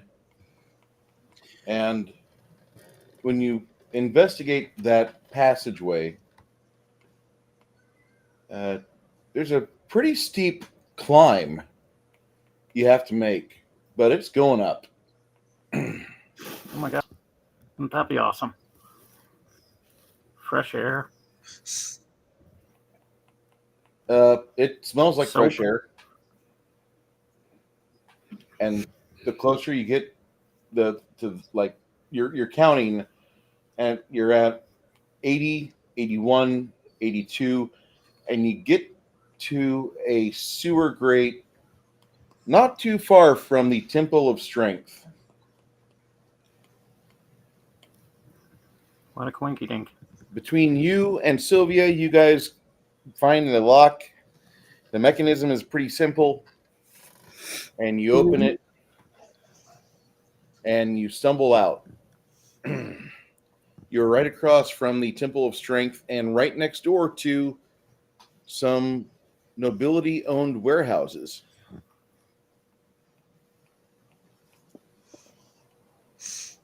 Very interesting. Do we know which nobility? Couple of merchant families.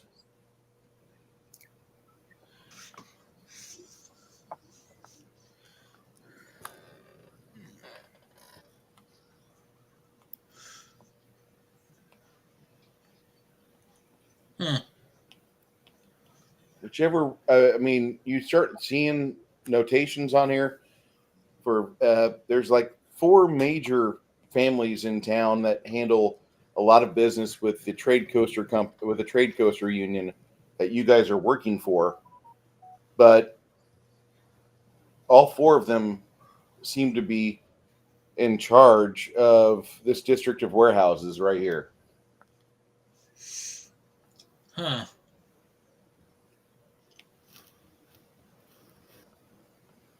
If you want, you guys can go get cleaned up and report your findings or sell your loot or whatever, but I would recommend just stowing whatever goods you have in your little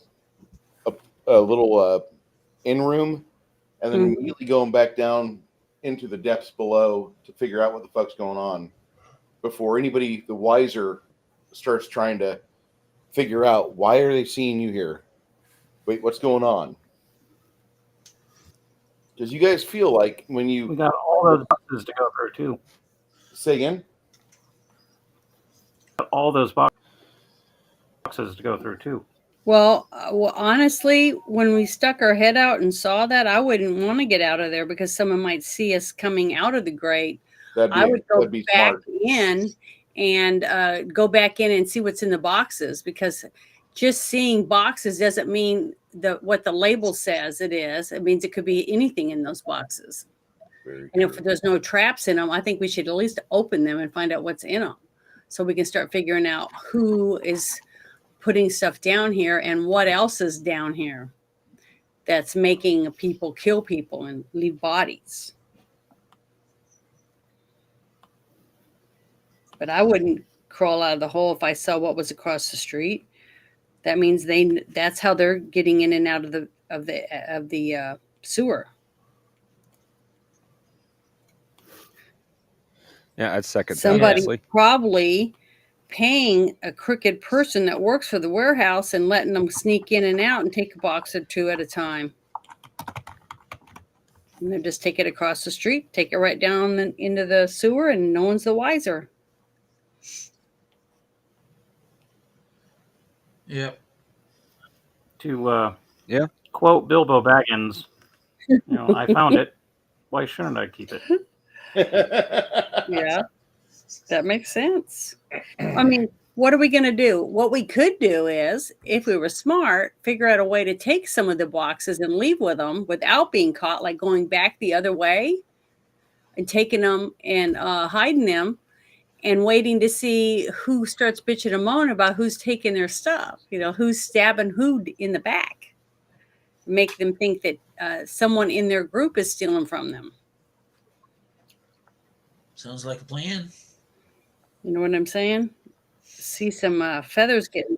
We still got those donkeys, right? Yeah, don't we? I don't think we can bring a donkey down here. No, but we can use them. Well, no, I mean, get out. Still go all the way back to where we were, because this is the short way to the surface. We go all the way back. Yeah. We set up the donkeys, and then we go a little bit long way with a bunch of sacks or whatever, Mhm. and then we go hide it somewhere. Maybe rent out an abandoned warehouse or something like that. Yep. When we go find the guy that sells the ball next to him, and we sell the loot to the passersby.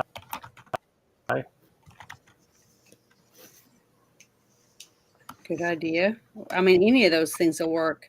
All we got to do is make them think someone on their team is backstabbing them.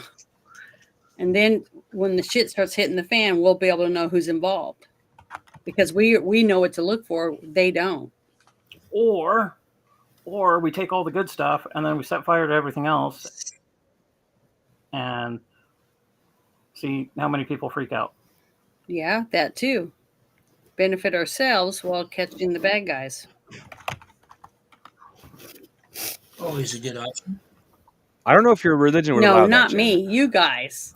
I'm just gonna say, well, hopefully, if you get hurt, I'll try to help you. That's about it. I'm just giving you information. I'm not doing anything. I also don't know if your religion wouldn't allow that either. Well, I'm just saying you might want to ask Bruce before you no, make a I'm decision just in either saying. direction. I'm just telling you the facts of what I see. That's it. I'm using my knowledge and explaining to you what I think is possibly going on. That's all I'm doing. That is not against my. Oh no, that was what I was referring to, Janet. What I was referring to is the taking of the stuff. Before you make a decision if you're going to or not going to, you should quickly ask Bruce how your deity feels about that. Okay, because if she doesn't care, the then yeah, I'd team just say take some decides stuff what they too. want to do, then I will worry about whether or not I'm allowed to be involved. Okay. Because apparently, whoever's involved in this somehow is connected to demons and killing people. So I can't see why my deity would think that that's wrong for me to try to figure out the best way to capture these and stop them from murdering people. Using the treasure as bait is not what I'm referring to. Taking something that technically belongs to somebody else that wasn't a victorious kill. Yeah, stealing. Yes, truly stealing, which is in a roundabout way we'd be stealing because we know we can return the stuff to the surface. Mm-hmm. So I don't know how your deity would feel about that.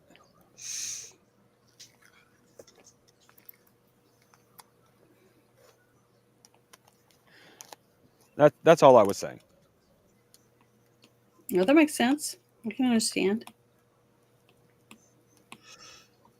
With that said, given the fact your deity is a god of war, it just looks very obvious to me since we happen to, even under these circumstances, given the fact we're basically at war with the guild. Yeah, but basically when we found that little area, had the little secret wall thing there that they were using to get in and out, which for whatever purpose, they're stealing. And they're stealing with help from someone on the inside.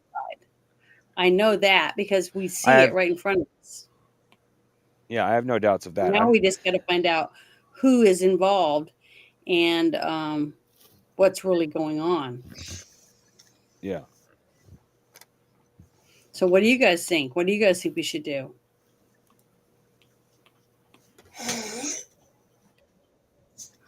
Yeah, I want to look in the boxes too. Find out what's in them. Well, we'll get is working for who, or at the very least, knowing what they're stealing would be a good way of knowing what they're targeting. That sounds stupid. Well, let me ask this: if you had some rather big, pricey items, and they just poof disappeared like a fart in the wind, what would be the first thing you would do? If it was my business, I would take all the people aside and start interviewing them and see what they think happened or what would happen to the merchandise as a business owner. Well, wouldn't you go and report it to the local constabulary? Well, first I would talk to my employees because it could have been just misplaced. If it's just one or two items, even if they're very expensive, they could have been put in the wrong box or put in the wrong room on the wrong shelf. I mean, there's lots of things. I've worked in retail before. Yeah, one or two items maybe, That's but what I mean. that's a whole room full of big stuff. Yeah, You're but not- we don't know how long that stuff's been in there.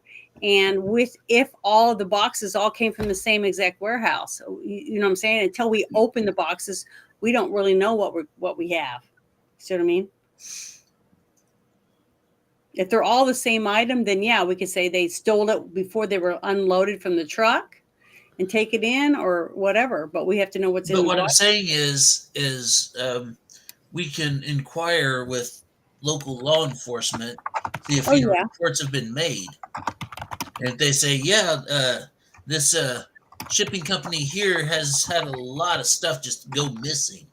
They're getting a bad rap. But as soon as we do that, if someone is on the inside and with the police department, then they're going to know we're snooping around and we found something or know something maybe we shouldn't.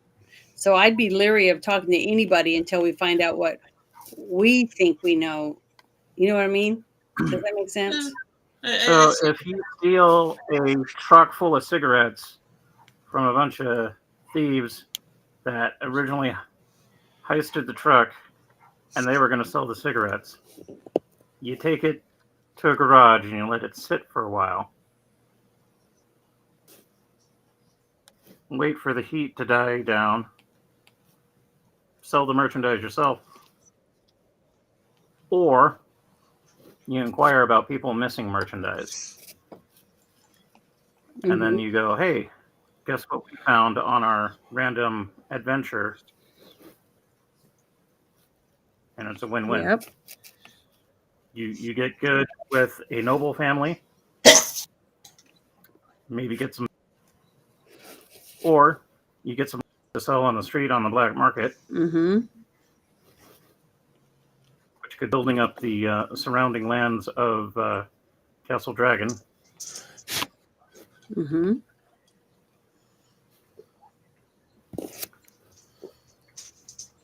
Can have his little casino and not have to crawl down in sewers and deal with shit monsters, weird crap, and get fat and lazy. And my only concern is the hangover from the night before.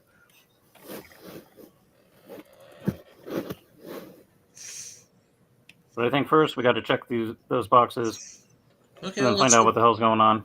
Let's go check the boxes. Okay, I'm ready. All right, so you go. And then we get attacked by a facehugger. Hope What are not. these leathery eggs doing in here? I absolutely adore that photo that Janet uses there, by the way. Thank you. That is a good picture.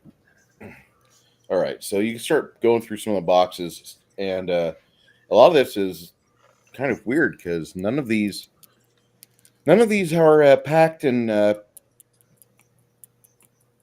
packaged for the four main families. In fact, a lot of this is like smaller mom and pops.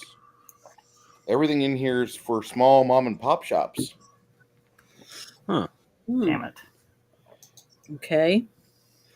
But what items are in there? If are they cooking supplies? Are they Cooking supplies, silks?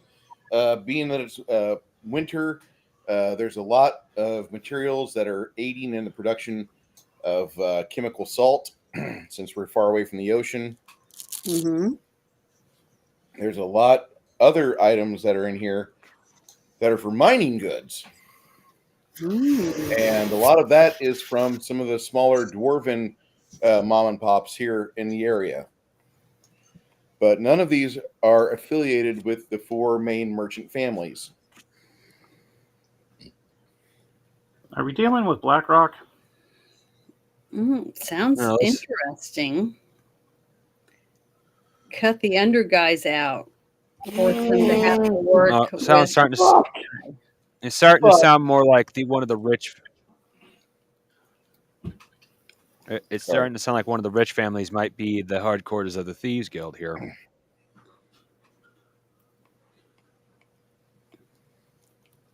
It warrants more discussion, more delving as to figure out what's really going on here. Why are all of these stamped with various small shops here in town and outside of town?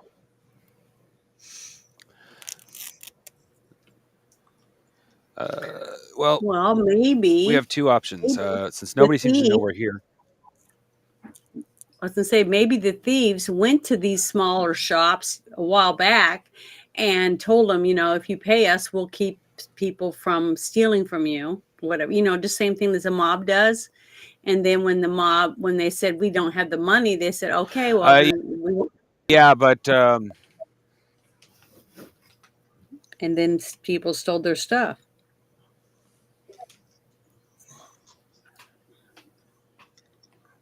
I don't know. Stealing your stuff isn't in a protection racket isn't nearly as painful as them destroying stuff.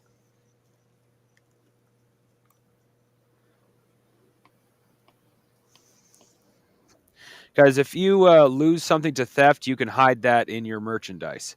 If you have your entire store beaten all to hell, everyone knows, oh, you pissed those people off. Well, we don't want to stop your store anymore. We know what'll happen. If you make it that obvious, then it's easier to find out who did it. Because if the only one that's not being stolen from or your store being torn up and damaged is the rich guy, then everybody knows the rich guy's the one putting the little guy out of business.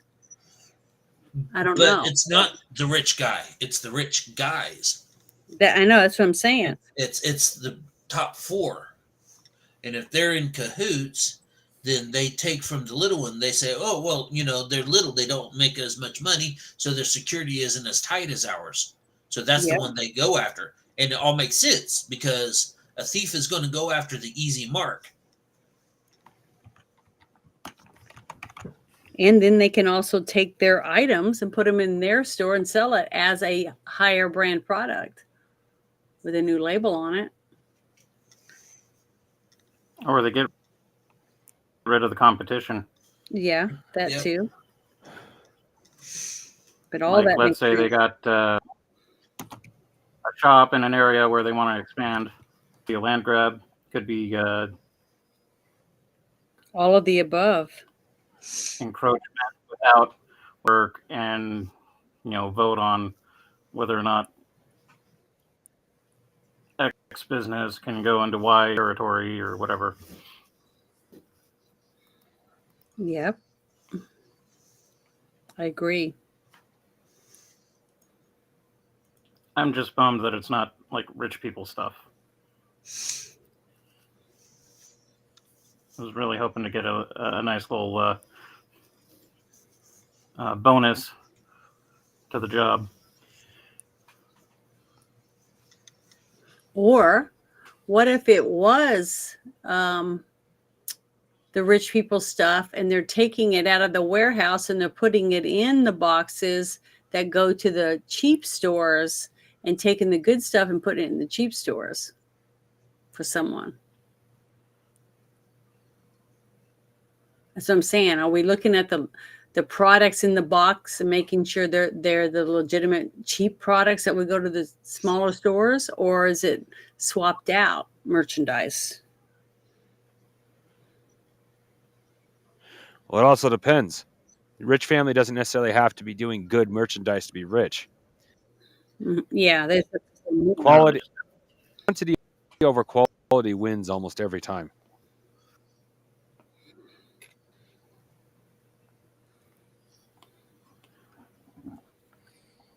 I'm wondering if we should do a Robin Hood thing. Identify some of the items from some shopkeepers. Just like leave them a sack of shit. Not literally off. Out on their doorstep or warehouse where they would get deliveries, goods and whatnot.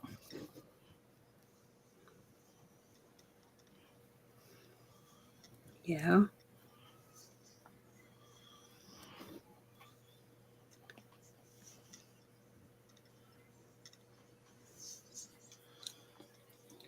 So in the end, the question we really need to ask ourselves right this moment: are we going to concern ourselves with the Thieves Guild and start trying to move this stuff around, or are we going to concern ourselves with the demons and then the Thieves Guild? Because I'm voting demons then Thieves Guild. And even if they're intertwined, I still think the demons should be dealt with first. Yeah, I think Because the demons are the greater threat.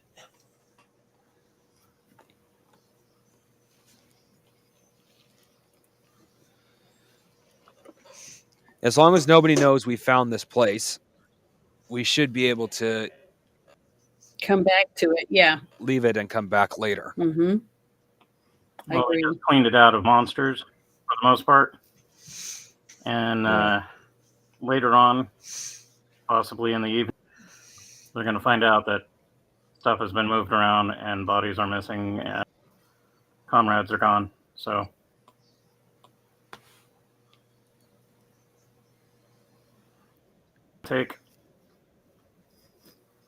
we should take it. Well, unless there happens to be the magical portable kitchen that Bruce and I have been occasionally discussing in amongst that stuff, I don't think there'll be much to take.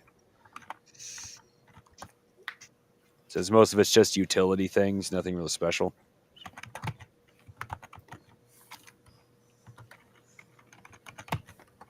You know, cooking, mining, clothing. I mean, silks would be nice, but do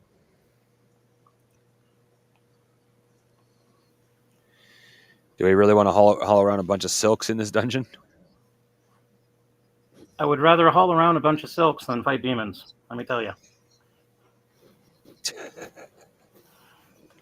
That is a valid point, but I still say the demons are the greater threat. Yeah. We should get rid of those, and silk really isn't going to be very useful. Although, you know, we could find some. Unless you have to strangle the demon with it. Hey, if you get silk wet, it is pretty damn strong. Haven't you ever seen Shanghai Noon? Yes, I have. Don't break when wet. No. You said wet shirt. You said wet shirt will not break. You didn't say piss on shirt, bend bars. No. It goes like this. See, strong when wet. No. You said strong when wet, not piss shirt, bend bars. Very close. I've seen that movie way too many times thanks to my father. I have that scene down pat thanks to him. When that movie came out, we literally watched it every night for a month straight.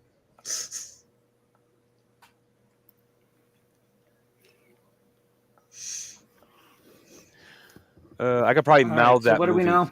Even all these years later. We know that what was it? The Crimson was down here trying to do their thing. What was the name of the bad guy thieves again, Bruce? The bad guy thieves are known as the Ebon Union.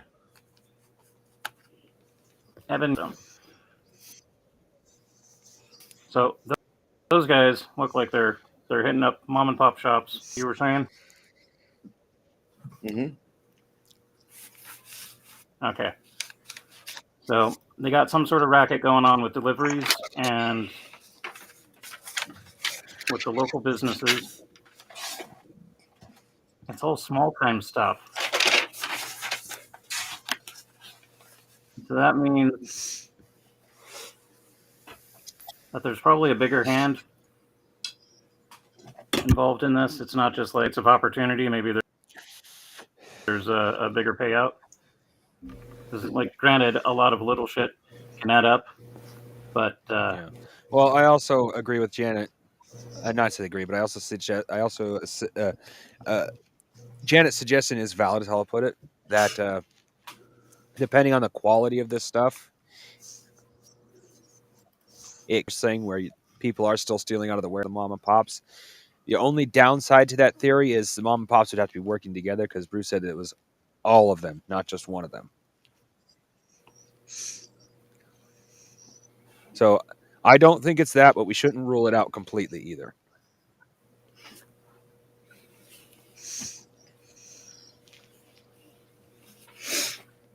Ouch.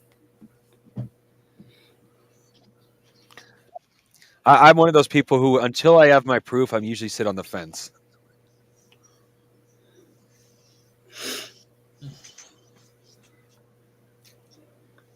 Well,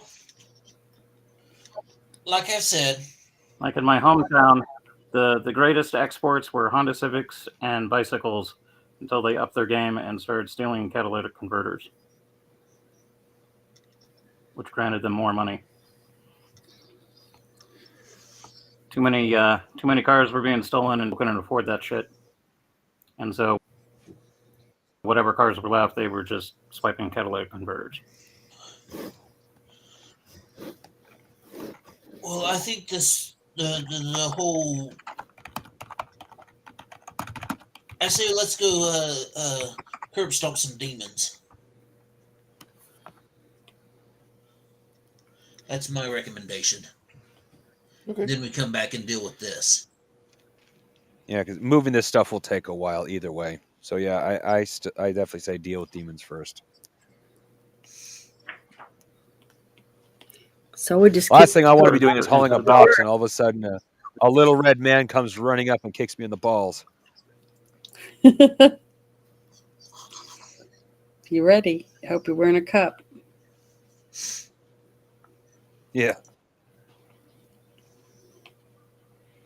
Yes. Creep into here and looking around. You notice that there's a couple corpses on the floor.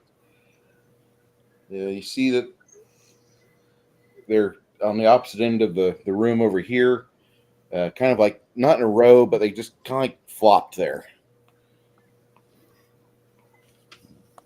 They're in black leather armor, got bite marks up and down.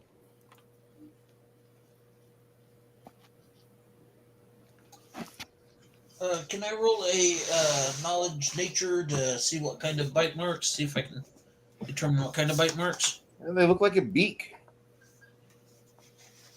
Look like a what? A beak.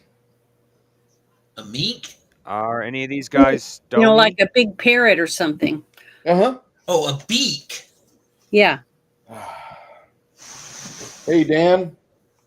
Next time we do this every 2 weeks. If you want to play, man, let us know. What if it's one of those creatures that we confronted earlier that had like tentacles, but they had a beak thing in the middle? That's a possibility. My first thought though is, have any of these guys turned to stone in any fashion? Nope. No stonework. Okay. However, Janet's Okay. No cockatrice. is right, and as you guys are standing there looking at these 3 corpses on the ground, that's when you notice that drifting in from above, you can see some whirling masses of tentacles. And that's when you realize, like, sure enough, it's exactly what it is. And you remember them, they were called Gricks.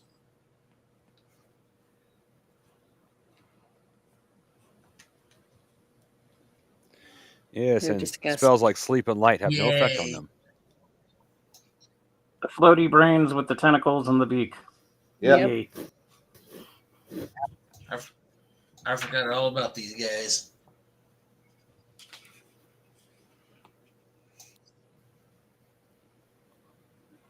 They were fairly easy to put down as long as you didn't get stung.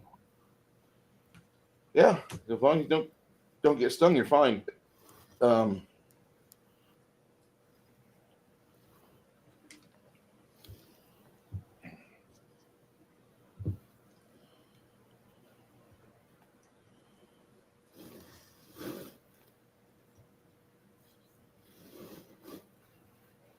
As they're drifting closer, I'll put these to signify. I mean, you really can't see them too well in the gloom.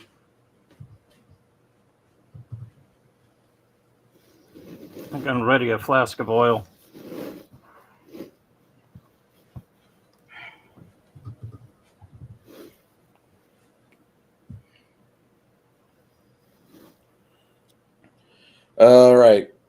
Nerdy Ogre, what are you doing?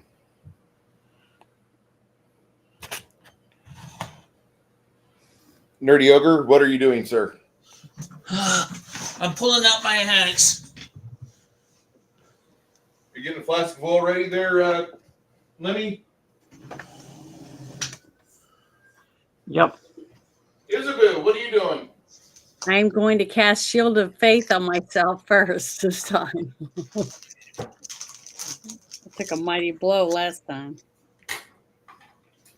I got to turn on my bedroom light because it's getting dark in here. I'll be right back. Mongoose.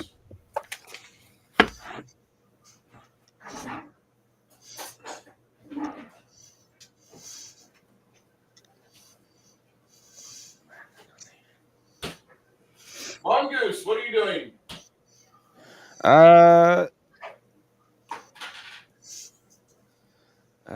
How?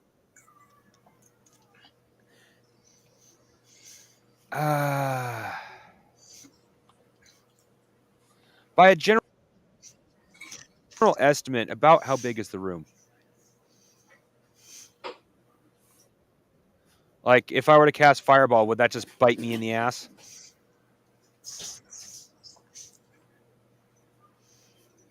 You want to cast what? You wish to cast what, sir? I'm asking, does this room seem... I'm asking, was this room seem small enough if I cast Fireball, it'll just bite me in the ass by flying back You in wanna my try it? direction?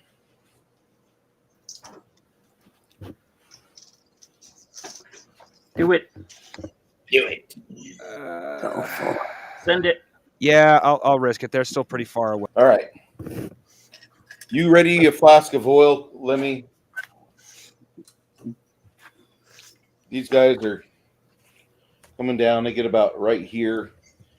And that's when the fireball goes off.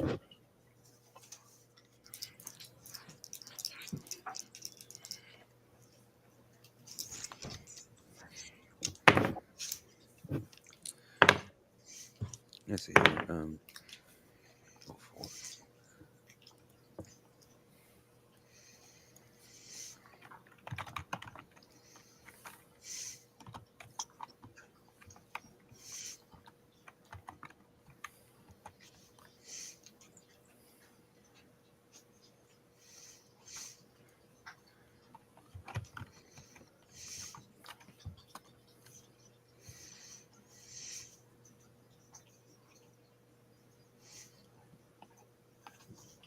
Oh, God damn it.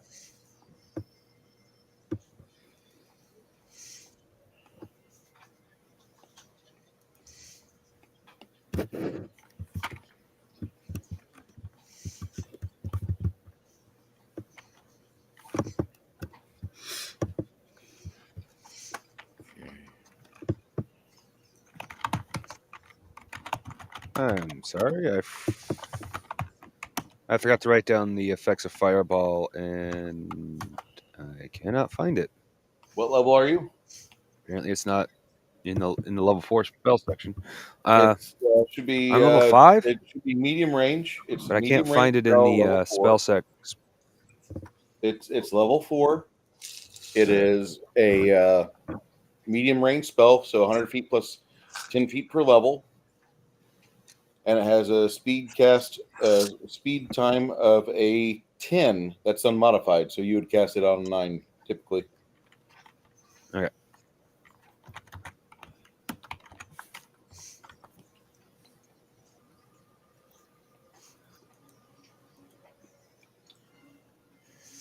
Yeah, Right. I'm trying not to ask you for everything in that aspect, and then I can't. I'll have to go through and actually look at them.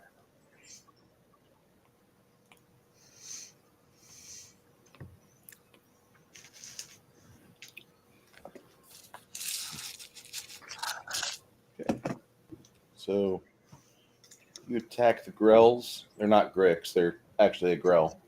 Fucking scary looking. Say that much. Ain't got shit for reflex though. You got to roll 6 dice 6 because that's 1d6 per level. How much damage is that? Okay.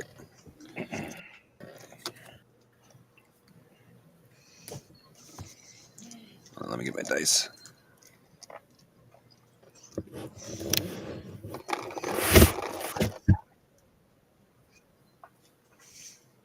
Darn. Okay.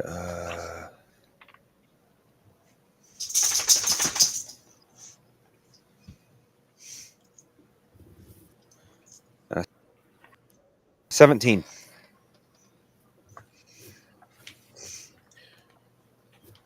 No exploding die off that?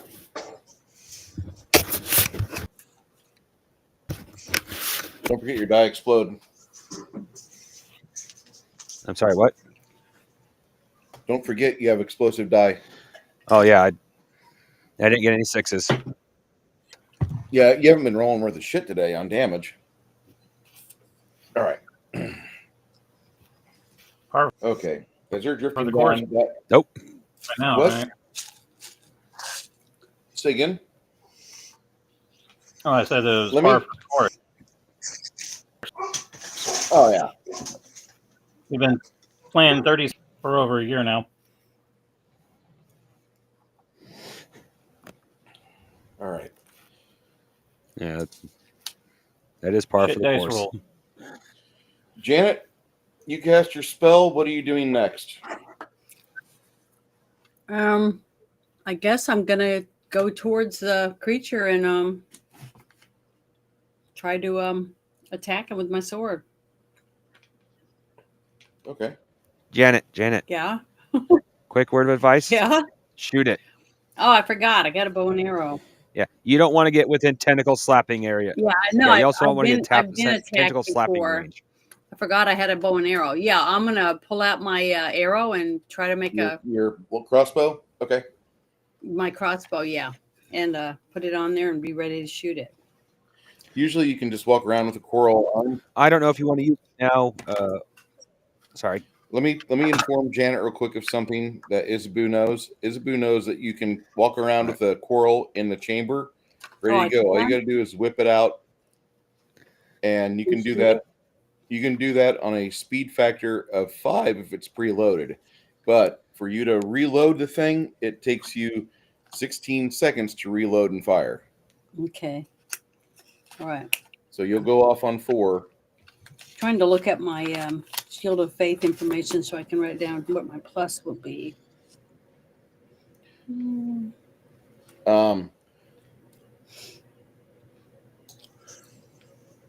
Lemmy, what are you doing next? Yo,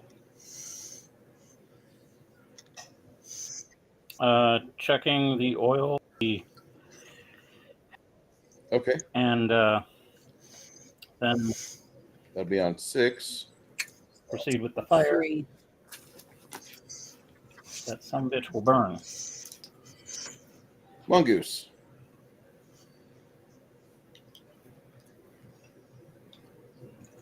Mongoose.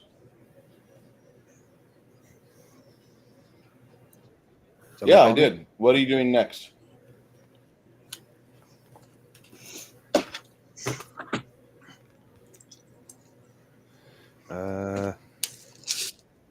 They're still far enough that by the time they get in close, but if I cast fireball, they're probably within potential hurting us range. Our barbarian has no ability to do any distance attacks. No. Does If he wants, he can, but he doesn't ever pick up bows or axes that can be thrown or stuff like that. No.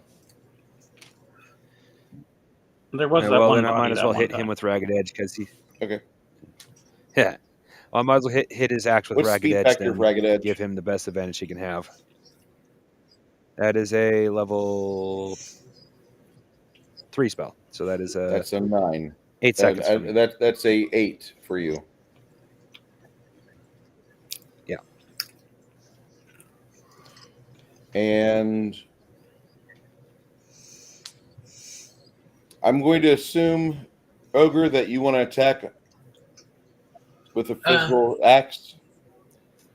That'll be after they get close. You can get in a swing after they've started to attack because you can move up and try to give them the business end. They're going to get an attack of opportunity on you, though. Just keep that in mind. All right. Okay. That'll happen on 11. All right.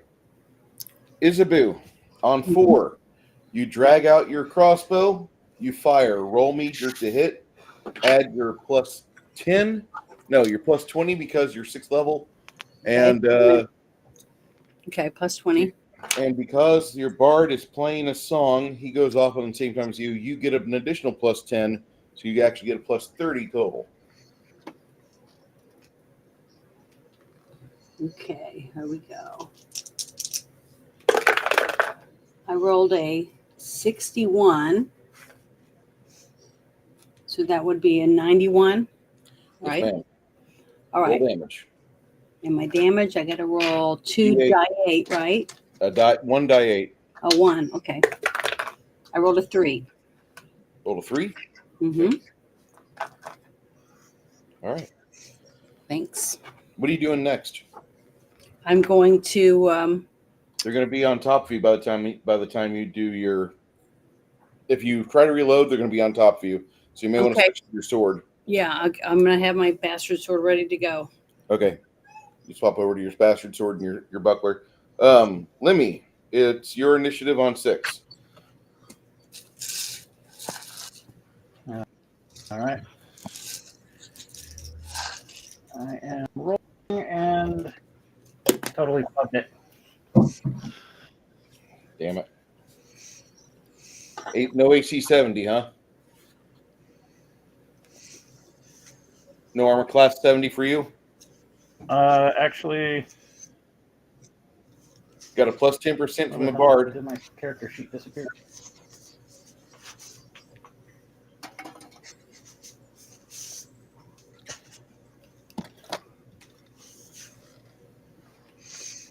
Yeah, no, that target number. Okay.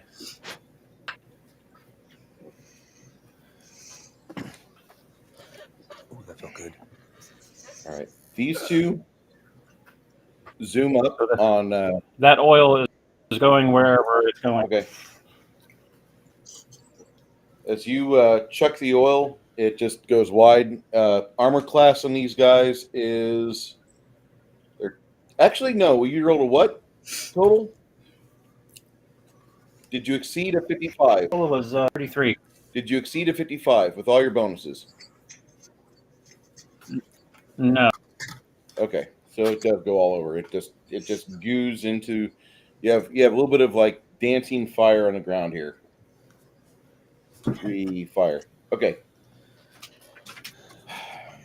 On 9, on 8, Mongoose. Yep. They're almost on top of you.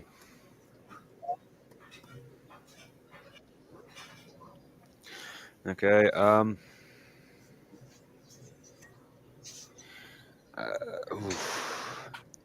Can I know I can split up magic missile between 3 targets. They have to be since I have within 3 of like them. 30 feet of Can each I, other. Yeah, you can do that. Can I hit all 3 of them with toppling? Maybe push all of them back? One of the missiles will have toppling on it. Okay. If I were you, I'd focus fire on one. That way you can eliminate potentially 6 attacks. Yeah. All right. Well, in that case, who's in the front line? Front line, you've got Ogre kind of standing in front there, and then right behind in second ranks, you've got your 2 archers. Okay. Well, shit. Trying to figure out which one would be the better target.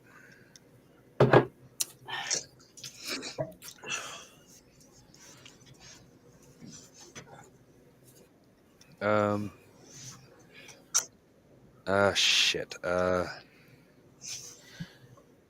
Whichever one is going for whoever has the least armor, I guess, will be the one I'll hit. Trying to hit it with top lane to get them away.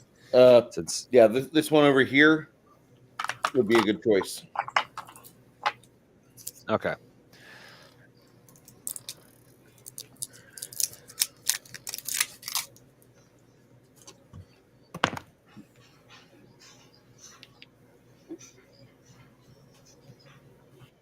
Oh, I am adding top lane Okay. to that. Damage is Oh, that goes off now? yeah. Shit. I thought I still had to wait a couple. Because they're seconds, but okay. making their attack and they're coming in right after you make your initiative. Holy shit.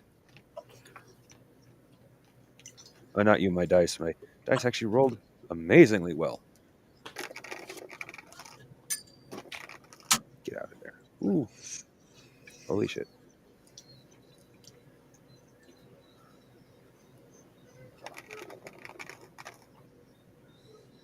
Okay.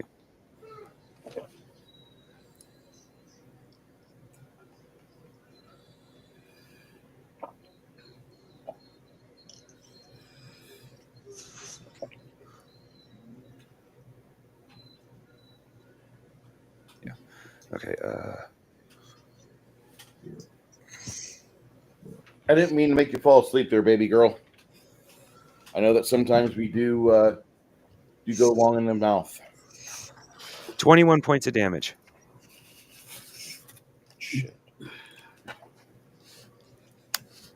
Actually rolled really good that time.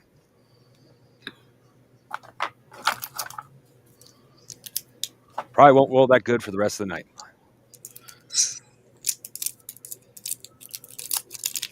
Wow.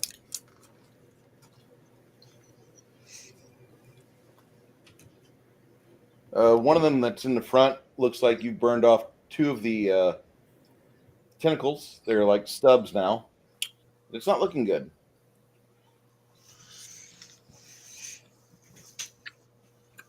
This one here will still try to get an attack on the barbarian. And it fails.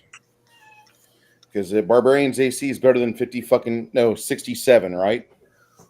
Yes, my AC is better than 67. Okay.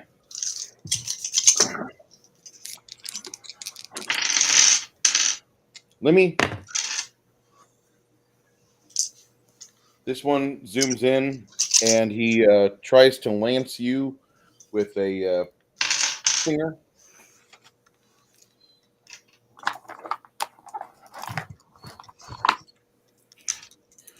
Gets a 95. Hits you for 7 damage. And you need to make a fortitude save. DC 70.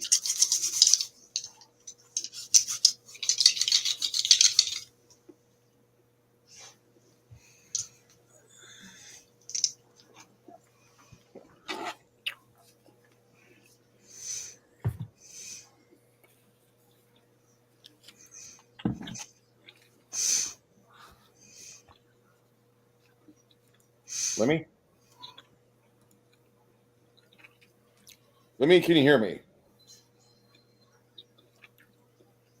Can anybody hear me? I can hear you. Okay. Is Lemmy there? Did you fall asleep? Oh, he went to feed his dog and cats. Was just kidding. Okay. I'm gonna make a save for him. 59 plus his bonuses. Yes, he has 11 or more on his fortitude. So he's not paralyzed. Okay. Now, this dickhead here, he spends the time to try to cast a spell. And he hits the barbarian. Of course. Well, he rolled an 83. Oh, crap. Wait a minute. 83? That's Oh, what what? he He rolled rolled, an 83 not plus including his bonuses. Yeah. was on mute.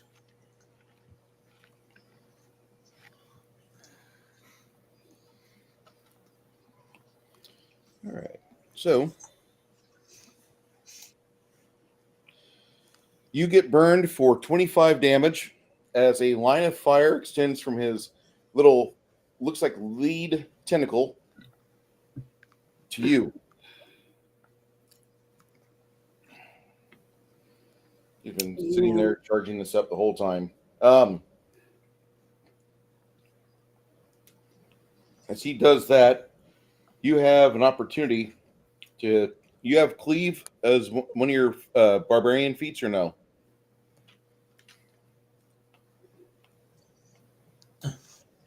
No. Okay. Because of how your life has gone so far, you could elect to burn or to use your feat selection for 6th level on power or on cleave. What cleave does is you make one attack at a -5. If you do that, you hit both targets that are adjacent to each other. It also puts you at a small disadvantage armor class wise. You're at a -5 AC, but you're hitting 2 targets at the same time. If you want it, you can have that. All right. That'll be your 6th level feat selection. All right.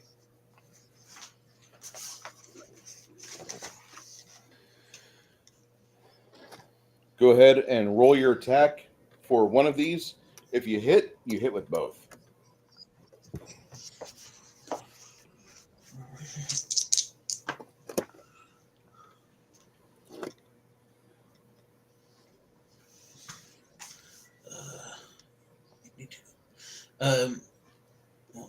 AC, you only need to hit a 50 for both of these because they came in charging. I rolled a 52. So I rolled a 52. So yeah, Give me the damage. Rolling for damage.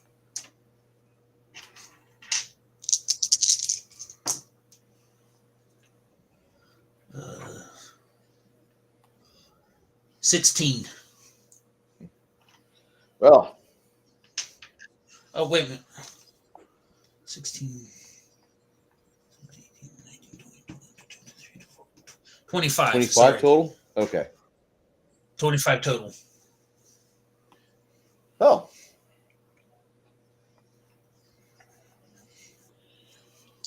This one here, you see like tentacles flop off of it. You cut pretty deep on it. And it looks like it's wanting to move the fuck away because you hit it pretty well. What do you want to do next? I'm going to go after that sucker that'll again. be on 22. Yeah. Isabel? Yep.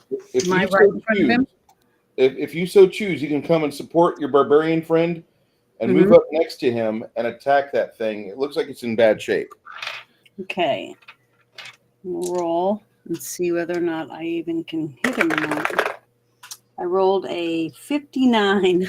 That's all you need, honey. Roll Okay, damage. because I was going to say I don't remember what my bonus is with my short blade. You have a plus 30 with Quinn playing right now. Okay. Plus 30. So I'm going to roll my D8, and I rolled a 3.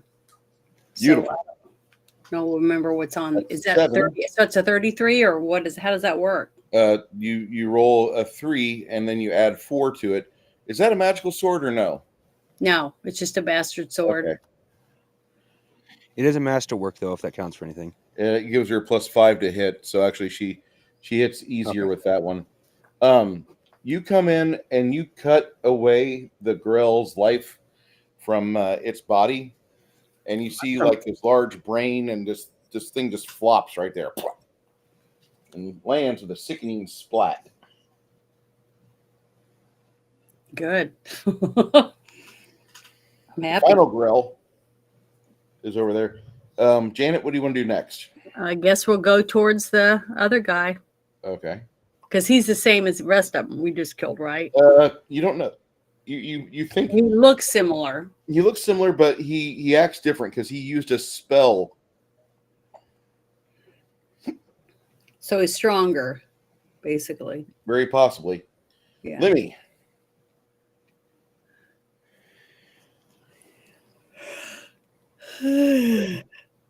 Sorry, I got up at 4:30 this morning. I'm really All tired. right. Lemmy and her will charge forward. It will get an attack on both of them, but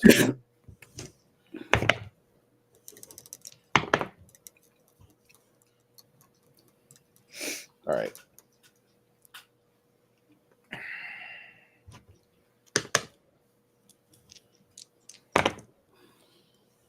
You see your young maiden run forward with him, and they both do a attack.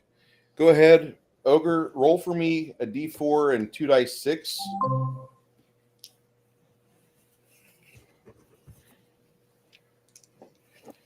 For her attack as she tumbles into place.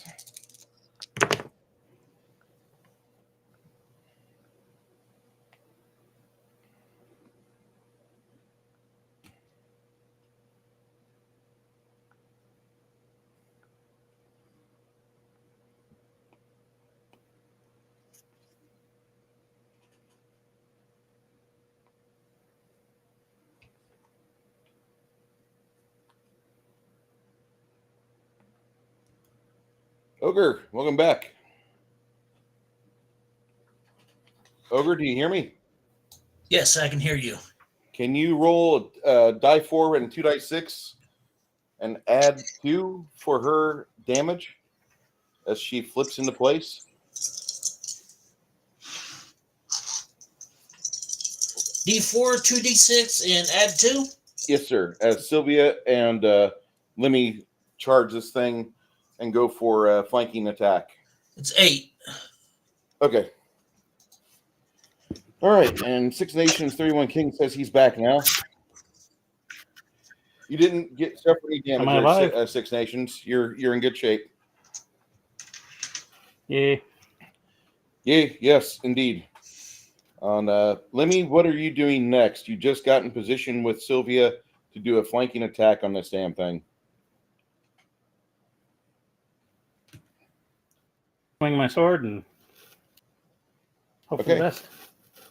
Actually, I already did that for you. You already attacked. You did damage. What do you want to do next? Oh. Continue? Oh, well, rubber rinse, repeat. Okay. So that'll happen on 22. Okay.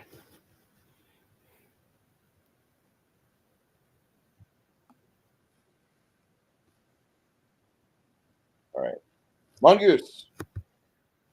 Yes. Yeah, one final Grell that's trying to be a complete asshole. He's gotten pinched he's in a pincher situation. You were wanting to do magic missile to him, you said?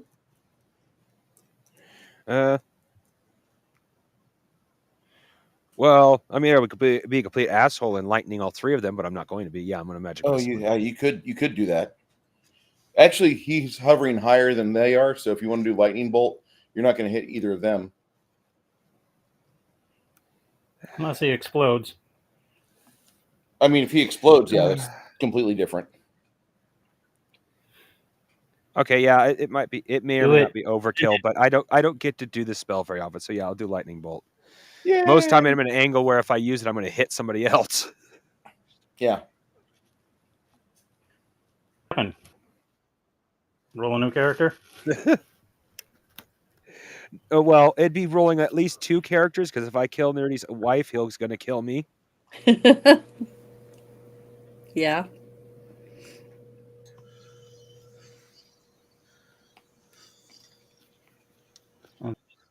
Just roll up Lemmy the Second, the illegitimate son of Lemmy.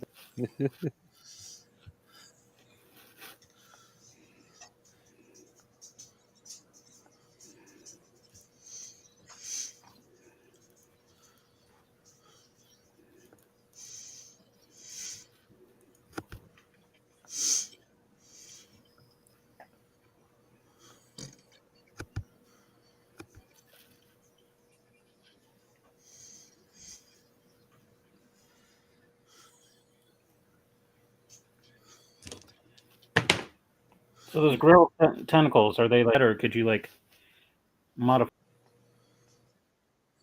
them? You think with the right In a treatment, way. you could probably modify them. Because I got this idea.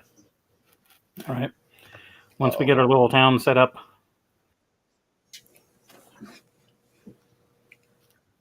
the dwarves got to keep in the red light district. We get one of them sex shops, and we go and make flesh for the tentacles.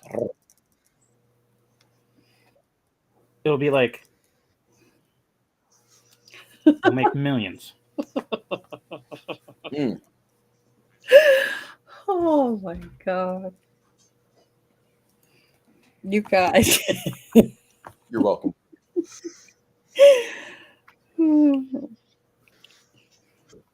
I got stuck microwaving dog food so the dogs would eat it. Like grills. What are they good for? Handies. Make him out the stinger, and it would work for guys too. I mean, gals for two, I should say. No, thank you. Oh, this thought of it's disgusting. Okay. What, you don't want something that could reach all the angles? No, not really. Working for it is what makes it fun. What was the damage that you rolled there, Mongoose? Oh, sorry, I was trying to look up lightning bolt, which Be a once again I can't seem D6 to find. per level, so 6d6. Okay. You make a 60-foot line 6. coming off your hand. All right, I think I already have those out. If you had more stalactites, Right. you could get it really interesting. And we'd break out a protractor and see exactly how it does come out. But we don't have that. So we're good.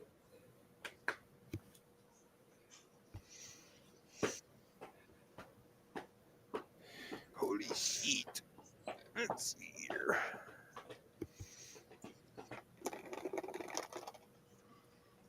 Holy fuck. My dice really love lightning. Okay. Well, that's good because I rolled a save, so I want you to do a lot of damage.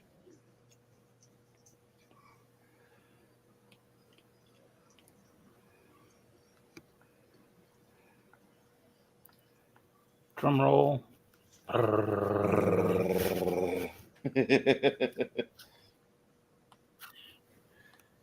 32 points of damage. Ow. Yeah, that's good. Like I said, they really love lightning. Nice. Is that a pop? It doesn't pop. It's getting really close. Probably not going to stick around here too long. That's what he did last time. Remember, they ran away. Yeah. You want to...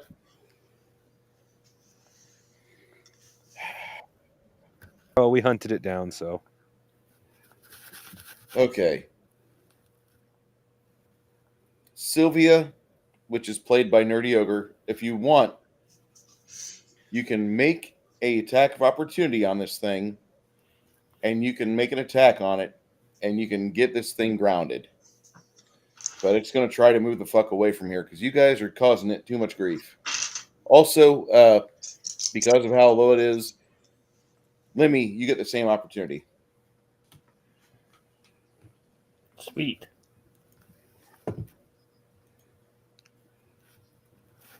All right. Yeah, 96. She hits.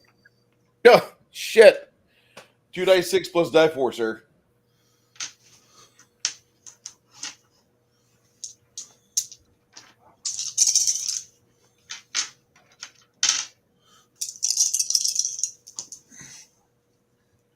Eight, 9, 10, 12. 12? 2d6 plus d4 plus 2, right? Yes, sir. Yeah, 12.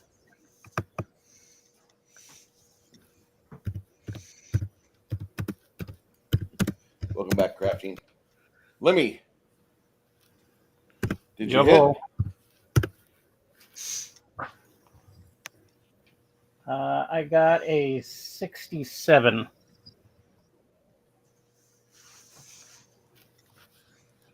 Plus 67 my before, that was just a natural roll. just natural roll. Okay.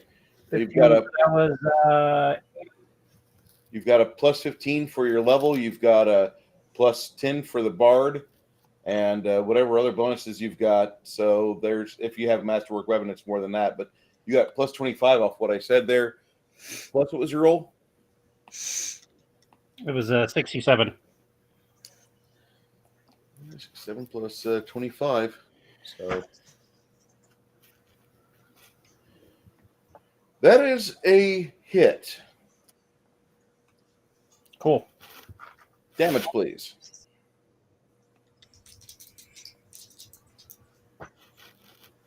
Ouch. 2 That was, dice 6. only plus 6 5 points of more. damage.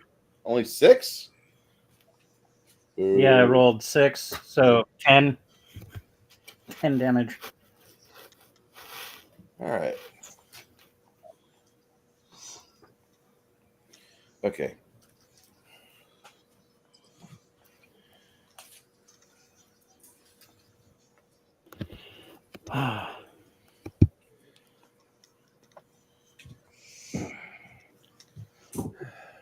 Powdered Grell tentacle be the same as Rohypnol?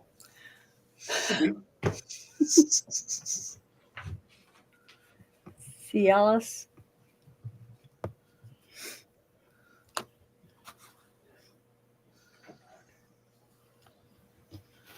Yakroin, help keep the yang up. So you guys are pulling away from it. All right. These two jackasses haven't gone yet. I need 2 shots. So everybody roll your D percentiles 1 time, and that'll simulate what happens with these fuckers. Okay.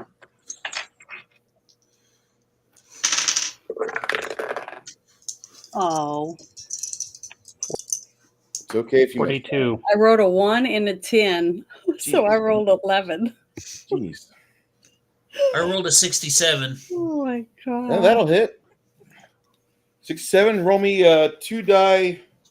What is your damage here? Oh shit. Your damage is 2 die 8. Striking Dreamer, can you give me a 2-hit roll for Tomas?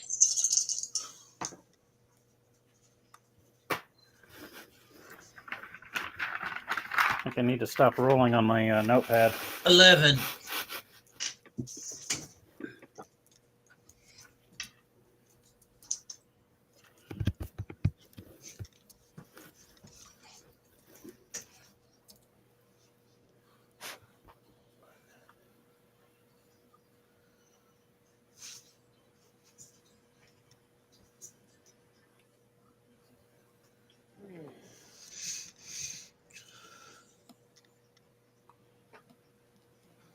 All right. 11. What'd you roll there, Mongoose?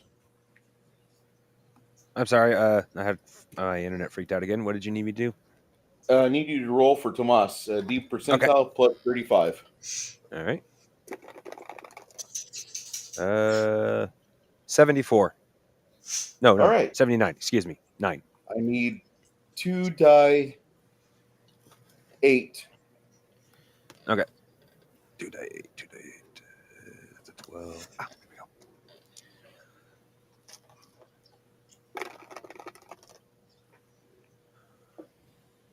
Grand total of 8. All right. As the last arrow zocks into his body, the Grell skids to the ground and quivers there for a few moments. Not happy. It twitches a little bit until your barbarian friend comes around the side of the brain where it really doesn't have the best articulation because of the nerve damage you've done.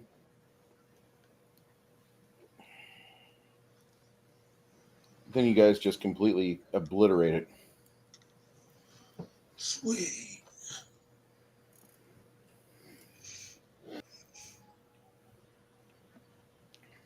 Normally, I don't like just killing animals, but these things are an abomination, even by my standards. Aberration, sir. They're a special breed of abominations. Fair.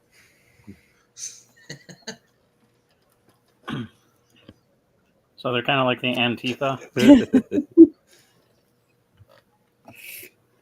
Yep.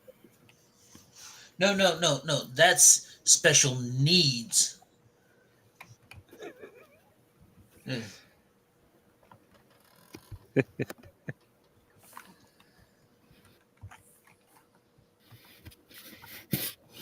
All right, got some extra stuff in the bag there. You guys remove it, ransack the corpses.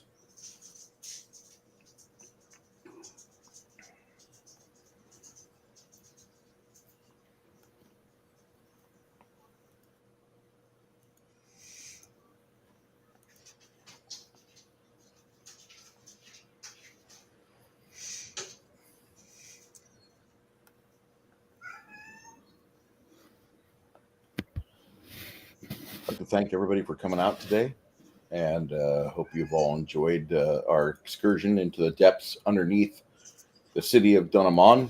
And what is this mystery that we have stumbled upon? That's my question. You guys, you've done a fantastic job. You get rid of the last of the Grell, the sickening splatter. Not far away from where you found him, you guys will, some of you will send up the limestone cavern and you start finding more stuff. And let me open up Discord again because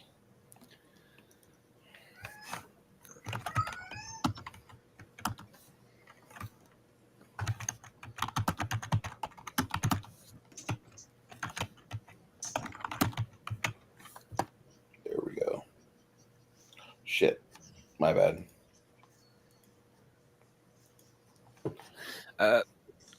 Ogre, Yes. I think you might be interested in the amulet.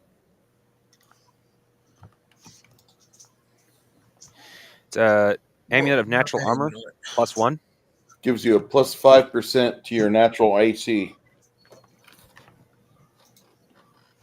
Bonded object, wand of That chilling. was bonded to that thing, but he doesn't have to worry about the bonded object stuff. But the natural armor gives him plus 5% to his AC, no matter what. It adds +1 to the Alchemist AC. fire. Adds plus 5. Adds +5 to the AC. Yes, sir. Sorry, +1 is what was in the thing, Yeah, that's so. what. I mean that's how we classify it so far. Okay. I'll be changing things up to the percentile amounts here whenever I go through and do my final bit on the book. On le book. Do you have Scorching Ray? No, I do not. Oh.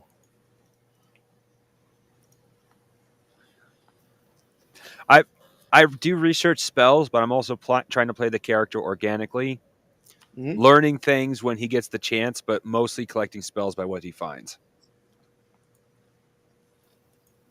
Also, that's cheaper.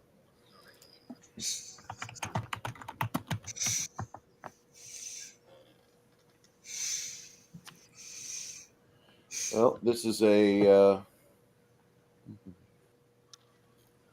3rd level spell. Let me put this in the spell ideas. Mongoose has access to the internet. He could try Phoenix University and do some night courses.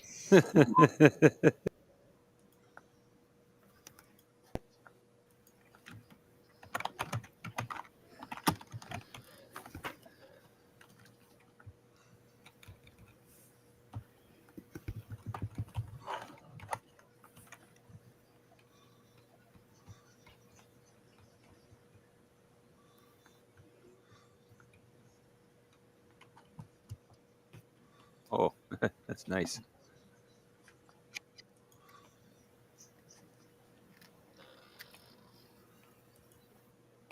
Oh, that reminds me, Janet.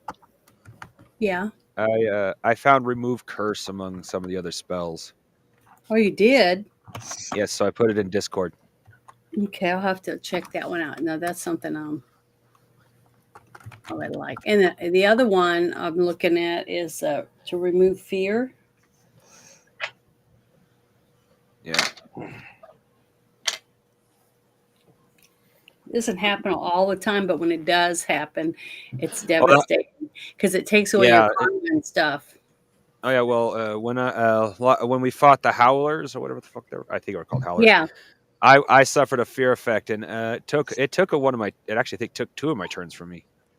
yeah, I know. So that's what I'm saying. That's a good, even though you're not going to use it as much as you would heal and stuff like that, but when you do need it, it's nice because Yeah. it can happen to any one of us.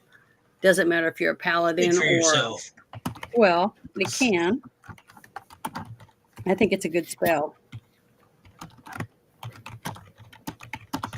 for what I like to do or what I'm able to do. Yeah. But yeah, I'll look at that.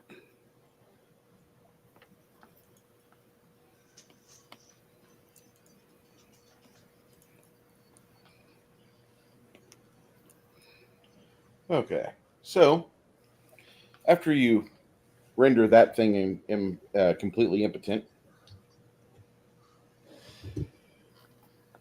Bill Clinton comes out. I really wish you guys would quit saying that word impotent. I'm taking pills right now.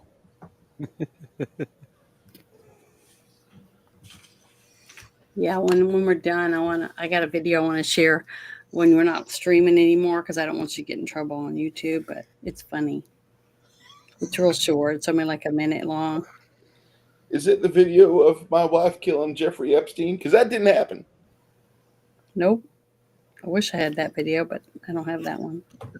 But you could share it, Bill. I wouldn't share that video. Hillary in a guard's uniform with a crappy mustache. That video scares me.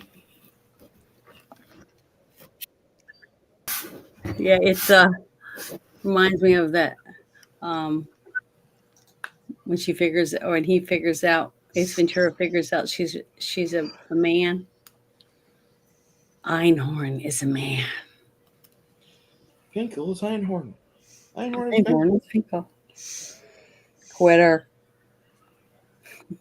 That's that whole scene. And then he does the crying game in the bathroom with the toilet plunger and just so good. I would think that Janet likes this movie. It was great. I loved it. I laughed and laughed. I don't like that anymore. They really I don't. love that scene. And he says, when she says, okay, Ventura, how would you like me to make your life a living hell? And he goes, well, thank you, Lois, but I'm not looking for a relationship right now or whatever. Your phone number is still 911. That whole scene is so good. Oh, just love it. I bet they laughed so much doing those scenes. I know she's an absolute batshit crazy person, but I have a crush on Sean Young. And there's a video she made a video when they were in Mexico filming Dune. Yeah, that was kind of a messed up. Yeah. Like the crap they had to go through to make that movie. Oh, but it came out awesome. Oh no, we're underwater. Nope. You guys get over here, and you can see that the Grell was on his way out.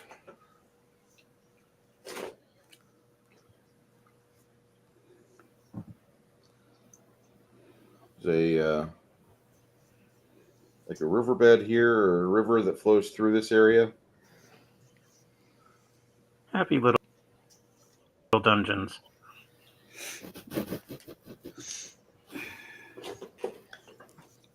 Do you ever watch Pac-Man or Patman QC on YouTube? Nope.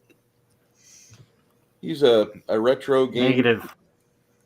He's a retro game reviewer, and he reviews games from like the 90s and 80s. He talks about the conversions, the games that worked, the games that did not work on Commodore 64.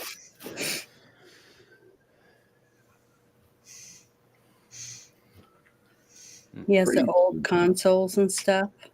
Yeah.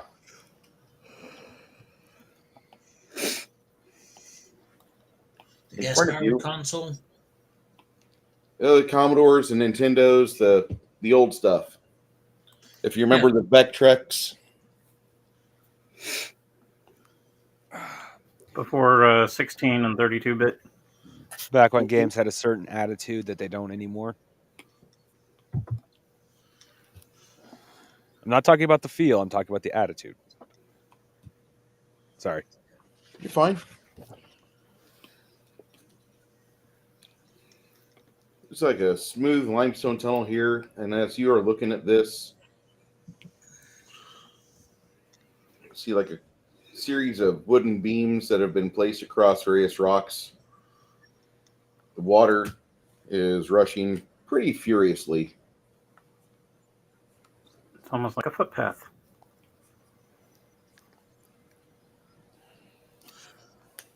Almost like a trap. It's like, follow me. Would it You're dead. need a footpath? You can walk on these beams. No monster's going to come out of the water and eat you.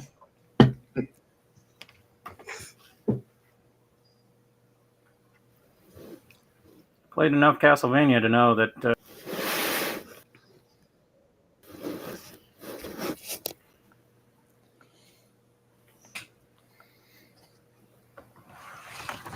I always worry whenever I have the thought that I should play Castlevania music right about now. I'm like, oh shit, I can't do that. Damn it. they got some awesome soundtracks. Yeah, they do. It's probably my favorite 16-bit soundtrack, the Super Castlevania on Nintendo. That was good. Well, That just popped in my head when you said that. Do, do, do, do, do, do, do, do. Yeah. Multi-directional whip. That was awesome too. I love that whip.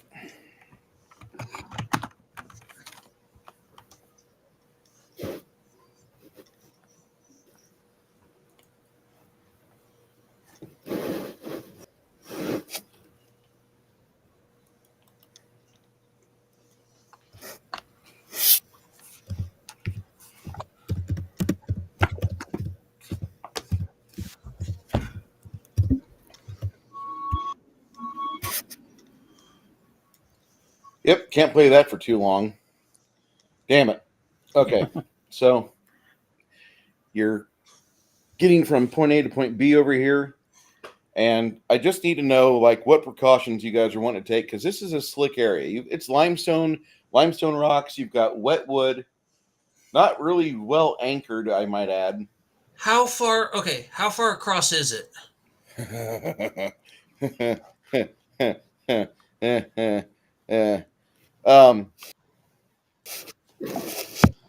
You've got to make about 100 feet across.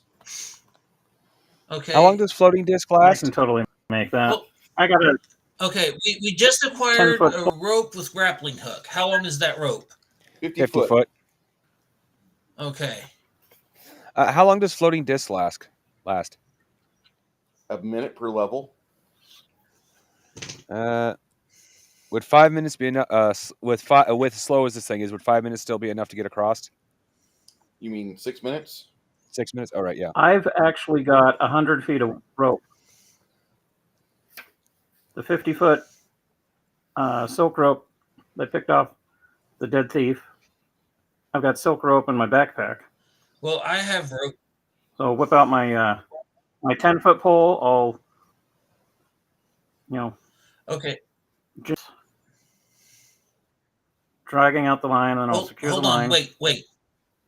Hold on. But before you do that, Are you going to throw me because across? I too have some rope. Well, if you have that, Because if I don't have to you walk have the it, you silk can just direct rope. me to the other side. So we have 150 feet of rope total? Because we just found Yeah. that 50-foot rope with the grappling hook. You have, I assume it's 50 foot. A silk rope. How long is it? Yeah, Yeah, I got okay. a total of 100 feet of silk rope. Oh, so that's 200 feet of rope. So we tie all three pieces of rope together. Well, no, combined, Huh? the rope that I found plus the rope that I have is 100 feet. So we got 150 Okay, so we're back to feet. 150 feet. That should be enough Okay. to anchor. So all combined, we have 150. It's still quite enough. We can throw it over there, hook the grappling hook onto something, and then one of us can. I'll stay on this side, keep it tight, and somebody else who's good with walking carefully can use that rope as a guide. Then whenever they get onto the other side, they can tie it off more securely. And then I can tie it off securely on this end, and boom, we're good to go. Everybody can just use the rope as a guide.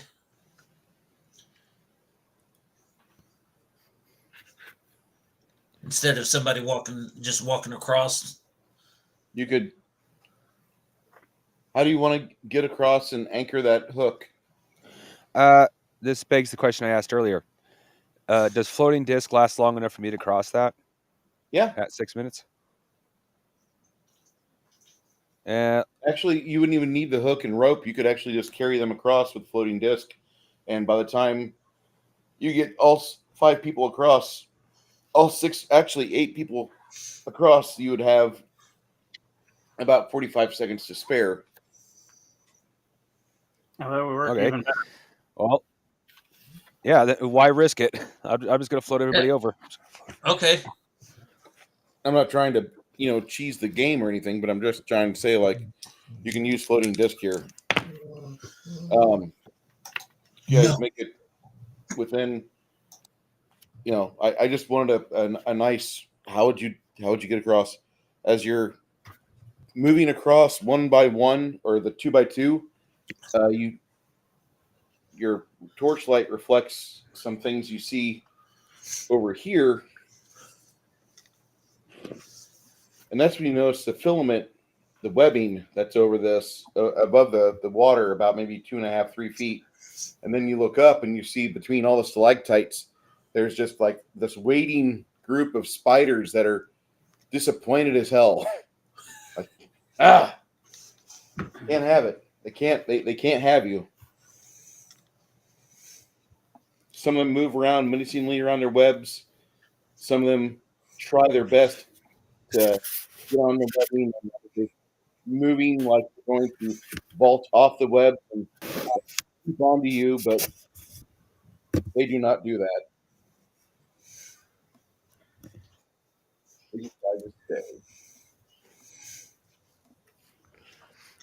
Which I know.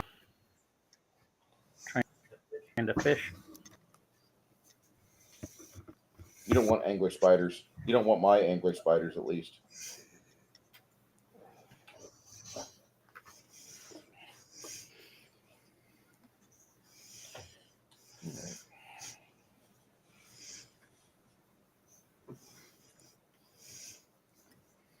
Are you guys having fun? Yeah. Yeah. Awesome. So far.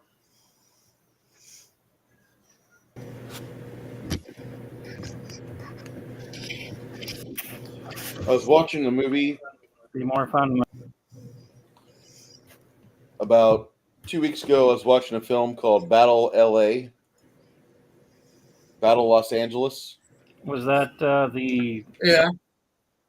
Sci-Fi Channel knockoff of the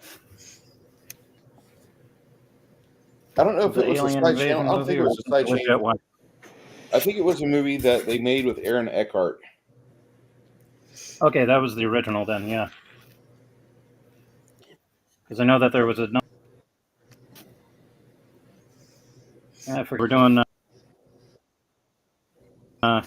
legit blockbuster or whatever Hollywood sci-fi knockoff like 3 or 4 weeks later. Well, I'm Legend, and then I Am Omega. oh god, Some weird shit. are you talking about Asylum or Trauma films? Yeah, Asylum. Me and Janet haven't even opened up the Asylum box sets yet. I feel like I pressed my luck with JFK American Badass or I'll watch. FDR American Badass. Some of those Asylum films are painful to watch. Yeah.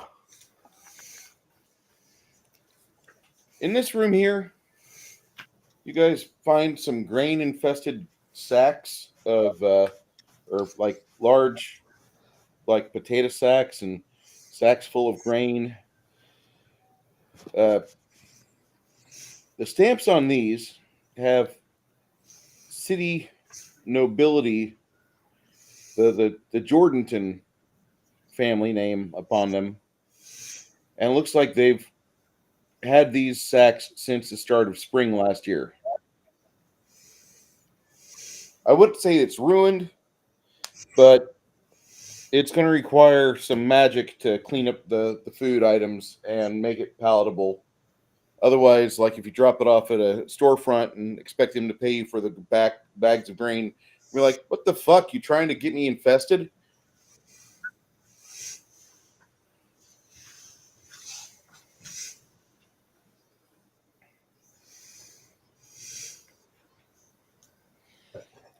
The other thing you guys notice is that laying on one of the sacks is a owl with 2 darts in it. Darts are usually used by, legitimate like horned owl. You note it. Oh no! Yeah. Damn polluters. So basically, they're using the grain to get rare animals and so get them stuffed or something. It looks like they're using the grain just as like a food source, whoever's in charge of this down here. Okay.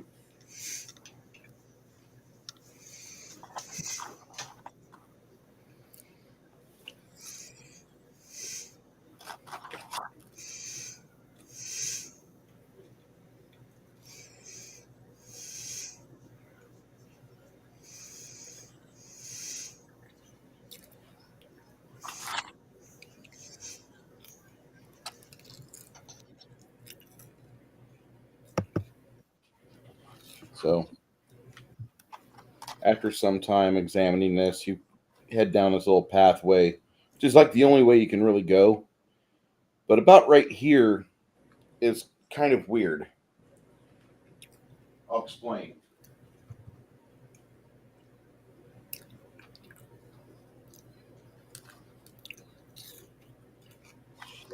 You're like disorienting. Or Weird, like, okay, I don't know. Maybe this will work. But a little gray-colored, feminine, demonic figure settles on the pathway in front of you. And covering up most of her body is this, like, strapped, like, little thin strapped black dress. And as her wings flutter softly, her bat-like wings, she settles to the dusty floor, and while the water is rushing by, she looks at all of you. I smell joy upon you. She speaks in flawless Westerling. damn it! So All right, Isabu. so Cast she's a thought be fae. gone. So she's a fae. Not a fae. She's demon. And what did she say? She smells what on us? Joy. Not jack off instruction, joy, like actual happiness. She says, I smell joy upon you. Others may say death, but I know you have basked in it today. I can smell it upon your blades. I look at your men, your strong, stout men. And she flutters towards the party, and like everybody kind of backs up and they get their hands on their weapons real quick. She's like, I mean you no harm. Is he hot nature? I love you. She loves us. She's a weird one. Like, if you ever had like a big titty goth method, little impish demon method goth girlfriend, that's just what it is. She flutters closer like Winona Ryder in a early Tim Burton movie. I love the smell upon you. Don't fall for those thigh-high socks. Yeah, thigh-high socks. It's a trap. She's got that. That Hot Topic. Yeah, complete Hot Topic look, including thick holy Bible. Lemmy? Lemmy, Trying to see what I've got. this one's yours. I'm spoken for. Sylvia stands in front of in front of Ogre, and she looks at the little demonic fucking creature. She's like, "We deal in death. You're right, but you don't touch this one. This one's mine. You will breed me." Your wife just said that she's going to be bred by you repeatedly.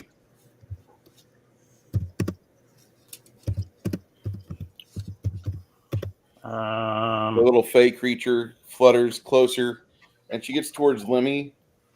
She flutters very close to Lemmy, and she just like looks at your sheath on your hip, and she's like, "You have matching daggers. Are you a dancer?"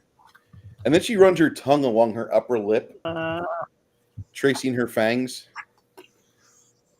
I love the elegance of a man who knows how to move.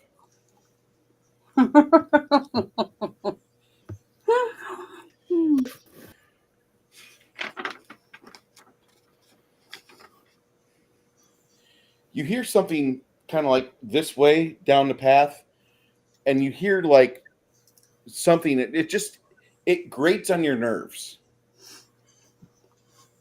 And the little Winona Ryder impish bitch, she leans over and in dark speech says, "Shut up! I'm trying to get laid here." If you don't understand dark speech or abyssal, you don't know what she said. But that's what she said.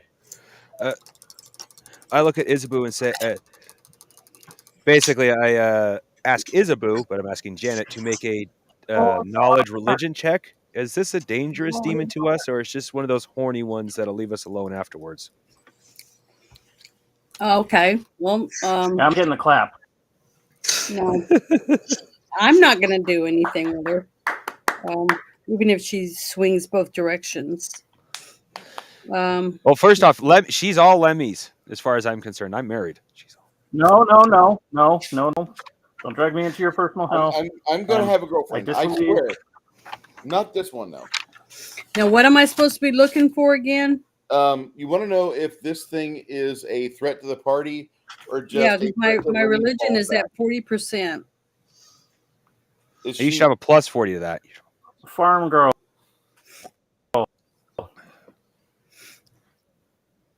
yeah, you do. So, She says she's over there. I don't need a Glenn Close. Thank you very much. She flutters a little closer, almost like a sprig daring you to turn on the bug light. She says, "I think I could make it worth your while to make a conjugal visit once a year. I'm bound to this world until I have been seated properly. You can help me." No. She's the more she flutters about, the more you realize this is what John Benet Ramsey would look like at age 25. Had she lived. Quinn, could you play Ace of Base? All that. Quinn obliges. Bust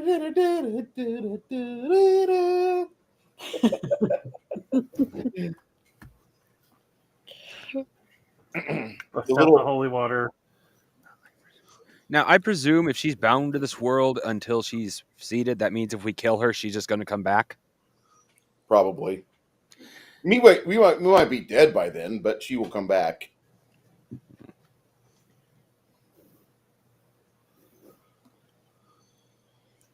She flutters a little And closer. I'm not going to die for infernal poontang. Okay. You smell like hibiscus and rose hips, and she's got like the sweet smell of cinnamon and lavender on her as well. And you see her like popping her knuckles, and she's like, I can take all of your aches and pains and I can make them go away. I could make you immortal. Uh-huh. So she looks like Una. You Una? remember her? Una from Legend.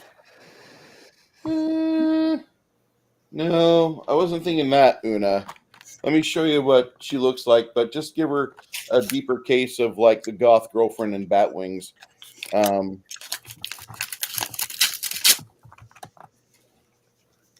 Gorlak the Destroyer.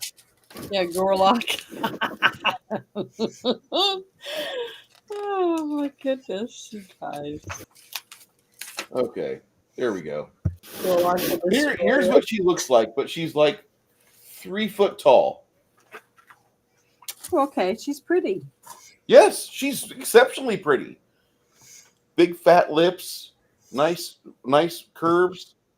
Scam. Rose McGowan. I mean, come on. Scam. And she could suck chrome off a bumper. So you guys should all like that. Maybe. She If caved- not the room off a Cave bumper, the top of your head in. she could cave your small intestine into your large intestine if you let her eat your ass.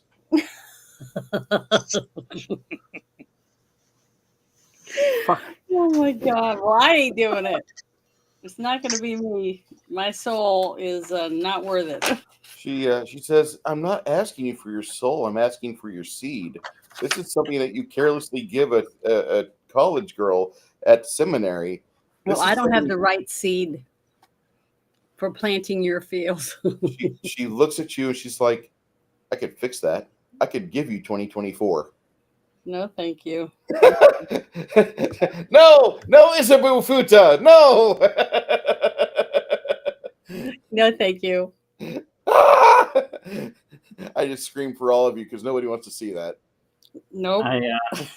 I've seen enough. I wandered on the web in spots where I shouldn't one time, and I saw women with dicks. I'm like, how can she have a great upper torso like and a dick? That's wrong. Because That's wrong. some men want that, I That's guess. disgusting. That's like a level of love.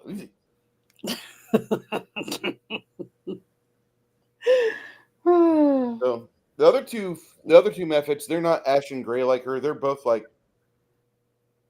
molten orange. They're fire methods, and they're trying to get her to get away. And one of them, you notice, has like he's got like a rope tied to it, or not tied to his hand, but on his wrist. And you guys follow the rope back, and they've actually got a ballista set up on the path pointed right at you guys. And they're trying to get her out of the way so they can fucking just let it fly free and try to impale at least 3 out of 8 of you. And she cusses and she's like, stop that! It's not what we're here for. And then the other two, if you guys speak Abyssal, you'll understand there's an argument.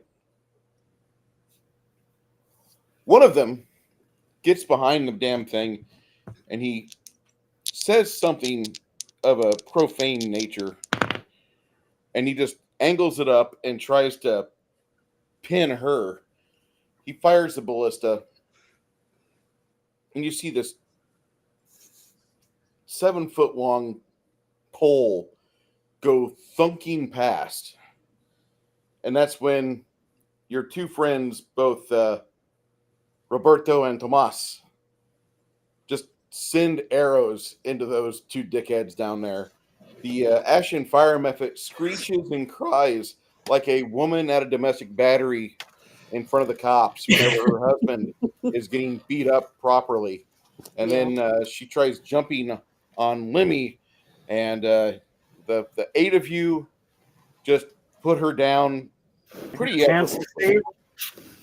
It's about 10 minutes of struggle, or 10 seconds of struggle, but then it's just like silver and iron, and whatever one of these weapons will work, of these special metals, we're going to fucking introduce it to her corpse, and that's about how that works.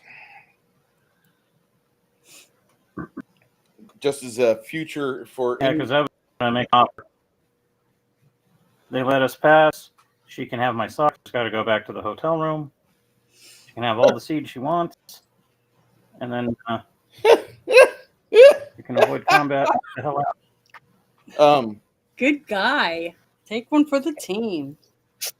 The 3 Ashen... Oh, here she comes. She's a man-eater. The 3 metrics lay smoldering on the ground, and then all 3 of their bodies combust at once. And as their spirits depart, you hear the 3 of them arguing in Abyssal as their spirits go back to reform with an actual body, and then they'll return back to here. Not fun. By the way, I don't view methods as an actual combat challenge. See that more as an RP challenge, like what I did. Hopefully, you guys understood what I did there. I did not see mechanically why we need to do that. Yeah. That's fine. They're methods. You guys roll your saving throws. You pass. You kill them. That's basically how that works. Well, they were sluts. Oh my god, that girl there. It's Winona Ryder, but with like a level of desperation, and she smells like Newports. But what do they do when they do have a baby or they do get pregnant? What do they do? Demand child support. Yeah, the tribute. It's a trap. It's a trap. Aren't they all traps? Yeah, well, Evil. it's literally a trap. I mean, That's when what I say my demand mom child always support, I'm told not us joking. girls. She said that my dad and her were arguing one time about somebody. They were talking about somebody that found out their wife was pregnant, but it wasn't his baby. And the guy was wanting to get out of the relationship. My mom said, "Hey, if it's stuck in your trap, it belongs to you." So it was funny. So I'll never forget that.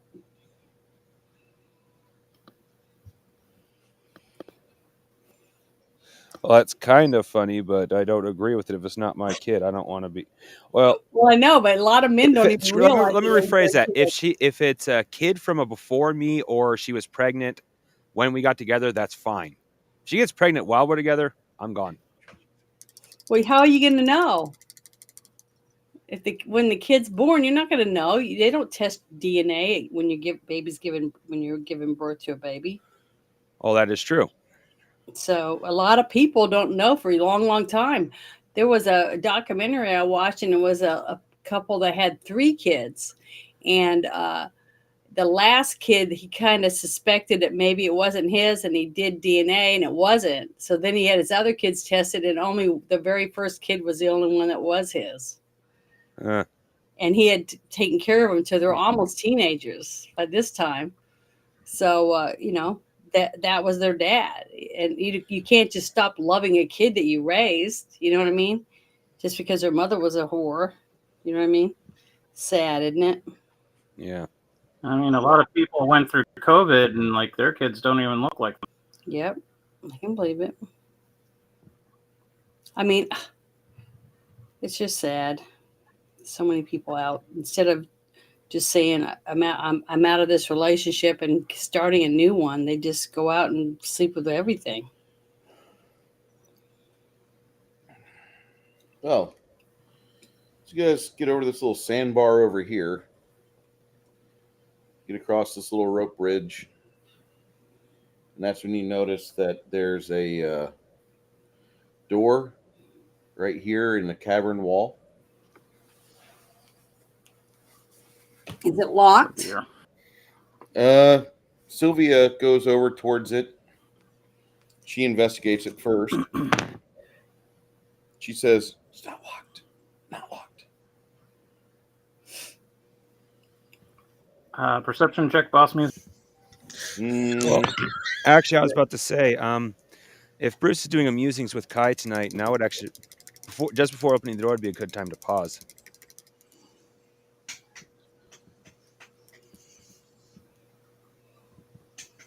See if Kai sent me a message yet.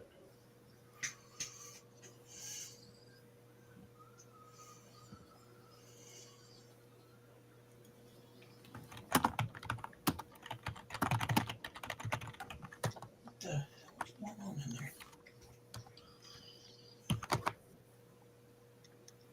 Okay. So, you don't hear any boss music. You throw open the door after you check for traps. And you find like a out of place. Like there's a little foyer here, or little like almost like an airlock. But then that opens up into a room with the most plush furniture you've ever seen.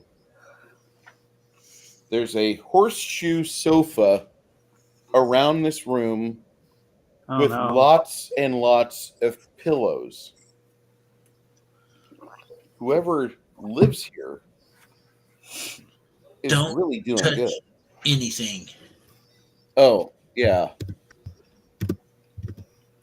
Maybe it was the demon's little cubby hole or demon den or whatever.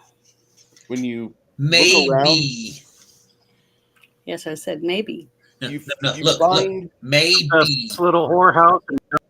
You find black strands of hair every once in a while.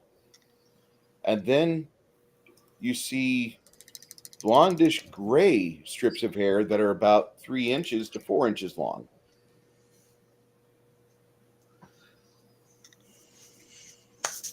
Outies. An infernal bar shop? Not an infernal barber shop. It looks like somewhere you would take somebody just kind of like nobody else knows about the Love Shack. And this is where they come and they meet. It's one of them. Yeah, I'm pretty sure some of these. The customers. It's a brown chicken, brown cow room. There, a lot of this hair, like you think this hair was in good shape because it's got to be within the last 90 days it's been here. Within the last 90 days, it's been produced here. It's been shed here. There's a lot of this hair around here. Black hair, gray hair. Oh, long black hair. Like some woman that might wear her hair down to the midpoint of her ass. Oh, okay. Because I was were rats, maybe. Nope, not were rats. They would have chewed like at least one end of the sofa up and then gone and inhabited on the inside. The pull-out mechanism is not working well. Nope, there is no pull-out on this sofa.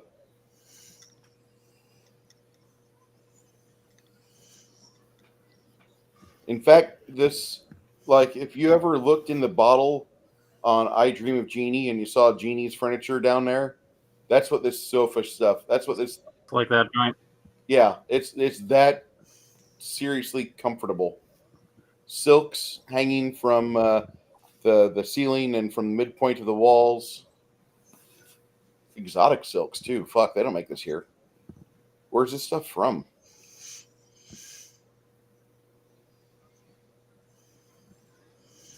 So we got an infernal that likes room service.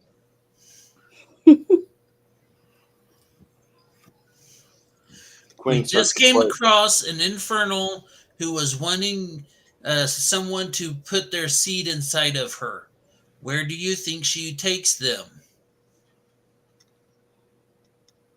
This is the hair is longer here than what it was on her. She had Winona Ryder 1992 length hair. It was fairly short, kind of like a gypsy cut, not a gypsy, a wedge, like the figure skater from 1972 or 1977. I can't remember her name. Janet might. No, I don't. What was Dorothy? it? Dorothy Hamill? Yeah, I think so. She had the iconic 70s wedge haircut. That was how the haircut looked on that little method girl, except for she had the big titty goth girl build. Yeah. Dorothy Hamill had a very, very athletic build. But Dorothy Hamill's hair was really short. Yeah, that's how the little ifrit was. The method. My bad.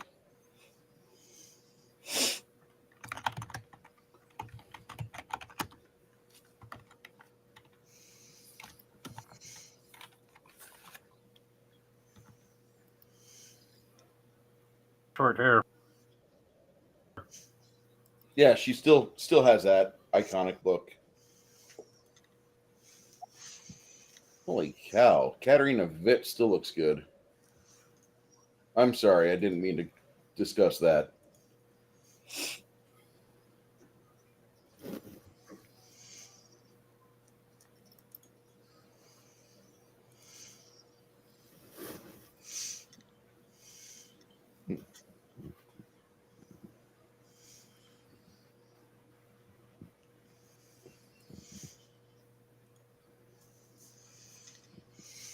I'm walking into Might be a squirrel pit. Mistress. I can only imagine Rosie O'Donnell from Exit to Eden. Yeah, Rosie O'Donnell is a sex pot. Yeah, that's just exactly what I need. I want to make sure my dick never gets hard again. Let me have Rosie O'Donnell and the cast of The View. Yeah, what about Whoopi Goldberg is what I was going to say. Whoopi Goldberg? Yeah, Whoopi Goldberg and her just scissoring away, just making juice. Two fat sets of lips. So look, Are those lips I'm or full of flesh? losing internet all of a sudden. Oh no. Leave button. Excuse me. I'm sorry, Six Nations family. I didn't mean to do that and say that on the big TV. Yeah, you did. I did.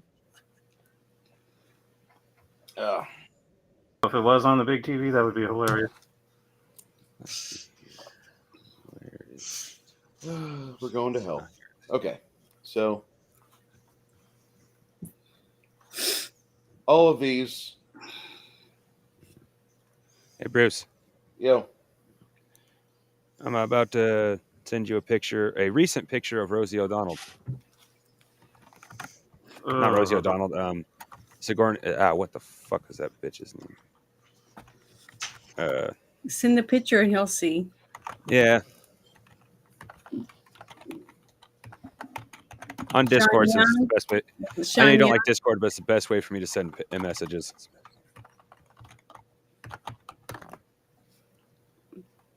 All right, so me and Kai are going to be doing our stream here. Oh yeah, that Whoopi Goldberg, The Hut. Yeah, that's classic.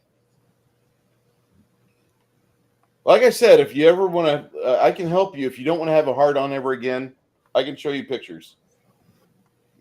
I'm not a fat fetish person. I have the internet. I know what to. I know where you don't need to be. Yep.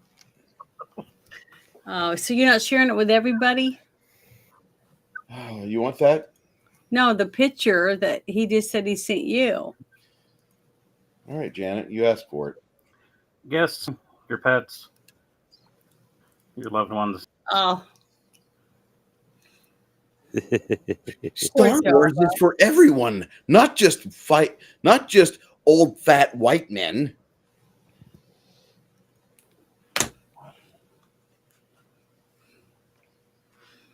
Okay. So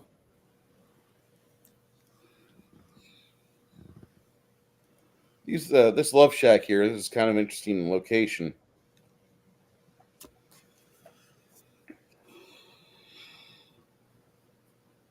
Venture down a little bit. Small room. There's no additional room. Not it. Nothing behind curtain. No, this is a love shack for apparently 2 consenting adults. When you start lifting like some of the cushions on one side, you start seeing full restraint sets, sexy outfits, which just basically consist of leather straps you put over like the hoo-ha and the various areolas, and then you'll tighten down with straps. Some of them are quite profane for the fact that like they look like when they are fitted right, they jam hooks through the shoulder blades and back lateral meat. Ugh. But then you look Should up, have kept the puzzle box. and some of the ceiling is exposed, and you see that the ceiling looks like the drum kit from Slaughter with all the chains and hooks and things to help suspend one's body weight. with hooks, Yeah. so piercing skin and all that stuff. Uh-huh.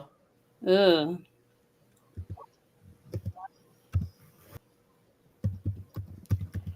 It makes you mentally unwell Yeah, it because would. just some of the outfits look like they're designed like a cage is not supposed to jam hooks into the taint of a man. But there's cages that are here which look like they jam and spread hooks into the taint of a man, and they also do something to the what normally would be considered the glory hole. You guys just want to take some holy water and scrub your brain really hard. Yeah, it's burning the place down. As Into Congress. as you throw a torch into the room full of cushions, a pink, large, plump set of lips appears over the singular door. How dare you vandalize my treasure room? I will be waiting for you. With this large set of plump lips right in front of you, you guys, the men find themselves oddly attracted, scaroused by these lips. And the women are kind of repulsed and jealous. And that's where we will end today's adventure. Trying to find the succubus. It's got to be a succubus. Damn it. Another It's always a succubus. This is a They're how many like succubuses have gonorrhea. you had? How many succubuses have you guys had? I think like 5. 5? Yeah, it seems like No, actually, it's been. Ah, This makes for 2. potentially number 3. really. Yeah, number 'Cause there was one. 3 Number just 1 was now. yeah. Number 1, no. Number 1 was the one that took over our barbarian ogre. Number 2 was hinted at, but no guarantee. If she That's was right. there, we The never seen giant her. hotel of do not touch. Yes. Yep. What about the And this place one. we went to that we burned down because it was filled with Oh, that's where we potentially seen a third one. Or oh, that's where we potentially there was hints that one was there, but we didn't actually see it. and then we had the one that basically sucked on my face. but it was me that were attacking. It wasn't attacking the guy. So you guys don't remember that one. That's 4. Was Are trying you sure to that get wasn't me- the high level campaign? I'm pretty sure. I thought it was this one. Because the only time I remember Had anything like that maggots. is when the It had maggots and worms or something. oh, that wasn't a succubus. That was a worm demon. Okay, but he was impregnating people. Yeah, but it's still not a succubus. That's Oh, not okay. succubus. That's not even an Well, incubus. I'm just thinking about all the sexual rapist Oh. freaks. Oh. They're all succubuses. There are succubuses. No. So maybe that's why I got them mixed up. But there's been a lot of sexual rapist type people trying to The use. campaign is full of it. Yes, I agree. Definitely. For those of you that want to know more, come back here in 2 weeks and see if the party can survive, because they're making their way. They found like this honeycomb network of passages that are stacked on each other, and I want to see if they can get to the very, very final encounter. See if they actually do meet Elinda Bannon's captor. So if that happens, I need to get to a Unity or build. Are we calling it a night? We are. For those of you that are in the panel right now, if you want to come talk with me and Kai have a few things we want to discuss. And after that, probably open up to the floor. Nothing really serious, just 2 good friends. Just chewing the fat. Late night until. Yeah, I won't be doing a super late night because when I was on the phone with my boss, I got to be over at the yard tomorrow at 8 and look over the truck and make sure it's in good shape to go out Sunday or Monday morning at 2 a.m. So we're going to do the pre-trip tomorrow morning. So I'm not going to stay up super late. Probably go to bed and wake up by 7, hopefully. Yep. All right. With that, make sure you guys tune into Janet's show. Look at my eyes. See how swollen my eyes are? What happened to you? It's my allergies. My medicine's wearing off. See, look. Oh, no. Starting to get all puffy. And my nose is all stuffed up. Sorry, terrible. Stay away from Houston. Yeah.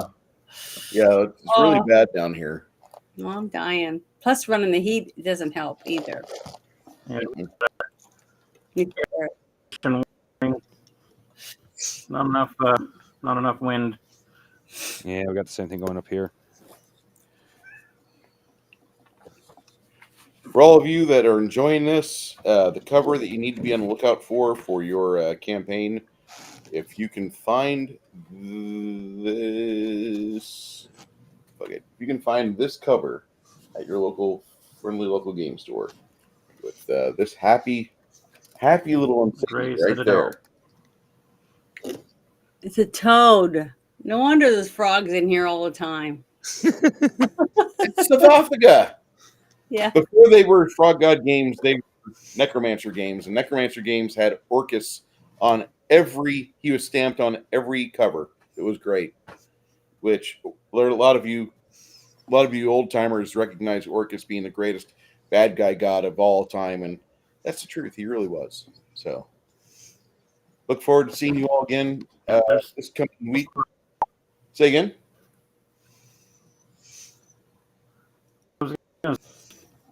Work being produced of Orcus, which is like really awesome. Some black art. Yeah. There's some really good artwork. 2024, 2025.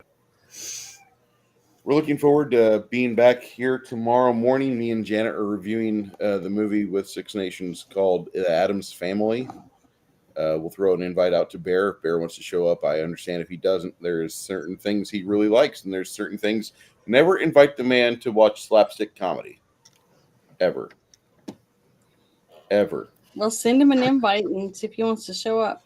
Sure, we will do. Everybody, you have yourself a wonderful evening. We will be on live in about